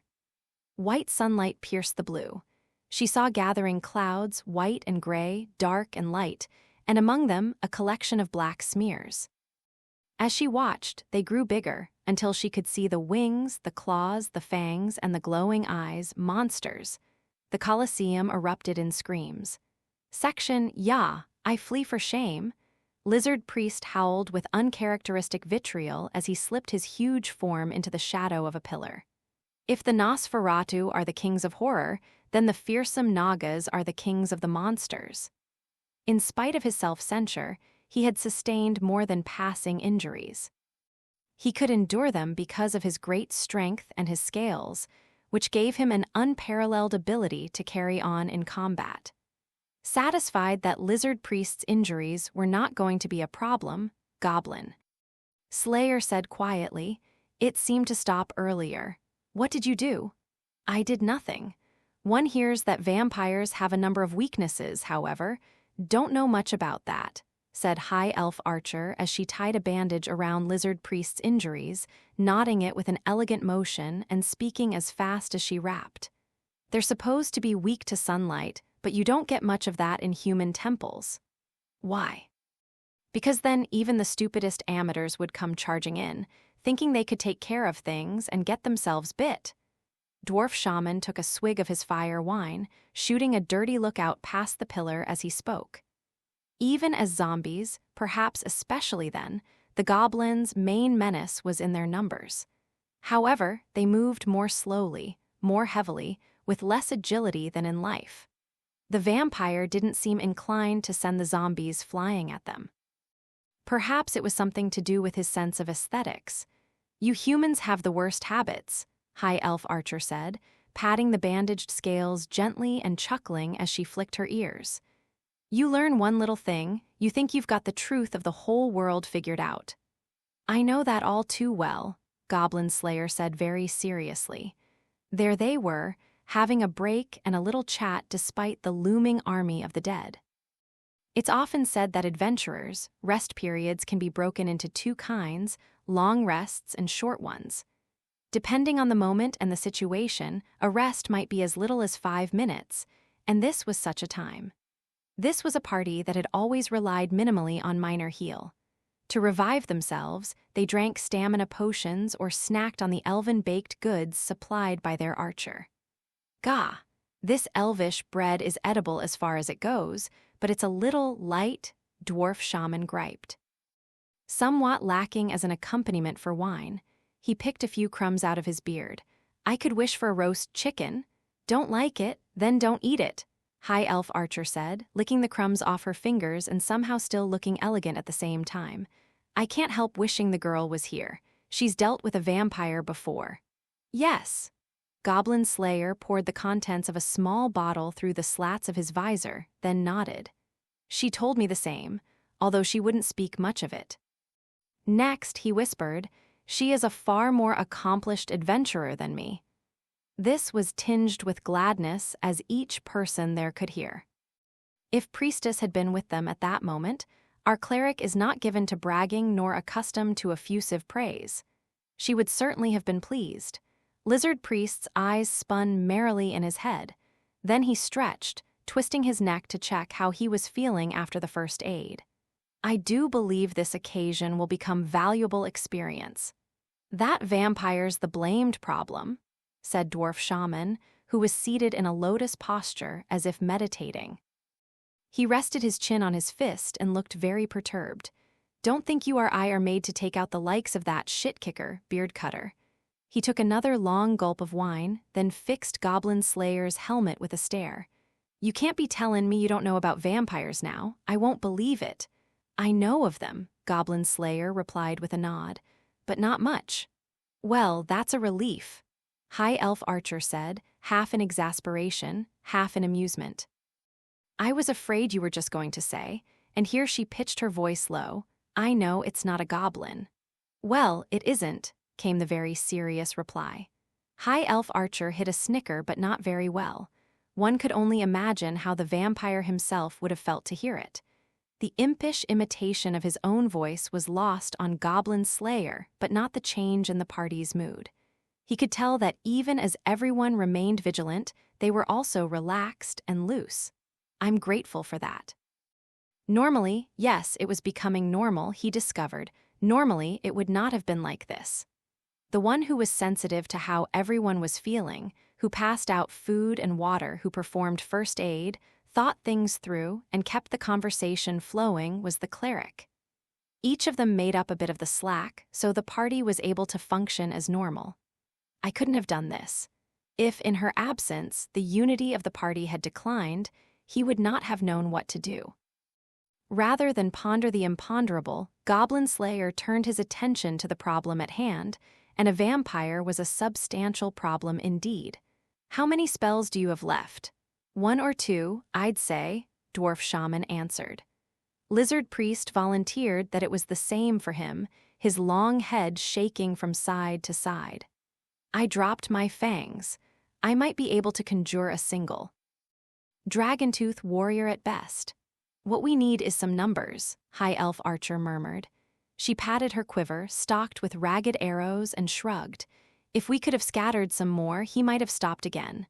But we don't know why, and if we did, we couldn't trust it, Goblin Slayer said. That's true, High Elf Archer said honestly. She hadn't been that serious about the remark. Arrows were her domain, and her role was as a ranger. She didn't have much to contribute to strategy meetings like this one. Goblin Slayer had an intuition that she must, then, have had some reason for speaking up now. Before he could say anything, though, she waved it away. It's okay, I'm doing all right. They're goblin arrows, but at least I can shoot with them. Good enough. Perhaps some fire powder, Goblin Slayer mused. You said it was weak to sunlight after all. You're thinkin' of bustin' through the ceiling, said Dwarf Shaman, catching on quickly. He ignored High Elf Archer's scowl and looked up. The ceiling of the passageway was right above them, but that of the large room was much higher, so far above their heads that it was cloaked in darkness. He had, indeed, spent much time and gone a great distance digging with tunnel. Speaking with the experience of a dwarf, the intuition of a people as comfortable under the ground as above it, he said, I couldn't guarantee there's open sky above this temple, and I'm not sure I could get there with what I've got left. I see, intoned Goblin Slayer. Perhaps only a dark elf could have challenged a dwarf when it came to opinions about matters subterranean. Goblin Slayer, for his part, trusted Dwarf Shaman's judgment and didn't ask any questions. Instead, he said, perhaps we could burn the creature. Burn him, High Elf Archer repeated. The undead ought to catch just fine, said Dwarf Shaman. They are dead, after all. Meaning that thing is a corpse? Goblin Slayer asked. There was a flicker of inspiration, the light of the god of knowledge in his mind. So it has no life. S'pose ye could say that, sure, said Dwarf Shaman, stroking his beard thoughtfully. Yes, it was reasonable. No one would claim that thing was alive. In fact, there was a vampire lord appeared in the capital 10-odd years ago. And they actually called it the No-Life King. In that case. From behind his visor, Goblin Slayer looked around at his friends. His friends? He still wasn't used to thinking of them like that. It was a little bit disappointing that their priestess wasn't here. But at the same time, it was a good thing. She was adventuring in the capital at that moment. A wonderful adventurer, far more than he could ever hope to be. He had dragged everyone else off on his own adventure, a fact Goblin Slayer found disquieting. But if that's the case, I have a plan, he said. Let's do it. Then I have to win. Section, please, stand back. Priestess reacted immediately. She moved with precision. A brilliant display if there ever was one. She worked her sounding staff, which jangled with every move. She leaned out from the royal box and thrust it forward. O Earth Mother, abounding in mercy, by the power of the land grant safety to we who are weak. At that instant, the winged monster that had come diving at her was pushed backward by an invisible force field and tumbled through space. Ga-ayago? Gargu? One, then two of them. Priestess could feel the shock each time they slammed into protection's field, but she held firm. She didn't have to feel the hairs on the back of her neck stand up to know that the black dots filling the blue sky were monsters, because the experience still lived within her, the experience of the battle that had engulfed her at the fortress. Bodies like stone, claws, fangs, and wings.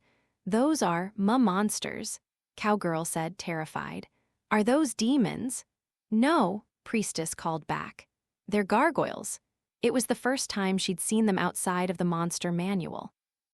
However, even she, who had barely been on any proper adventures, was able to remain calmer than Cowgirl. Fortunate were those who had never experienced monsters invading their home. Jigu Yeli?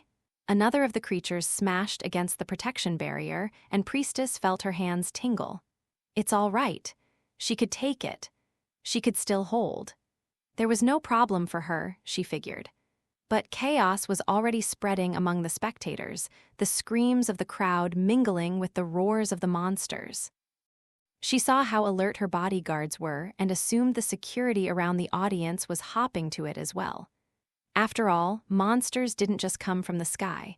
What if they were among you, behind you? What would you do? "WH?" came Guild Girl's tight voice. "What do we do?" Hers was not the cry of someone in a panic, but the emphatic question of someone resolved to do something.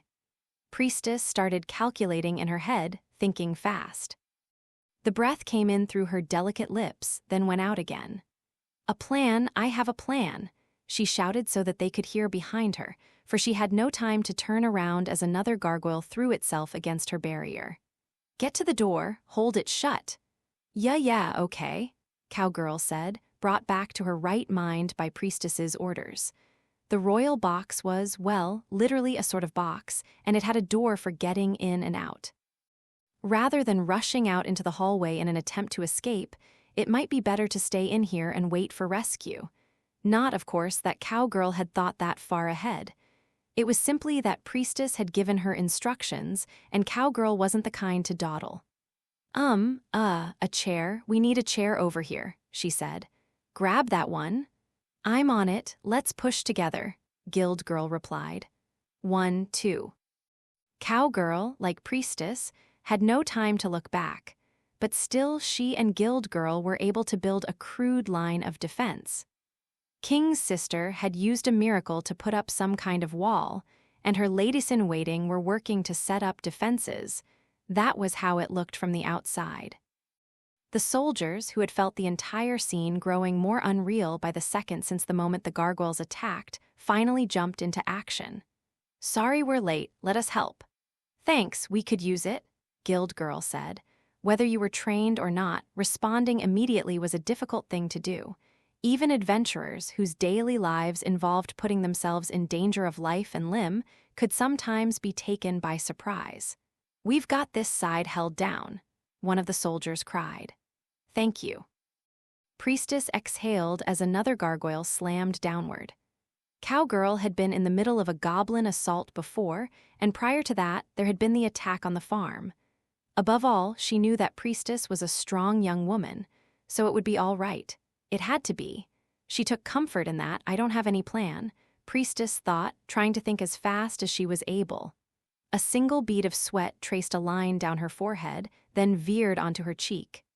"Your Highness, this is dangerous." "Please, you must get to safety," a soldier yelled. No, Priestess was quick to shake her head at the soldier, but suddenly she stopped. She almost put her finger to her lips, her characteristic habit, but instead she gripped the staff even harder to subdue the impulse. If he was here, what would he do? At a moment like this? Was there anything in her pocket? That's it, I see it. Her hand was not in her pocket. It couldn't be. Both of her delicate, unreliable hands were desperately gripping her staff. She had no others. There was a sharp sound of inhalation as Priestess took in as much air as her petite chest would hold and focused all her spirit and attention on the heavens above. "O Earth Mother, abounding in mercy, grant your sacred light to we who are lost in darkness," she cried. Jigag! A brilliant and holy light, blinding, filled the royal box and spilled over into the Colosseum. The closest gargoyle hit its face and screamed, tumbling as it returned to a lump of stone. It dropped, well, like a rock, slamming into the seats below and shattering, but there was a silver lining to that. The sudden burst of holy light had pierced the chaos below, drawing every eye in the crowd. The gazes of those in the spectator seating were pulled away from their running and their disorderly flight and toward the royal box. Who was that? Was that the princess? No one had heard of her being granted any miracles. The murmuring started quietly. After a beat, it was swallowed up. "As a priestess of the Earth Mother, I have a request," Priestess said, loudly, clearly, confidently to the people below. "Any and all adventurers who are here now, lend me your aid." That was all she said, but the effect was dramatic. The adventurers, who had each been facing the gargoyles on their own, isolated, looked at one another. They'd only come here to see the show. If some sparks were going to land on them, they would brush them away. It was no more than that. But this was different. They had been asked personally, by the princess of the entire nation. She had requested them to help deal with the monsters, and in that case, then this is an adventure and nothing but, all right, let's start with the big one. Front rowers, over here, protect the spellcasters and clerics. I've got magic, and miracles, well, just trade god ones, but still. If you've got reverse, it'd sure come in handy. Parties started calling to one another, individual adventurers began teaming up, and people who had never met each other before began working together. Yes, said Priestess, who had seen them all when she was casting holy light. She smiled. Then she said, everyone else, stay calm and evacuate in an orderly fashion. The guards will help you. Orders were given, instructions flew. People started trusting themselves to the soldiers, who guided them out of confusion and into safety. The guards, who had fallen into panic when the monsters attacked, began to regain their composure and coherence. Yes, the situation was dangerous, but it wasn't fatal. Fantastic, fantastic work, said Guild Girl with a sigh of relief and a voice full of admiration. Cowgirl goggled. She could only find one word to describe what she had seen. Amazing. He, Priestess smiled with just a hint of shyness, but then she tensed her cheeks again, forcing the smile away. It's only because Goblin Slayer and everyone else has taught me so much. That's right, if you have no hands left, you just have to borrow some. Section, yikes, yikes. That was all well and good, but not everyone was capable of immediately leaping to such distinguished action. The black-haired girl felt the huge lump of stone graze her as it went over her head. She ducked and rolled to avoid it. It was a very close call. If she'd been wearing a hat, it might not have survived. After a second of thought, she pushed up her protective headband. She had decided to act, and this would be the best defense. Yes, this was best. She scuttled amid the spectator seats, then gave a swing of a sword that was almost longer than she was tall. Yah. The blade sliced through the air, wumph wumph. Of course, it couldn't reach the monster that floated above. The red creature arced out of the way, then came diving through the air again. Remier. Eek! The girl with the name of the primal whirlpool rolled again, evading the deadly blow from above. She wove amid the seats once more, racing to find a different position. The monster's movements were irregular, highly unpredictable, so she stopped and observed, watching how it moved, evading when it attacked. Move, wait, attack, dodge. That was her entire focus as she carried on the fight. She didn't have any brilliant ideas. She had simply decided to do all she could as best she could. Waya. If she could draw even one enemy to herself, it would help the others. That was the only thought in her head, and she wasn't wrong. The reoffencer's blade sang out, followed by a vermilion lance that prized justice, and the half-dragon girl who planned to slay a dragon howled. Some of the adventurers here were known, others were not. All had come from each of the four corners to be at this Colosseum, and one of the monsters who would have moved to accost those adventurers didn't, because he was pinned down by this girl with the name of a storm. The battle spreading among the spectator seats was a brutal affair, but the people held the advantage. As for the girl, she could hardly be said to have distinguished herself. She was pathetic, even silly, but she was desperate. Why, you? She bled from a scrape, but in her eyes and in the magic wand at her chest, there was an unmistakable spark. This was her adventure.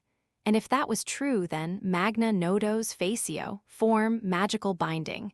The heavenly players would certainly not leave her side. Words of binding rumbled from somewhere, and with a crack, the monster's wings were tied up. The girl made a sound that wasn't quite a what, and wasn't quite an O. She looked up and saw two adventurers. "It's paralyzed, do it," shouted a young woman who looked to be a wizard. At that moment, the black-haired girl thought she saw a colorful breeze slip past her.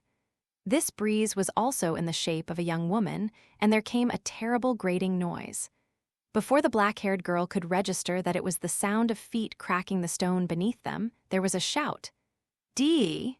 The cry was as sharp as any sword, and along with it, a long leg lashed out, slamming against the monster's wings. They crumbled into dust, and the red creature succumbed to gravity. It was, however, still dangerous as it continued to struggle despite half of its body having been reduced to rubble. "Oops, ah!" The girl hefted a sword that looked very heavy, shouted "Yah," and whacked it against the creature. The huge weapon, polished with care every day, made a terrific racket as it slammed into the creature's head, pulverizing it. Even then, the girl wasn't sure the monster was dead.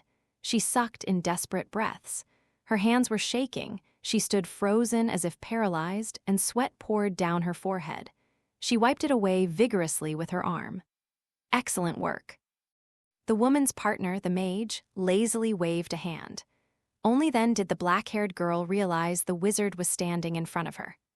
"Oh, Yuma, She looked up at the other woman, and one simple word passed through her mind: beauty.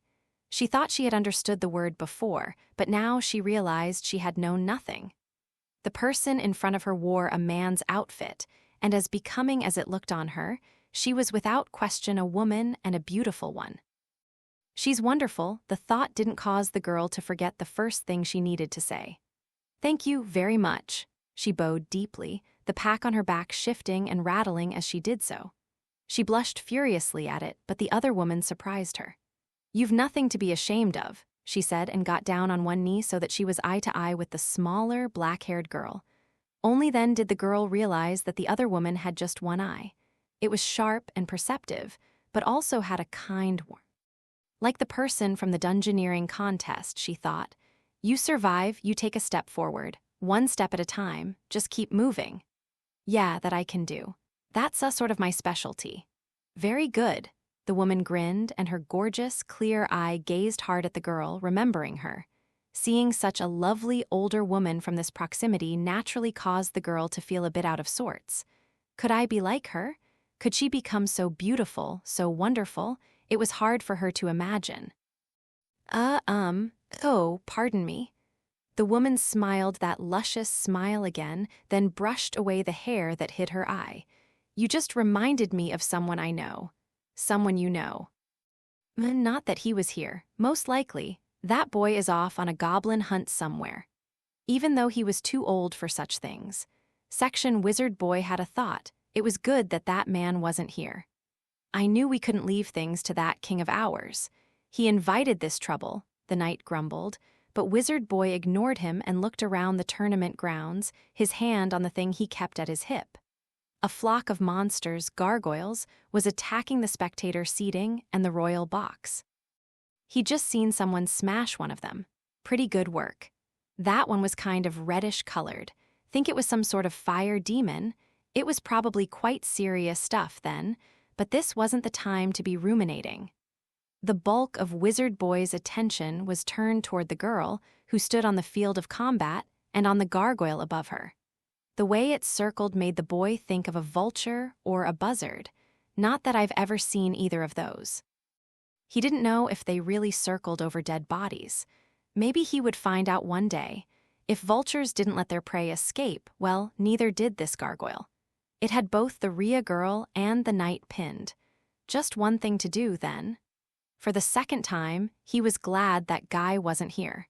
He wouldn't have admitted under torture who it was who had instilled in him the habit of always picking up things to throw. In Wizard Boy's hand was a boomerang. His mentor had given him grief about it. It was hellish magic, forbidden magic, a spell from a foreign land. So what? Who gives a shit?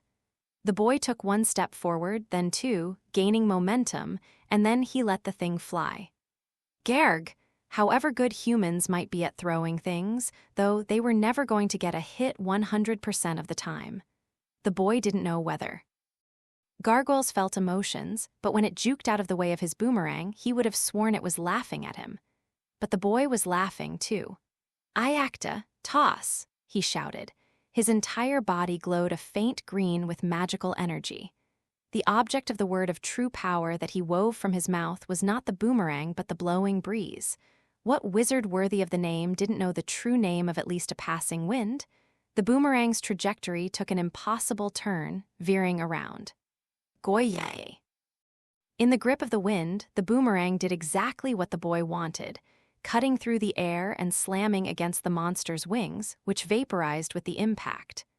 Whatever magic one might use to cause stone wings to beat, when deprived of those wings, there could be only one result: a fall and then death. The drop from that height was more than enough to smash stone to pieces. The boomerang passed over the pile of debris and returned safely to the boy's hand. A magic flying stick combo, Wizard Boy's very own new battle tactic, the telekinetic boomerang. He didn't have time to admire its effectiveness in battle, however. He was too busy shouting at the top of his lungs, "Finish him!" His voice echoed across the Colosseum. Send his ass flying. No doubt the knight did not grasp what he meant. He probably thought the young mage was exhorting them to finish off the monster. "I certainly will," the knight replied. "Simply let me handle this and all will be well. From the very start you should have." He didn't get to finish.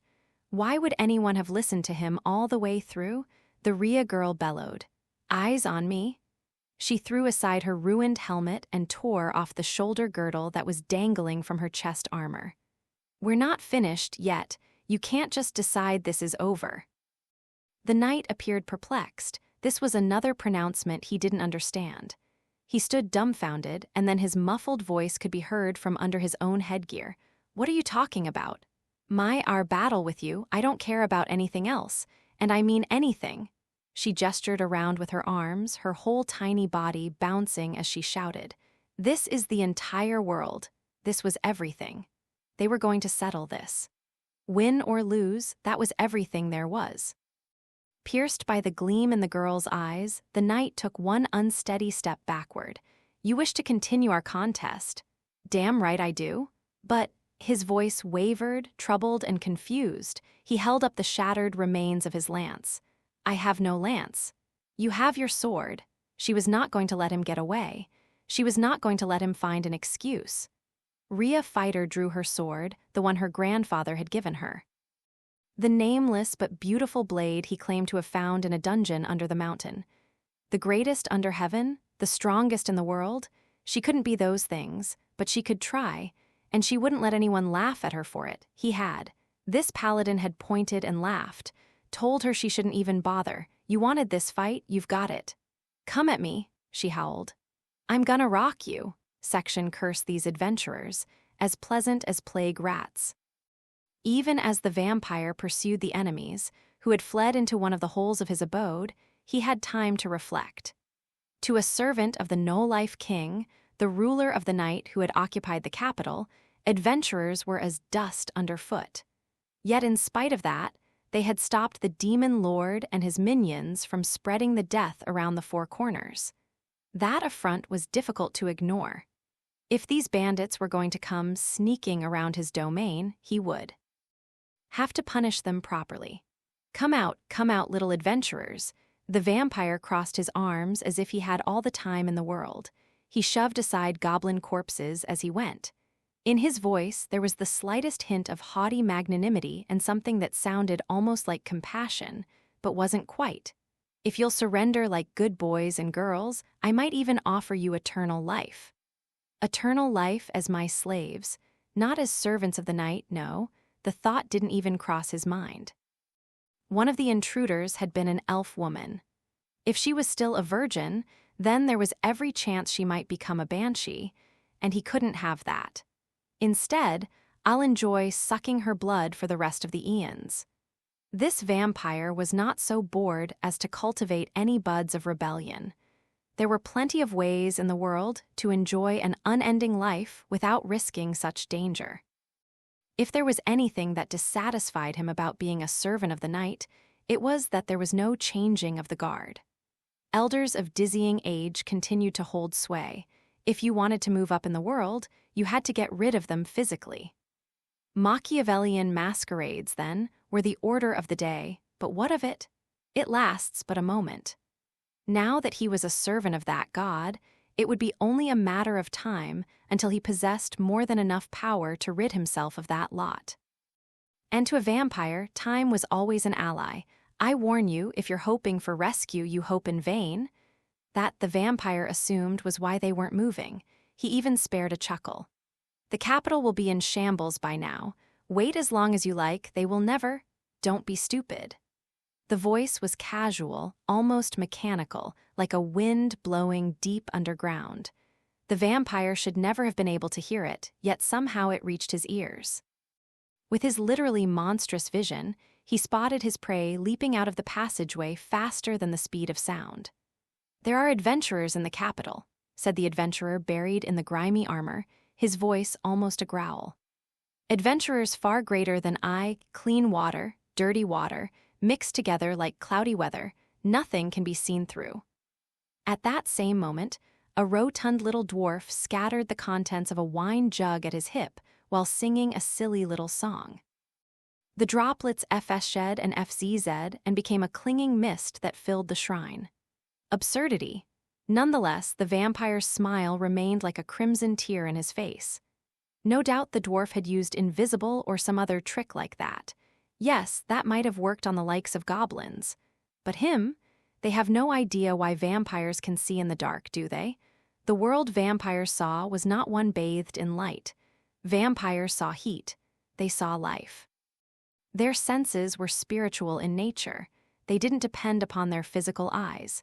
Even if those droplets were magical, it was an affront that the adventurers had imagined they would be of any use. Ah, what fools these mortals be! Now the vampire knew victory was within his grasp, and he had no time to hiss and spit about a childish prank like this.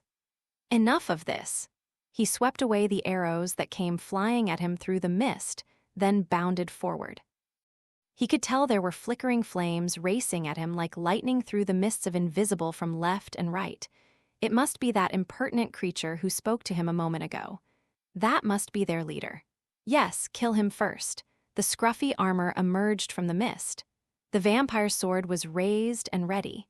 He would cleave him apart with a single stroke, crush his head like an overripe melon and trample on his corpse. "Now you die," the vampire bellowed and reduced his opponent to dust. His opponent who was only a pile of white bones. Wah! The vampire looked in every direction. Much against his will, he found his eyes forced to follow the pieces as they scattered. He didn't know what had happened. He was sure that an instant ago he had been fighting their leader, the one they referred to as Goblin Slayer or some such thing. And now in his place there were only bones. A dragon's skull. A dragon soldier. Fine, but where had it come from? Had it taken the adventurer's place? When had they made the switch? No, that is what happened. He spotted the small pouch the man was holding. Its mouth was open and the dragon soldier was emerging from it. "A bag for holding?" the vampire yelled. In temporal terms, he was frozen for less than a second. "So I missed a single move, so what? One move is all I need." The steel helmet was close now, with that darkness behind its visor, that growling voice. "I'm told you're a corpse, is that right?" The next second, the vampire felt the bag come down on his head. Wah! He didn't even have time to finish his howl before the bag slipped over him, swallowing him up. A world of blackness, even for this servant of the night who could see in the dark. No sound, no air. He could scratch and scrabble, but it gained him nothing. As he watched, his arms, his torso, his legs were all consumed by the bag.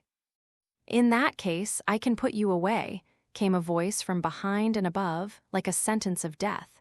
"Because you are just a thing." No, undone by the machinations of a mere munchkin. The vampire rained curses on the heads of his enemies, but they never made it out of the bag. Soon he was lost to the endless void.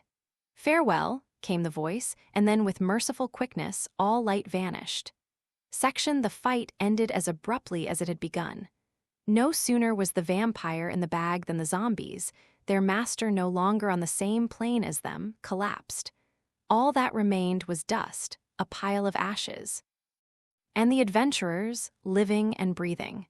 They remained vigilant, weapons and catalysts at the ready, keeping a close watch all around. After all, the vampire hadn't been destroyed. He might have some hidden trick up his sleeve yet. He might even be able to tear open the bag and escape. The aching silence was finally broken by a single disinterested sentence. "That was excellent work." Goblin Slayer gingerly tied the bag shut, then picked up the skull by his feet, the dragon-tooth warrior, its duty fulfilled. How many times had these non-speaking servants saved him and his party? Is there some way to reward them? He never seemed to be able to find an answer to that question, no matter of what or whom he was asking it. For the only thing he was capable of doing was killing goblins. Are we alive? We are alive, aren't we? High Elf Archer asked now that Goblin Slayer had cut the thread of tension. She threw herself down spread-eagled on the ash-covered floor, grinning like a child tired from playing too much. That even so, she appeared unutterably elegant. Well, this was why the bards loved to sing of the elves. Gods above, I'm exhausted, and we didn't even get to see the tournament. They tell me she's an elf princess. Not sure I believe it, though, Dwarf Shaman grumbled, but then he laughed. Yes, this princess of the elves was confident that the tournament had in fact been held in the capital. She didn't doubt it. Maybe there had been a little trouble, a little adventure, but that kind of trouble meant business for them. There were adventurers there, including a friend of theirs, the priestess. How much of a problem could there be? Guess she and I are probably on the same page thinkin' that. Well, best hope that's the end of it. I'm fresh out of spells, Dwarf Shaman said. And I as well, added Lizard Priest.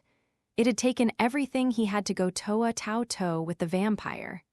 He sat down heavily on the floor. If left to his own devices, he looked like he might just curl up right there. His fingers played across the staff of the Earth Mother, which he held in his hands, and he shook his long head gently.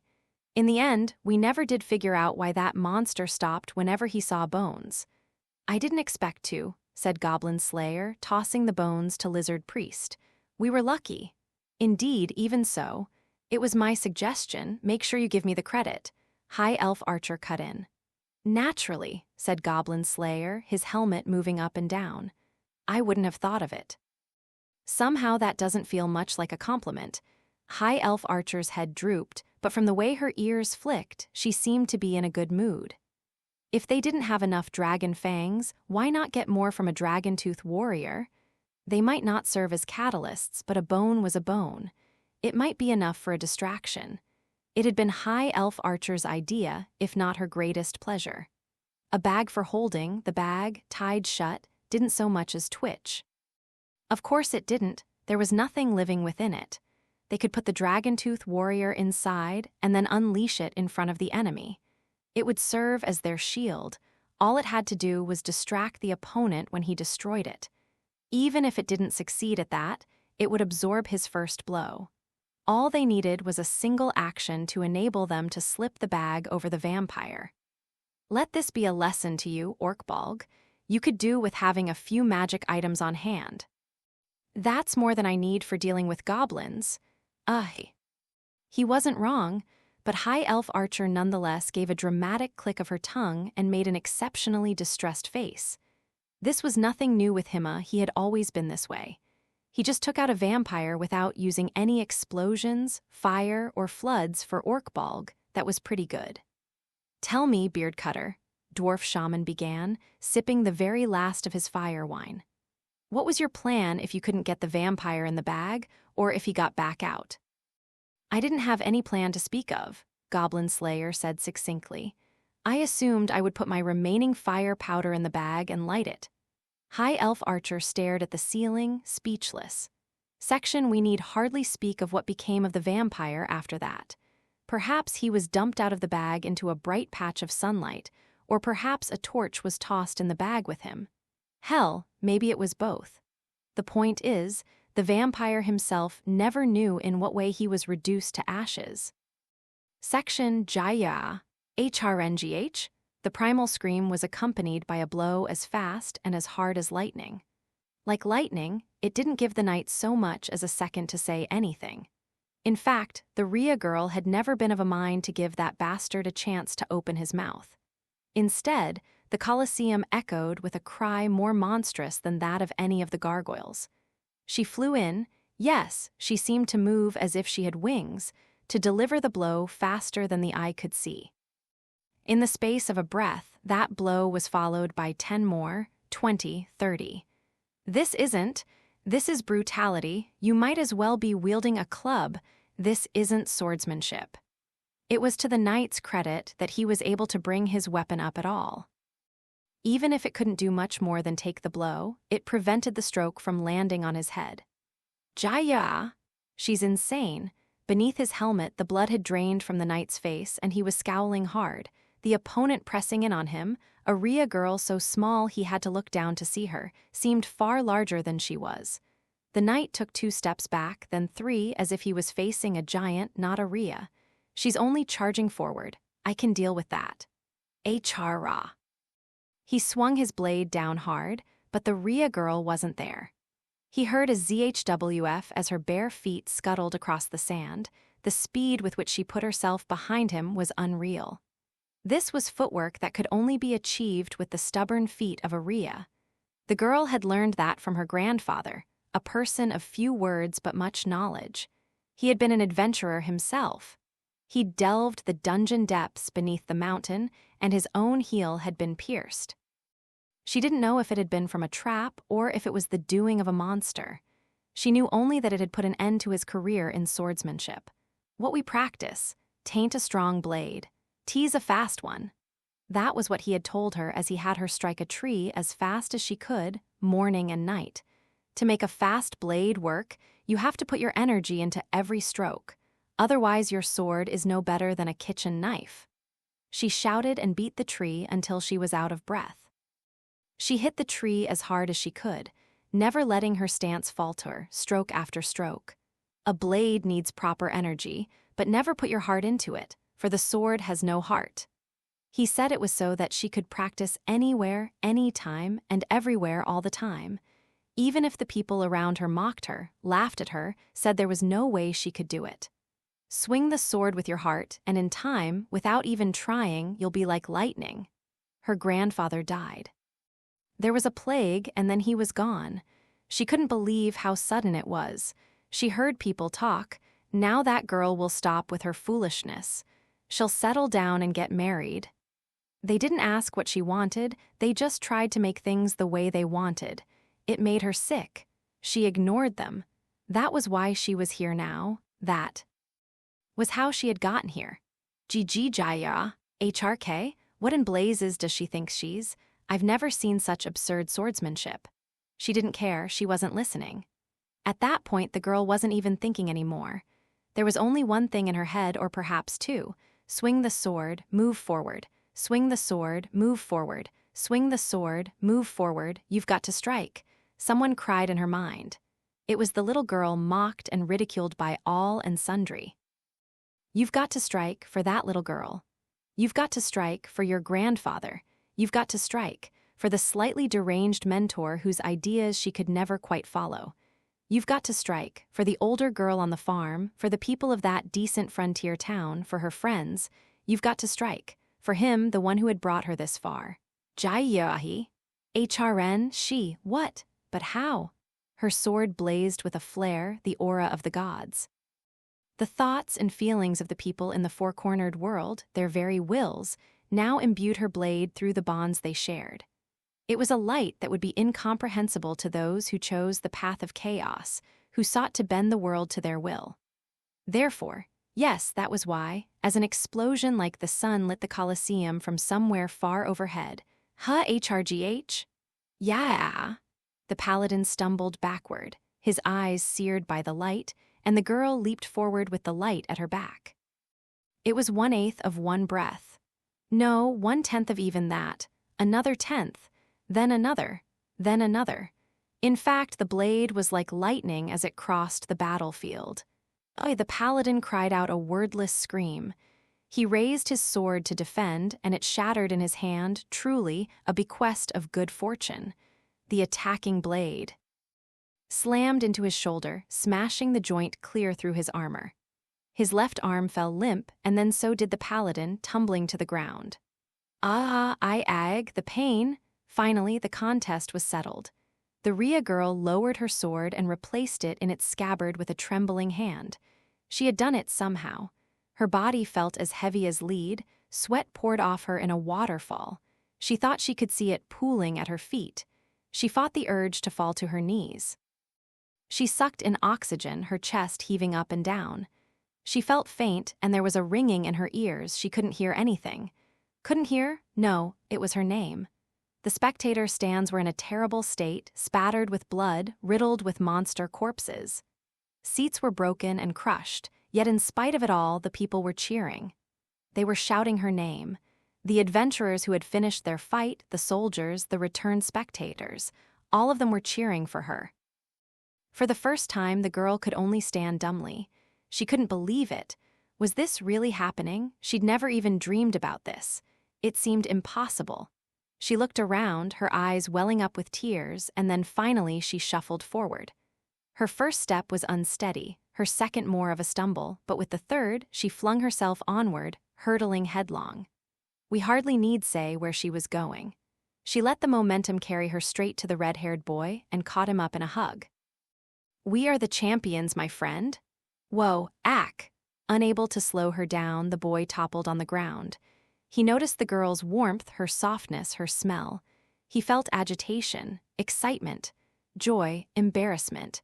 It was like he was feeling every possible emotion at once. Was that her who was crying, or was it him? He didn't even know. They hugged each other and rubbed their eyes, but the boy still managed to find time for a good rebuke. "Yawa, you dummy, what do you mean champions?" "Well, aren't we?" She was a mess of tears and snot and weeping, and yet the thought flashed through his mind, she was still beautiful. He tried to pretend he hadn't had the thought by saying, "It's not the finals yet." And then he poured all his many emotions into mussing her hair. She shrieked, but soon she was laughing, laughter that echoed all around the Colosseum. To close this chapter, however, it seems appropriate to quote from one of the heroic sagas. On that day, the Colosseum echoed endlessly with cheers for a Rhea swordmaster. "Adventurers, what a load of trash," thought the man as he worked his way back down the fighters' corridor of the Colosseum. Behind him, the stadium rang with cheers. Somewhere in the melee, his servant had gone, his horse had vanished, he couldn't even get his armor off. His battered shoulder felt unresponsive and hot. Agony ran through it with every breath. His left arm still hung limply. It was plain to see that this was someone who had been defeated and defeated utterly. And yet, what is the king thinking, allowing lawless ruffians like those to run free?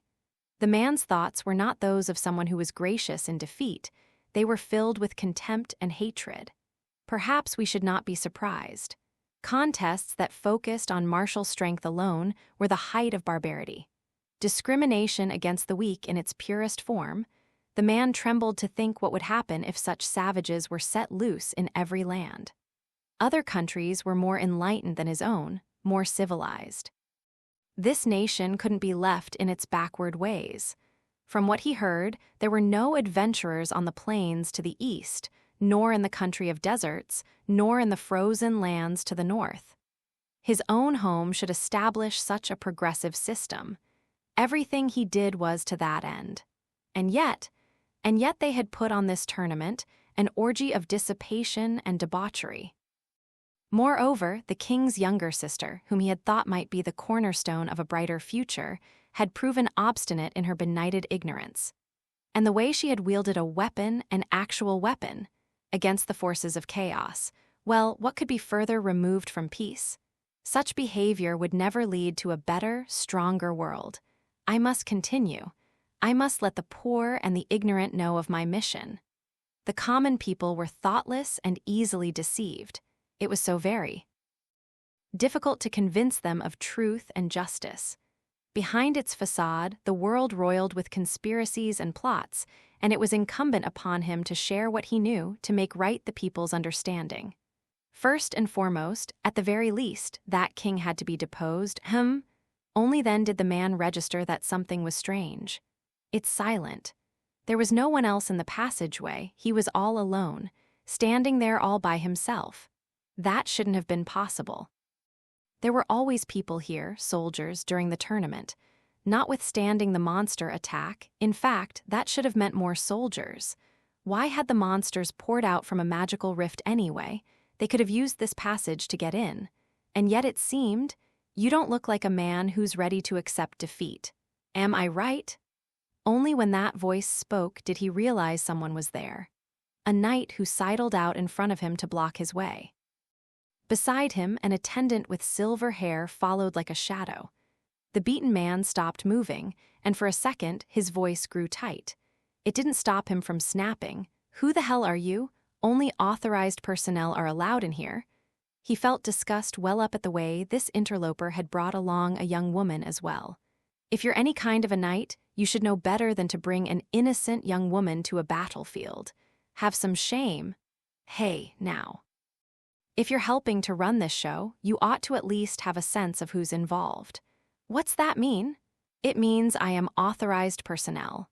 The knight appeared to smile. A competitor, in fact.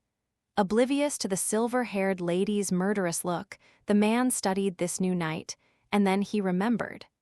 Several of the knights participating in the tournament had chosen, each for reasons of their own, not to compete under their real names. Yes, and this knight had been one of them, standing alongside some young women bearing the sigil of the trade god. Ah yes, behold his shimmering accoutrements. Even in the darkness of the passageway, the knight's armor and shield and helmet, his gauntlet and the sword at his hip all shone with a piercing light. The healing blessing, the light that disperses evil, the charm of unfreezing, the primal flame, the tempestuous wind. The knight before him bristled with imposing magical items, and his name was the Knight of Diamonds. He was a legend in his own way, spoken of among the common people. A quiet legend, almost a fairy tale. The story had spread quickly among the townsfolk these last years, but it was only a fantasy. The story told of a knight of the streets who hid his face and dealt justice to evildoers in the dark. Surely it was only a story. But that Knight of Diamonds stood now before this man. Stupidest name I've ever heard, Diamonds, his ass. It was the sort of thing a child with an overactive imagination would come up with. Besides, if he really thought he was going to cut down every crooked merchant, every corrupt noble, every adherent of some dark and evil sect, what would that make him but a mass murderer? The fact that the king allowed such a monster to run free was the utmost proof of his incompetence. "You appoint yourself to pass judgment, and you call it justice," the man said. "In my view, you're nothing but a common killer." The Knight of Diamonds met the man's attack with an approving grin. "You condemn me." "That's your right, but you should have raised your objection before you approved my participation in this tournament. However, the problem we're here to deal with today is you." What? Did the knight mean to cut him down, then? The man's pallor shifted, not from fear but from mockery. Would that not be the final evidence that this Knight of Diamonds was nothing but a criminal, that he knew no shame for anything he did? The man opened his mouth to tell the Knight of Diamonds exactly what he thought of his behavior, but he was shut up before he could speak even a single syllable. "I sent to the water town with details of how you've acted and begged the archbishop for her judgment," the knight said. "It seems you've caused a great deal of trouble, inconvenienced many people." She did not sound pleased. In his hands, the Knight of Diamonds held a letter. The man had no idea of what it had been through to reach this place, how many people had died, how many adventures had been bringing it here. Perhaps there was no point in wondering what spies had been involved in its transport. They had done their duty, and that was all. No matter how many times his face might change, no matter how many times he might die, he was a man who loved the same wine, used the same weapons, and made the impossible possible. That great doer of deeds had never once failed in a mission, and the fruit of his labors was here now. But such plotting, such doings in the dark were far removed from the man who stood here. Only evil people, only those steeped in darkness, would dirty their hands with such things. "I was informed that you've acted entirely alone, without advice from or reference to either the wishes of your temple or the teachings of your religion," the knight said. "You would believe that woman's ravings. The poor girl was broken when she was attacked by goblins. How dare he? How dare the Knight of Diamonds try to hide behind a woman? He was the bottom of the barrel, this man, not even worthy of being called a knight. The man's tongue was quick and sharp. She's only a puppet of that rabble at the temple of law. She can't make her own decisions, and that's to their benefit. You seem to enjoy finding fault with the failings of others. That's not what I'm talking about, the man nearly shouted. Only then did he register the pounding of blood in his ears. He leaned forward, heedless of the pain in his left shoulder, and shouted, spittle flying from his mouth. I'm only saying that we cannot let ourselves be trapped by retrograde ideas in which heroism consists only of achievement in battle. You are, of course, right that the teachings of every deity must be constantly re-examined and renewed, but it is not your place to decide them alone. Anyway, one heard that the justice of the supreme God did not lie in the expiation of evil. It was in the ceaseless questioning of what was good and evil. Tell me one thing, the man said. If, in spite of this truth, they were doing justice by expunging evil, what god, what deity gave you this revelation? There was a sound, a gentle rustling, and a breeze blew from somewhere unknown through the suffocating corridor. It brought with it a piercing chill, weaving between the knight and the lady, and then the man before continuing to wherever it was going. In its wake, it left only a faint, bitter taste of ash in the air. Who the hell does this knight think he is? The man didn't even realize that his right hand was reaching for the sword at his hip, his eyes glazed with hatred. The Knight of Diamonds his ass. This was the man who had received the golden spur. He was an outlaw. That armor he was wearing, he'd probably stripped it off a corpse on some battlefield somewhere. You have no right to complain about what I do. Who died and made you king? Who indeed? The Knight of Diamonds, appeared to laugh. Funny. I was wondering the same thing about you. What? Each time you speak, the words you wield are like a blade fashioned for that particular occasion. They lack any consistency. Sigh. The lady-in-waiting shook her head at this, appearing exasperated. She looked at the man with eyes as cold as ice and whispered that he should just play along. The expression, the body language, the man remembered them. In his mind, the pieces fell into place with an audible click. I know you. You're the king's dog, his little pet. She was the king's attendant. This was all the proof he needed that the king and the Knight of Diamonds were colluding with each other. A genuine smile came over the man's face. This was absurd, perfect, more than enough to drag the king off his throne. The man would never get another chance like this. His hand tightened on his scabbard, but he couldn't draw yet.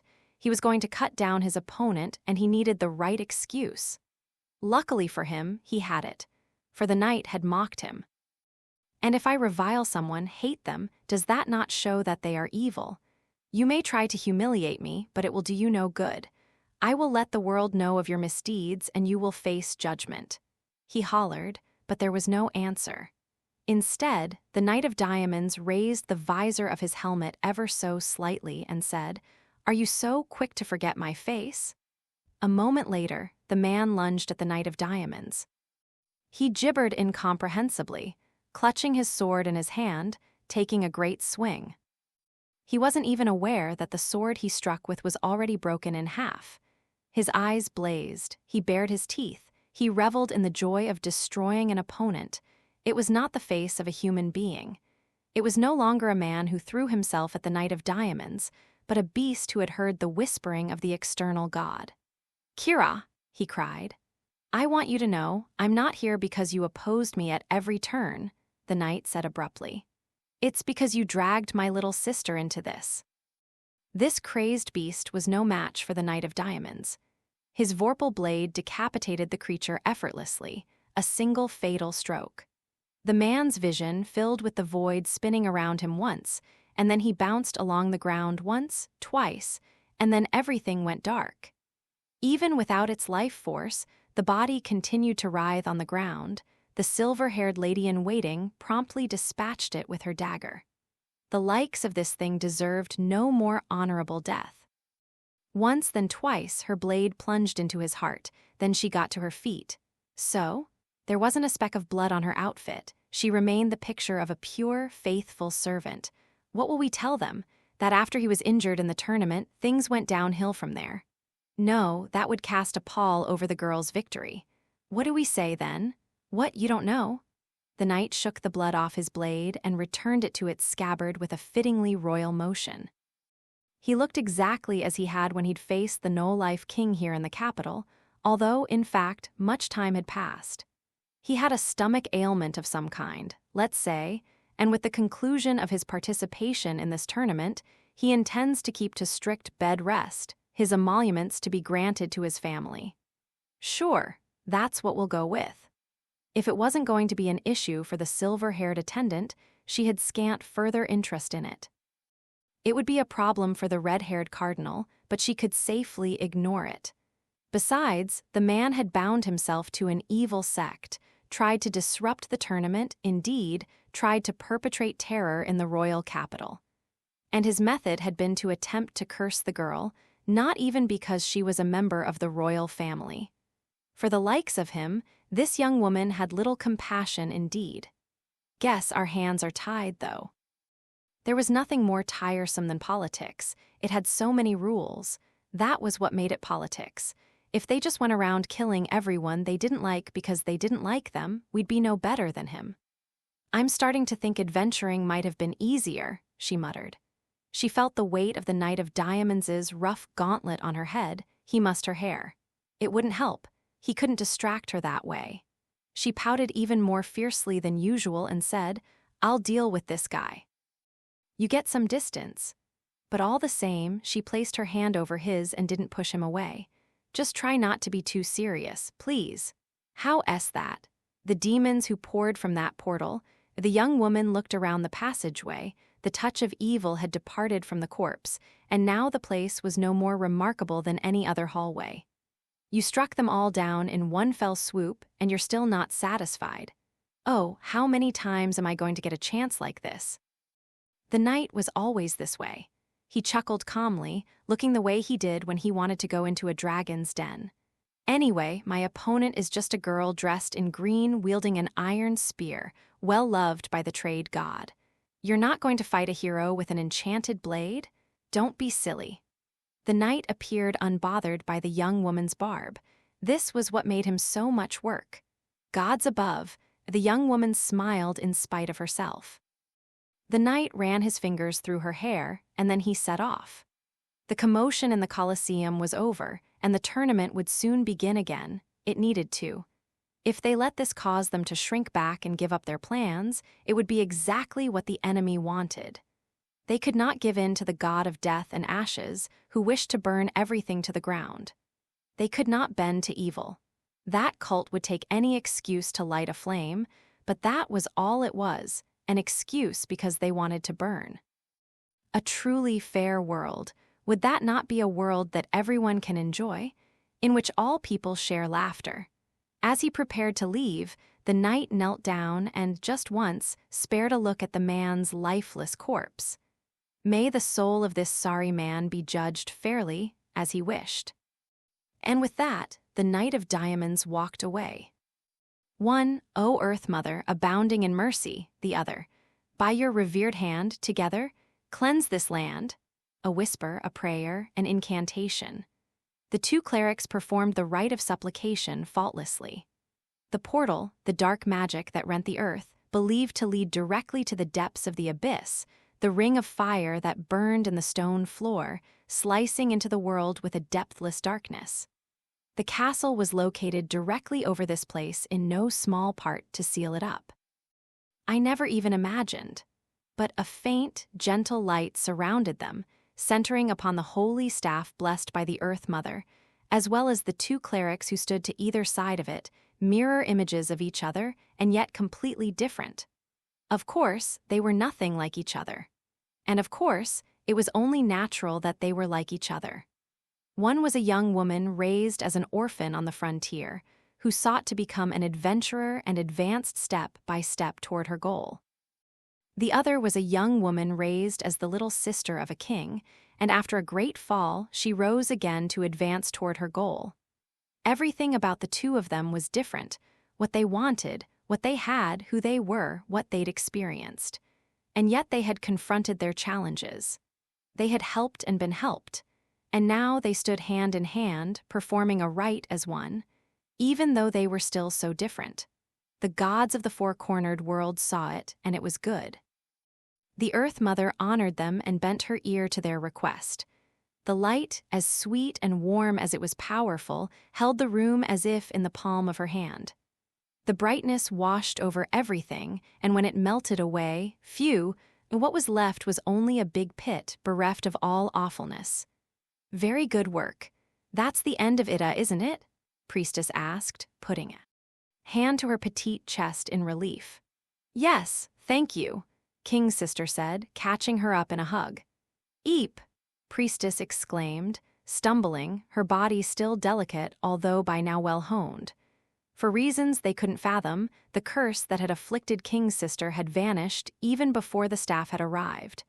After regaining all her energy in the space of a single night, her complaint was only that she had missed all the excitement at the tournament. As for Priestess, she didn't feel that her or her party members' efforts had been in vain. Instead, she thought, thank goodness, and she meant it with all her heart. Are you sure it was really all right, though? Priestess asked, cocking her head in perplexity even as she continued to hug the other girl who, despite being her own age, was considerably plumper. Was what all right? The other girl looking up at her from such close range made her heart skip a beat, and she wasn't sure why. The face looked so much like her own, and yet its expressions were completely unique. She found herself smiling with the wonder of it. I mean, for me to take on such an important role twice. Who else could have done it? If you go getting all concerned about it, I won't have anyone left turn to.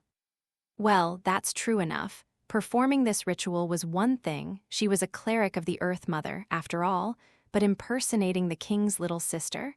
The very idea. It's like the story of the prince and the pauper, or the cut-purse girl who traded places with a princess. The world teemed with stories of such adventures, and yet she had never imagined she might find herself in one of them. You're lucky, I just spent the whole time sleeping. Well, the important thing is you're okay. To think, a curse, I was shocked when I heard. Yeah, a human sacrifice. King's sister giggled.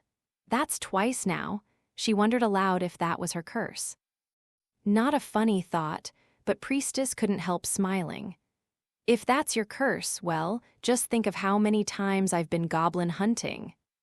True, King's sister produced such a pregnant, indescribable look that Priestess shot her another puzzled glance. Are you sure you're all right? Priestess asked. King's sister was quick to add, I don't mean I'm not grateful, you know. I mean for this time and last time, but this is a separate issue. Ah, Priestess nodded. Don't worry about it. You mean that? Yep. That small chest puffed out, humbly but with some measure of confidence. I do like to think I've learned a thing or two about goblin hunting, after all. Without a word, King's sister put her hands to her face and turned toward the ceiling as if she were praying to the Earth Mother. The gesture was so much like her friend that Priestess burst out laughing. Section with the rite completed, Priestess returned the Earth Mother's staff to King's sister and then left the demonic portal. It was a big national secret, so when she shut the door behind her, none of her friends were waiting for her. The castle hallway was more opulent than any she had yet seen. Her feet sank into a thick rug, while the walls and windows were adorned with metalwork. Moreover, there were tapestries of the warriors of light who carried the 4 orbs and of the 3 generations who had delved for the dragon. The windows were as translucent as ice, and sunlight poured through them, warm, pleasant, and golden. And yet, why is this place so big? It just didn't sit right with her. She'd been to various temples that were bigger than this castle hallway, and yet, oh, I haven't heard about the others' adventure. It wasn't unusual for her and her friends to go on separate adventures, but of course she wanted to know how things had gone for them. And she wanted to tell them how hard she had worked. They were probably getting ready to go by now, so maybe they were near the castle gate. Priestess, suddenly in a hurry, jogged down the massive corridor. Sure, an onlooker might chide her for such unladylike behavior, but running through a castle, isn't that an adventure in itself? He. It was an amusing little excuse, and it made her happy. Her steps grew lighter with it. Just try not to stumble, try not to fall. Imagine you're going along with a 10-foot pole, and watch out for random encounters around any corner you might turn. Ah, there you are. Eep, Priestess yelped, hurriedly straightening up and taking off her cap. There, just around the corner, was a handsome man whose looks evoked a young lion. I never expected to run into His Majesty the King here. Well, that was what made it a random encounter, wasn't it? The same turn of chance that could see you meet a dragon in the open field.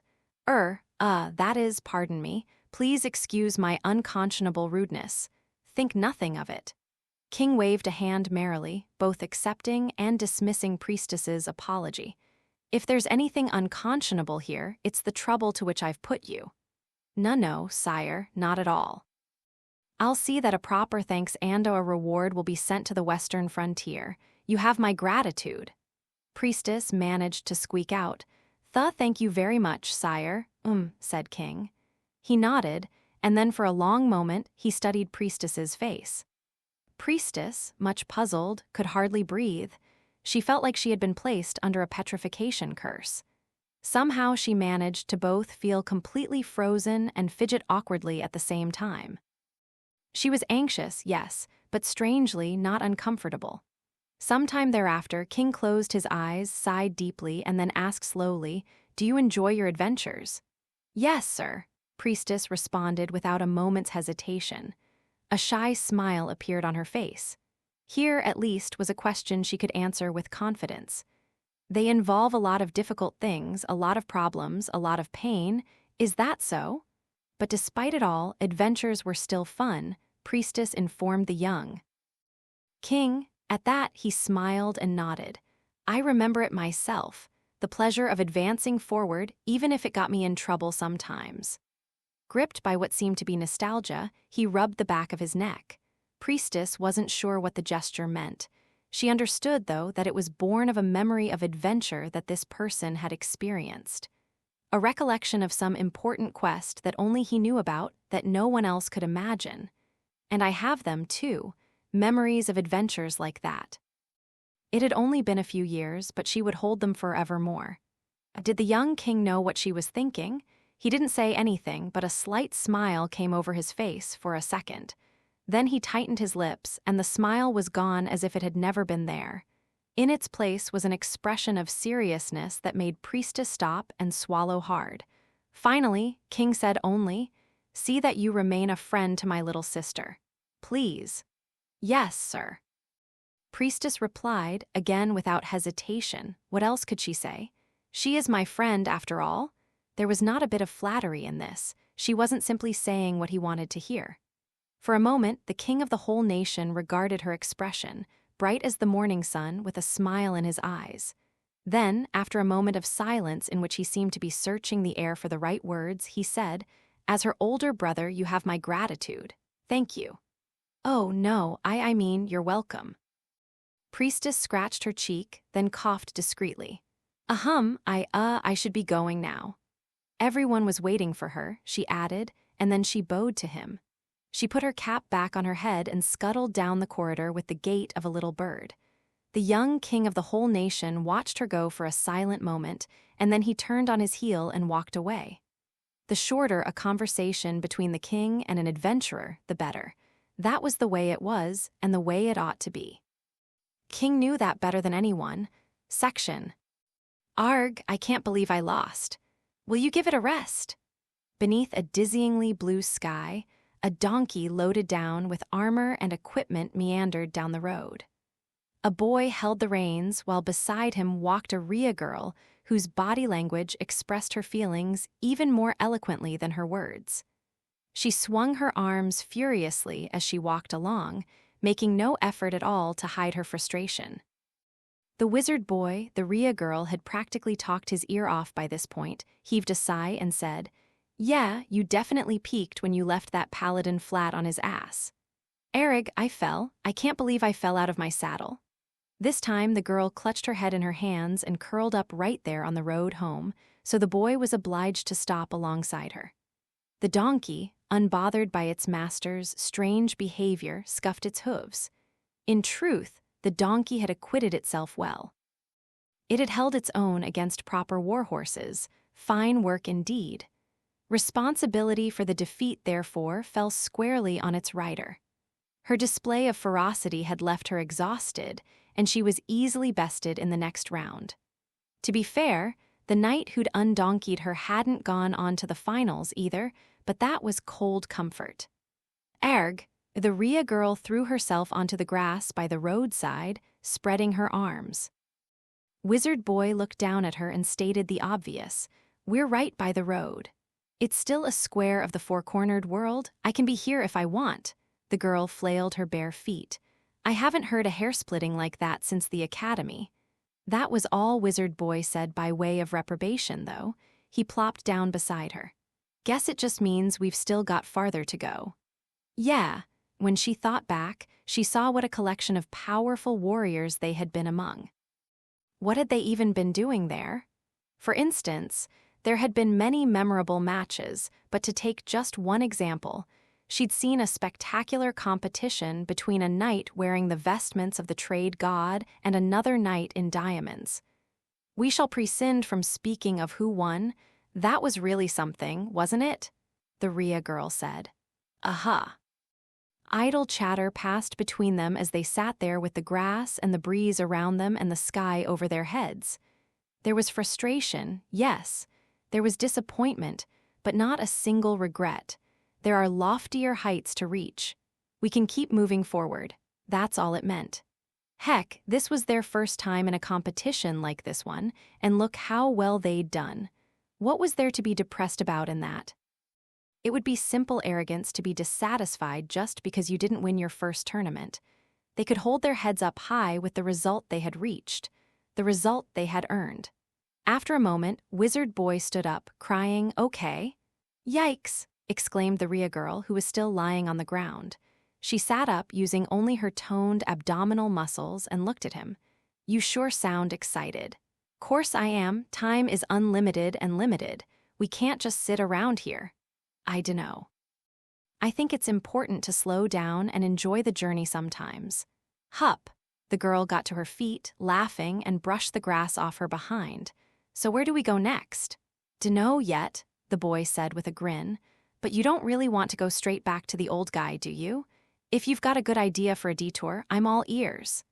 The Rhea girl grinned like a kid with a mischievous plan. They didn't know where they would go exactly, but they knew where they were headed. "I'm gonna be the strongest sword fighter in the world, so I'd better go find people who are stronger than me." "I think you just did." "Quiet you." So they went down the road, leading the donkey, arguing and laughing. Someday the strongest, someday that dragon. The road would go ever on and on. They were on that road, moving forward one step at a time. Section, "Great work, you've earned a good rest." This was the pronouncement of Guild Girl, delivered with a smile as the wagon trundled along. It must have taken some nerves to conclude everything that happened, all their trials, with these few words. A lot really did happen, huh? Across from her sat an adventurer in grimy armor. He nodded deliberately.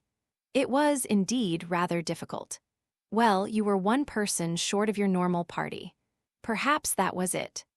Guild Girl giggled at this diffident response, demurely covering her mouth with her hand. Staring fixedly at the ground beside her was the priestess, her ears as alert as any elf's. "I think she's gained a little confidence." But she still wasn't used to being openly praised. Maybe it was just as well if she was overconfident. That would be a problem in its own right. This was adorable. "So how'd it go with you anyway?" asked the elf, who was poking her head out the back and flicking her ears in the breeze of that very same priestess. "It went well," priestess said, nodding eagerly. Cowgirl smirked. "Well, you were the coolest thing at the tournament." "Oh, I'm not sure about that," priestess squeaked, her face flushing. Then, however, with a certain amount of she managed, "But I did try my best." "That's what counts," said High Elf Archer, her eyes twinkling like stars. "Details, I want details." If you don't mind then." There was a delicate clearing of the throat, and then began the story of the adventure of the cleric who had impersonated the princess. The unfamiliar outfit. The people she didn't know. The only ones she could count on were the two friends who had come with her. Meeting the nobility, speaking to a knight, participating in the ceremony, and then the monsters had appeared. It was a splendid tale of heroism, as fine an adventure as any there was. The only person who didn't seem to realize it was the heroine of the story. On the driver's bench, lizard priest and dwarf shaman were chatting about something. The others could hear the friendly rise and fall of their voices. It was the end of a journey, calm, pleasant, quiet, and lovely. Guild Girl took a deep breath, letting the warmth of that moment fill her chest, and then she shifted so her knees were facing the person across from her. "All right, I'd like to hear about your adventure, Goblin Slayer." Grunted a low voice from deep within the metal helmet. "Mine? Yes," said Guild Girl with a smile. "Your adventure." She stole a glance at Cowgirl. She seemed to be helping Priestess, who was gesticulating in the direction of High Elf Archer, telling the story of her exploits. She did this. She did that. A good flourish of the hands at the right moment could always make a story really sing. They were not, of course, paying Guild Girl and Goblin Slayer any mind. Well, when we get back to the West, then it would be her turn. Nothing wrong with cutting in line a little. Surely no one would blame her for seizing her right to be the first to hear this person's story of adventure. She would do it until the day he had a truly glorious tale to tell, until she could be the first to hear about him slaying a dragon. After all, that's how I do things. "So what kind of adventure was it?" she asked. Goblin Slayer murmured, and after a moment's thought, he said, "There were goblins." Afterward, hello, Kumo Kaju here. Did you enjoy Volume 16 of Goblin Slayer? I put my all into writing it, so I hope you had fun. This time, goblins appeared in the royal capital, and Goblin Slayer accepted a quest to slay them. And there was jousting, a tournament. We will rock you. I've been desperate to do a story with stuff like this in it, so I did. Man, jousting tournaments are great, huh? Then you have all the politicking in the background, and the mysterious knight who hides his true identity. Edward the Black Prince has nothing on him, nor Richard I or Carl Xi, but anyway, the only thing Goblin Slayer can do is slay goblins, and so goblins he slays. He has another adventure waiting for him, one that doesn't take place on the sparkling stage of the capital proper. There are all kinds of people in the world doing all kinds of things. That's what makes the world go round. I think many people find it difficult to accept the fact that they're just one small human being. That's what makes our fight with the shadow so difficult, and why overcoming that battle is so admirable. This book is no exception to that rule. A lot of different people helped make it a reality. Everyone in the editorial division and everyone involved in publication and marketing. Noboru Kanatuki, who provided another set of wonderful illustrations. Kusuk Kuros, who handles the manga version. All the readers who have encouraged me, everyone who's been a fan since the web novel days, the administrators of the aggregator sites. Not to mention my gaming buddies, the friends who are always happy to play with me. This book owes its existence to more people than I can mention here. Thank you all, and always, so much. Thanks to all this help, I feel like I can do more than ever.